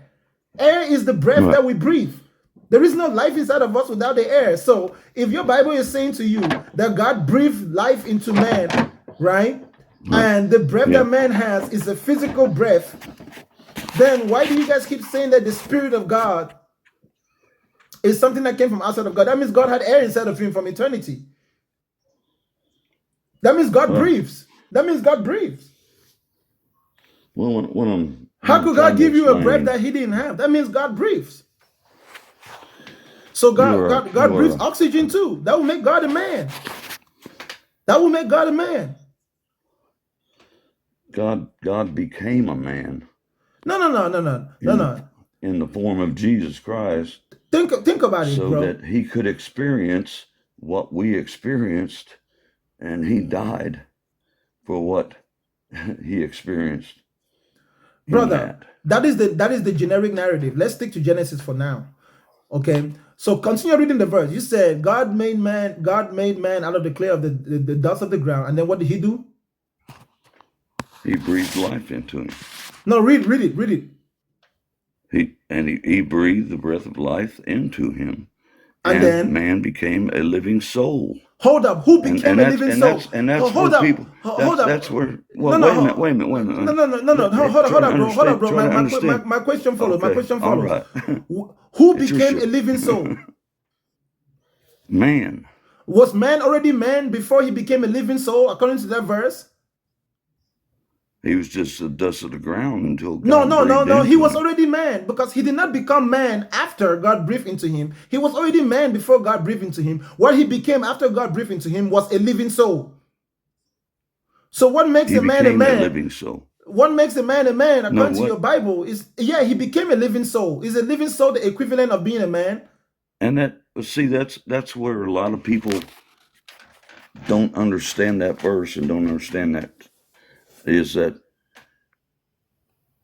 you are a living soul. Okay? What is a soul? What puts a soul together? Okay? A body and a spirit. Okay. No, it's not just the body. Hold up. Let's use the words. Let's use the words that the Bible used. The Bible doesn't say spirit. The Bible says breath. Right. Yeah. That one. Okay. One, yeah. So right. Yes, the breath there doesn't mean spirit, because human beings don't breathe spirit. Human beings breathe air. So breath there means air. Right. If what that verse is saying is true, breath cannot be anything other than air, which is pumped through your lungs. Oxygen in, carbon dioxide out. Literally, physical elements. And it's saying that those came out from God as a breath. That means God himself has oxygen and carbon dioxide inside of him, or whatever gas man breathes. Right. It doesn't listen, bro. It doesn't say he breathed into the fish, but the fish got life too. It doesn't say he breathed into the animals, but the animals got lives too. Do you think animals have spirits? Yes. How did the spirit get? How did the spirit get into the animal? God is in all things. Yeah. But according to the Bible, how did the animals get their spirit? God breathed the same way into them. He created everything. What chapter and verse does it say that God breathed into the animals? He created it. Yeah, but saying that he created it is not the equivalent of I'd have to go back to it, but yeah, brother, you wouldn't find it in the Bible. It's in a certain day. I don't have the Bible with me right now. Yeah. I think it's in the fourth day, I think. God did not form the animals with his hands. It said he just spoke. He said, let there be, and they just popped out of nowhere. But man specifically, he reached out to the ground and he formed man. Right? And then man wasn't complete yet. He still had to come and breathe into man. But then we don't see man doing anything different from the animals as far as what makes man alive. Animals breathe. There is no part of our body that functions in a way that keeps us alive, that animals don't function in that same way. So if you're just in a fancy way trying to say that, if you're trying to say that you believe that oxygen is spirit, then I don't fault you for it. But definitely oxygen is not a spirit in the literal sense. Literally. That's why we have physics, chemistry, biology. Well, you have physics, and people try to explain God like they take water, ice, and a gas. Now you can see ice, but you can see water, but it's in a different form. But you can't see that gas. Yeah, but the gas itself is not water. And no one has ever you can seen. see. No one has. Well, You can see the clouds and the mist. You can see the mist. only if there's something in the way, like a cloud, or if No, somebody's yeah, blowing some steam out of a diesel engine. the cloud is the or H2O. whatever. The cloud is the H2O in a gaseous form. You see water in all its forms, in all its three forms, in all its three transformations. Okay, do you see the rest of it? Yeah, you see all of it. Every time you're What? gonna see H2O, it's What? either gonna be a gas. If it's not a gas, it's falling as a liquid from the sky. When it accumulates, Okay. it's water, and then when it freezes, it's ice. It's never invisible. Okay. Right. So when you're looking out at the sky and you see the clouds, right? Yes. You see the clouds? What about the rest of the sky that's blue? There's nothing. There's other gases. Every bit of it is filled with oxygen. Every bit of it it's not is filled oxygen. with gas. Oxygen is not the most abundant gas in the air. The most abundant gas in the air. The most abundant gas in the air. Human beings don't even breathe it. I think it's nitrogen. We don't inhale it. I'm just saying that people. I'm just saying that you see the clouds, but do you necessarily see all the entire blue sky that's full of air? Yeah, because the sky is not just made up of there that you don't see. Listen, brother. The part that you don't see is not the same breath that we breathe, right? In fact, when we breathe it's other gases, hydrogen, nitrogen. There's other gases in the air. Oxygen is literally less than 20%. There is less than 20% oxygen in our atmosphere that we breathe. Our lungs have to filter it out. Okay, well, I mean, the point I was trying to make was that you might look at the clouds, look at one cloud that's out there, but you don't see the entire blue sky that's there, that's full of oxygen. What does that even mean? Everything. You know what I mean? What does that even mean? You're paying attention to the clouds and you're not seeing the blue sky that's full of oxygen. Why is the sky blue? Well, we can go on forever, brother. Okay, what do you mean by it's full of oxygen? Can human beings breathe at 10,000? Hold up, bro. Can a human be, do you not know that human beings experience nosebleed the higher we go up in the atmosphere? Right. That's why we have to pressurize airplane. There's no oxygen up there, bro. The oxygen is on the ground in abundance. The air is very thin up there. And eventually you keep going, you reach a point where there is no air. That is why we face difficulty the higher we go. So when you look at the blue sky, you're not looking for oxygen. Okay. I'm just saying, man. There is sulfur. Sometimes you don't see what's. Sometimes people don't see what's right in front of their face. Sometimes people just don't see what's in front of their face. They pay attention to the cloud that's up there, but they don't see the entire blue sky that's filled with whatever that's there. It's right in front of you. Brother, that's not possible. It's not possible to see the clouds.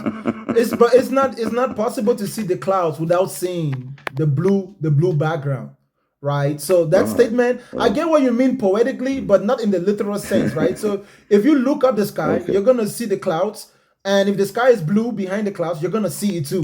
Nobody looks at the clouds and only sees the cloud unless it's completely covered where you are. But when the clouds spread, you see the blue, you see the atmosphere around you. Unless you're blind, if you're talking about blind people, I get it. But anyone whose eyes work can clearly see the differences. You can see the different types of clouds. Not every type of cloud is the same, you know. Yeah. But what you're seeing is not what it is because of what you think it is. It is what it is as commonly defined based on its behavior and its attitude. That's how human beings name things. If I could, if you don't mind, to get back on the topic, God is not real, humans are real thing. Brother, we already concluded that topic. We concluded that topic when we began with. You already said it, okay? God is what people make it to be. So you can invent your own idea of God in your head. As far as the reality, God doesn't exist. God is just an idea that every human being uses however they want to satisfy their emotions or to choose what works for them. That's why when you tell me that you believe the story of the Bible, I don't really have a problem with that. I'm only arguing with you in terms of what's true and what's literal and what is just your feelings and your emotions and your personal interpretation based on what you feel when you read that verse. That is why when I read that verse, I don't get what you get. When you read the verse, you see spirit, I see breath. And I use my common sense to know that if God breathed breath into human beings and the breath that human beings has is oxygen, how could God breathe something into you that he didn't have in his own body? That's what my logic is coming about, right? So this God must be a human being. That's what I'm saying. Your God, the God you're describing. Well, what I was trying to explain is that the misconception that people have of what a soul is, a living soul is, and to understand what a living soul is a spirit and a body. Okay, so you know what that means? A spirit and a body becomes a living soul. Good. So let me ask you again. I asked you this question earlier. I asked you this question earlier. When you think about death, what do you think? I was really asking you from your personal perspective, right? You're 67 years old. You're definitely closer to death when you follow the naturalistic path. What do you think happens to you after you die? After I pass away, my body goes back to the ground where it came from, and my spirit returns to the Lord who gave it. So okay. Can we agree that the spirit that the Lord put in man when he created man, according to your Bible, is the air that man breathes? Can we agree? Oh yeah. Okay, the air that man breathes. So when a man takes his last breath, where does that breath go?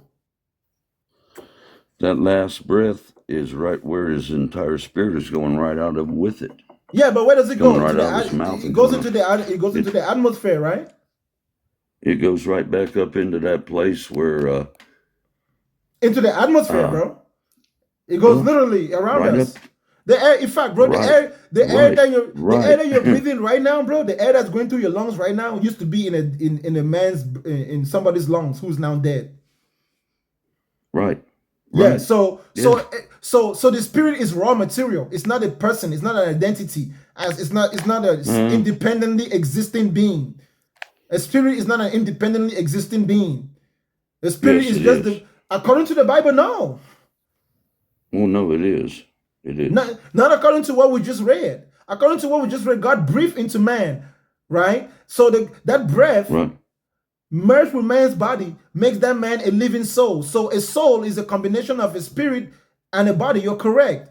A soul would be like a human being who is alive. But a human being who is dead is no longer a soul.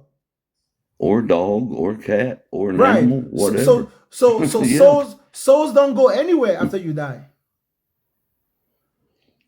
The body goes back to the ground where it came from, and the spirit goes back to the air where it came from. Where it came from, which is right in front of us. Think about it, bro. Think about it. Right in front of us. Yeah, of right course. in front of us. Of course. But it has nothing to do with God. That's the amazing thing. This process, we observe it happening independent of a God. We don't see God putting breath in any human being. In fact, when your father and your mother have sex, guess what? The baby grows 100% in the mother's stomach. There is no external influence that comes in that doesn't come in through the mother's mouth within the development of a human being. So we know for a fact there's no energy or spirit that enters the womb after fertilization has taken place. Everything that makes you who you are is a combination of that sperm and that egg and all your mother's bodily functions. So if a spirit is real in the literal sense, it has to be a physical thing. And the Bible does describe it as the physical thing that we call air. And we know that air is a disembodied form of a gas, of a substance, right? It's not a person. So when you die, you're not going to go somewhere with streets of gold, pearly gates. Because you are not who you are without the combination of the air you breathe and the body that you are. You're correct. The air is like food. The air that you breathe is like food for your body, kind of like the gas in a car. The gas in the car is not the car itself. Right. I got you. I mean, you know, the breath of life. But you want to know what's amazing? You want to know what's amazing? The Bible is not completely correct. The Bible is actually only half correct when it describes that biological process of what makes a human being alive. Because a human being relies more than just on the breath. He also has to rely on the elixir of life, which is water. That now is hydrogen. Absolutely.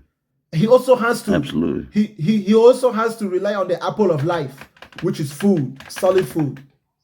He also has to rely on the fire of life, which is the light we get from the sun. So those are all just metaphors.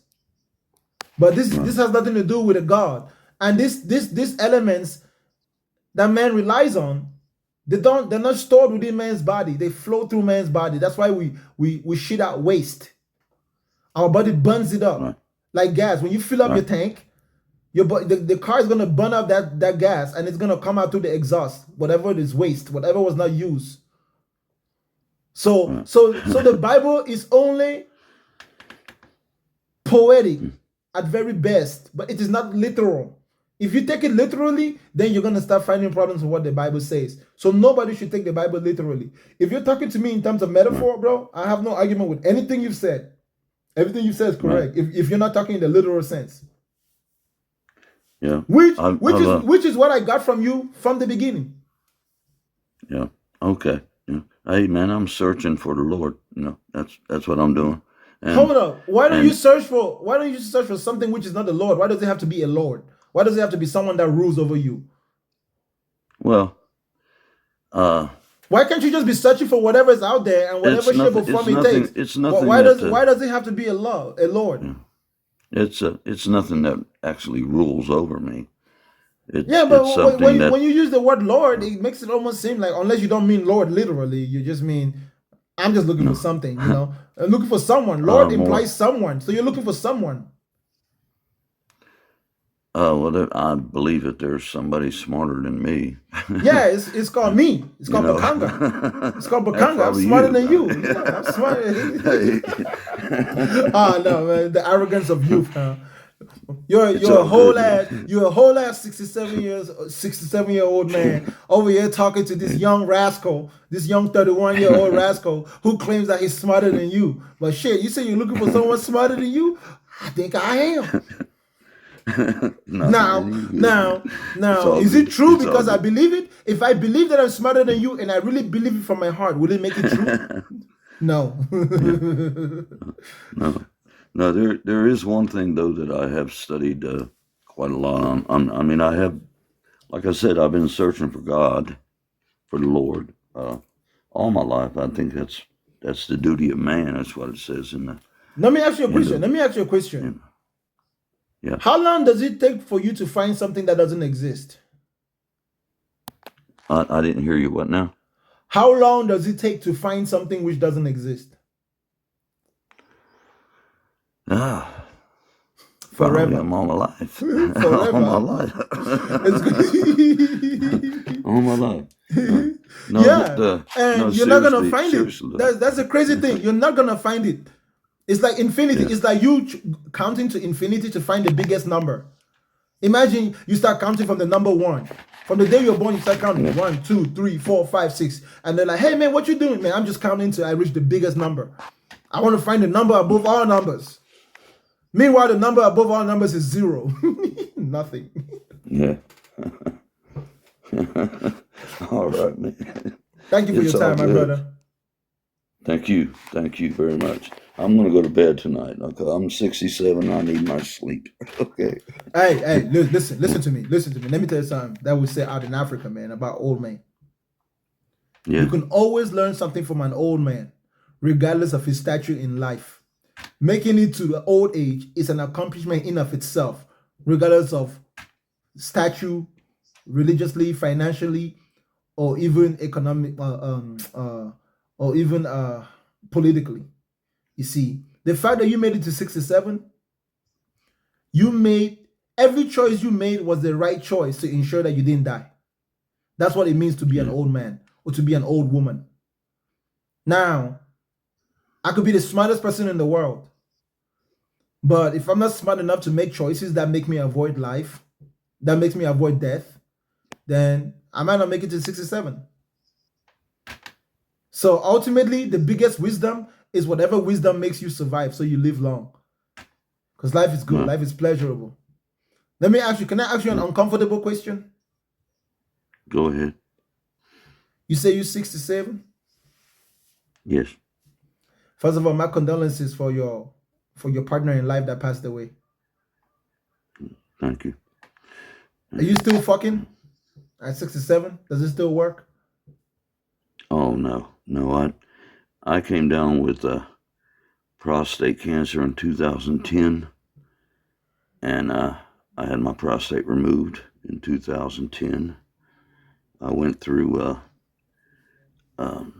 37 bouts of radiation, and God damn.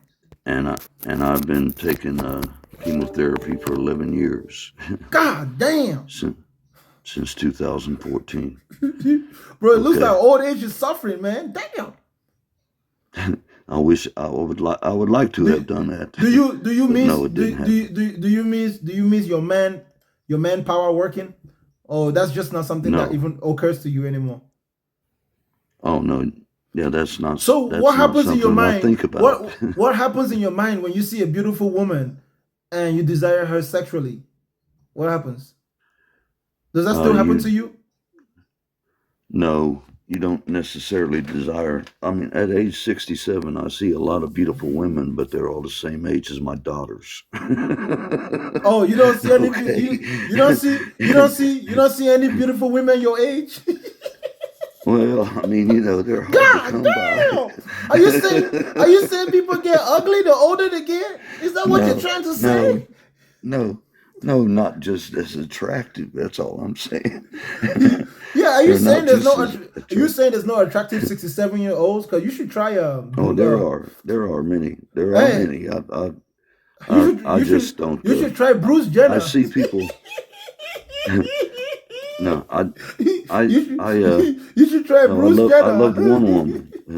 Tell you truthfully, I loved one woman in my life, and I loved her, and 44 Yeah, I'm not years we talking were about married. love. I'm not talking about Right. love. I'm talking about sexual No, attraction. I'm just looking at, I'm just looking at people, and I see them as my sister, or my daughter, or my granddaughter, or my great granddaughter, because I do have them.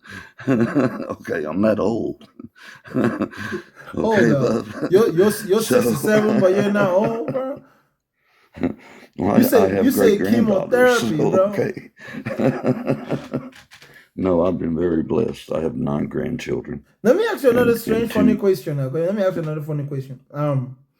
So you believe that the human spirit, do you believe that it has hands, it has a mouth, it got the head, it's got like a form that resembles our body? You think so? The spirit? Oh yeah, definitely. I was with every one of my I was with every one of my grandchildren on the 8th day. Bro, do you think that? No, I'm talking about a spirit. Like once a human being dies, right? I'm talking about. That's what I'm talking about. The spirit that returns to God. Does it return in human form, just not physical, but spiritual human form? No, you don't have a body. You drop that body down. Yeah, but you God have a Himself spirit. is a spirit. You don't believe the part of the Bible that says that God is sitting on the throne. You don't think it's literal? Oh, brother, that's not my area.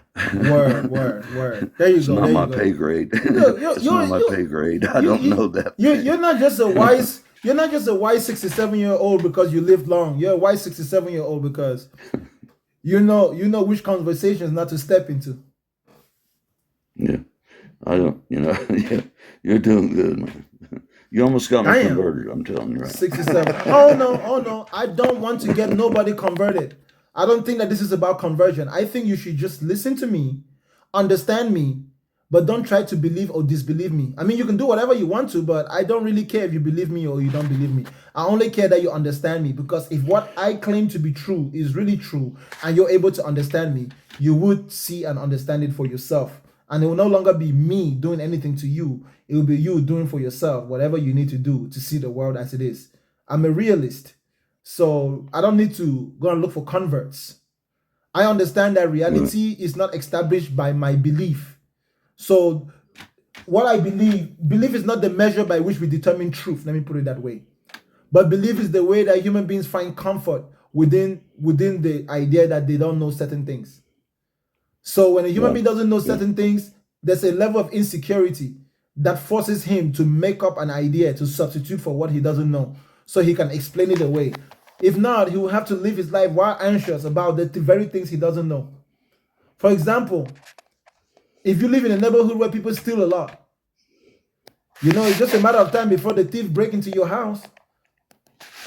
You don't know when the thief are gonna come, so you're gonna have to make a plan. You have to make something up. Same idea. Anyways, thank you for your time, bro. I appreciate you. Okay, thank you very much. Have a good night, Have man. a good night, brother. Yeah. All right, do the same. All right. Hey, who did you vote for? Hey, huh? You heard me. You heard me. Who did you vote for?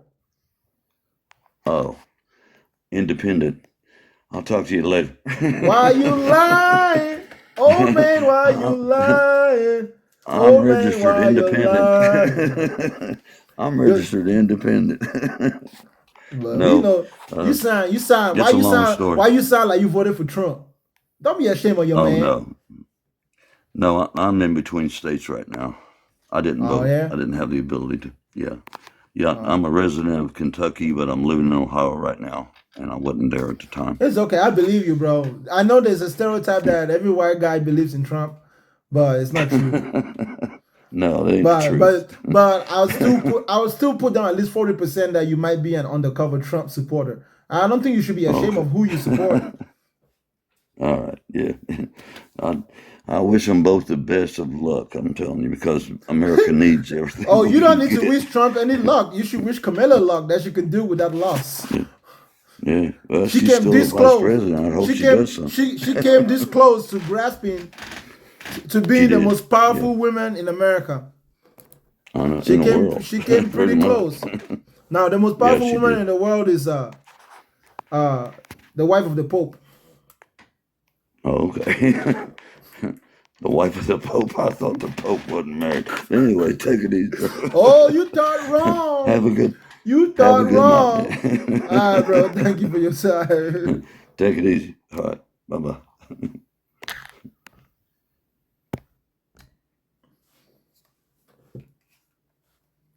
Ladies and gentlemen, I hope you're doing great tonight. It's about that time for Bakanga to evaporate. I'm about to go from liquid to gas. Then when the temperatures drop, I'm going to condense. Then I'm going to fall down like rain. But it's time for Bakanga to vamos. Thank you so much to everyone that came to my show tonight. Hey, Venus. Sorry, sister. I'm too busy tonight. And I got carried away. I was going to bring you up, but X don't get laid every day. So, look at that. I'm going to try my best to upload to YouTube. Man, nobody makes false promises like Bakanga. God damn. I'm being convicted by my own promises. I'm being bamboozled. As you guys can see, I'm tired. I will.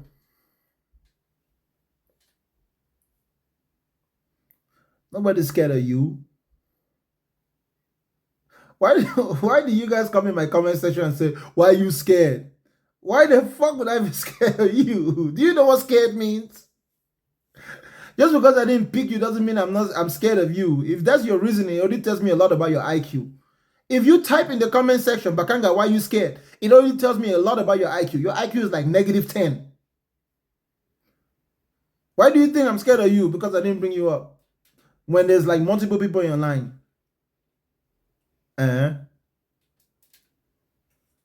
Hey man, you scared? That's what the corn said to the chicken before the chicken ate his ass. Oh, pause. Before the chicken ate him. That's what the gazelle said to the lion right before the lion snaps his neck and eat him for dinner.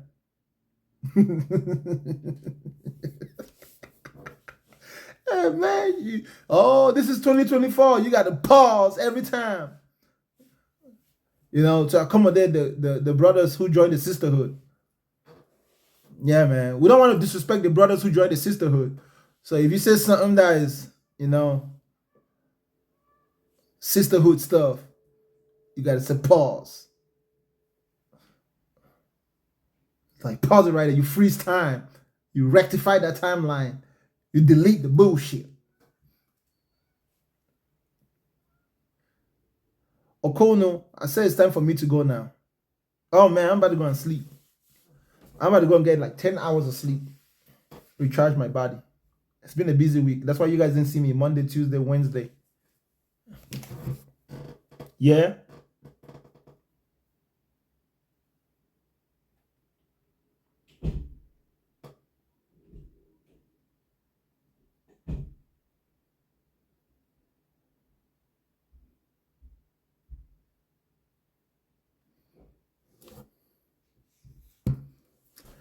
Bakanga is the truth. Take this with you today. Take this with you, y'all. You are your physical body. Your physical body is you. You are your physical body. Your physical body is you. Your spirit is just an idea that you made up to describe the behavior of your body. Your spirit is just an idea that describes the behavior of your spirit, of your body. But who you are, in fact, is your physical body. Your physical body is the real you. So if you want to take care of yourself, take care of your physical body. Don't ignore your physical body. It's kind of like what they say. Don't wait until you're sick to go to the hospital. Go to the hospital before you get sick. Then when the sickness is coming, you will see it coming. I'm not a bad teacher. You're just a stubborn student. You're a brainwashed student. You're suffering from chronic religious indoctrination. You have been over-domesticated. Over-domesticated. Domestication is a thing where you can over-domesticate an animal. You've been excessively tamed. See, those of us who don't believe in God, our domestication has expired. My domestication expired a long time ago. It's not my fault that your domestication is fresh. Very fresh. Or you had extended warranty on your domestication. Those of you who become Christians and one day you're not, the next day you are. Or Muslims, one day you are, one day you're not. You're on extended warranty.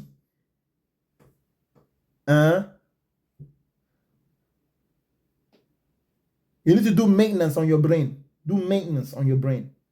Or should I say, like we Africans say, maintenance. You have to do maintenance on your brain.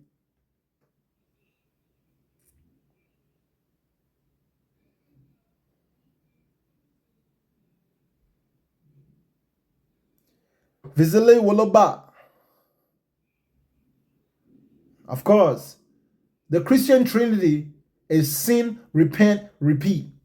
That's the real Trinity in Christianity. If you can learn how to sin, to repent, and to repeat, you'll be a good Christian.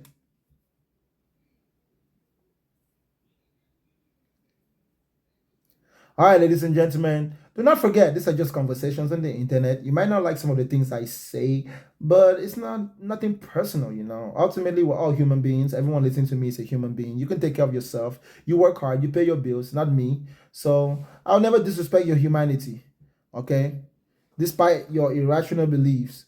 I will criticize your religion, criticize your belief, but I will never disrespect your humanity or your need to live, your right to live. That much ado.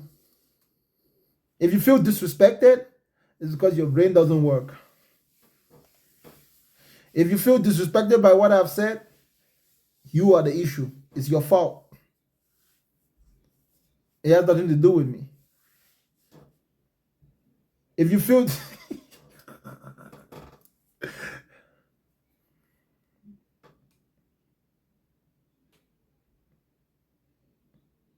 yes, Pin.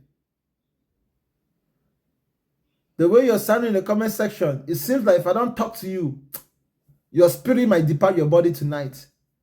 Guess what? Let it depart. You can go and be in heaven. I'm giving you an opportunity to go to heaven.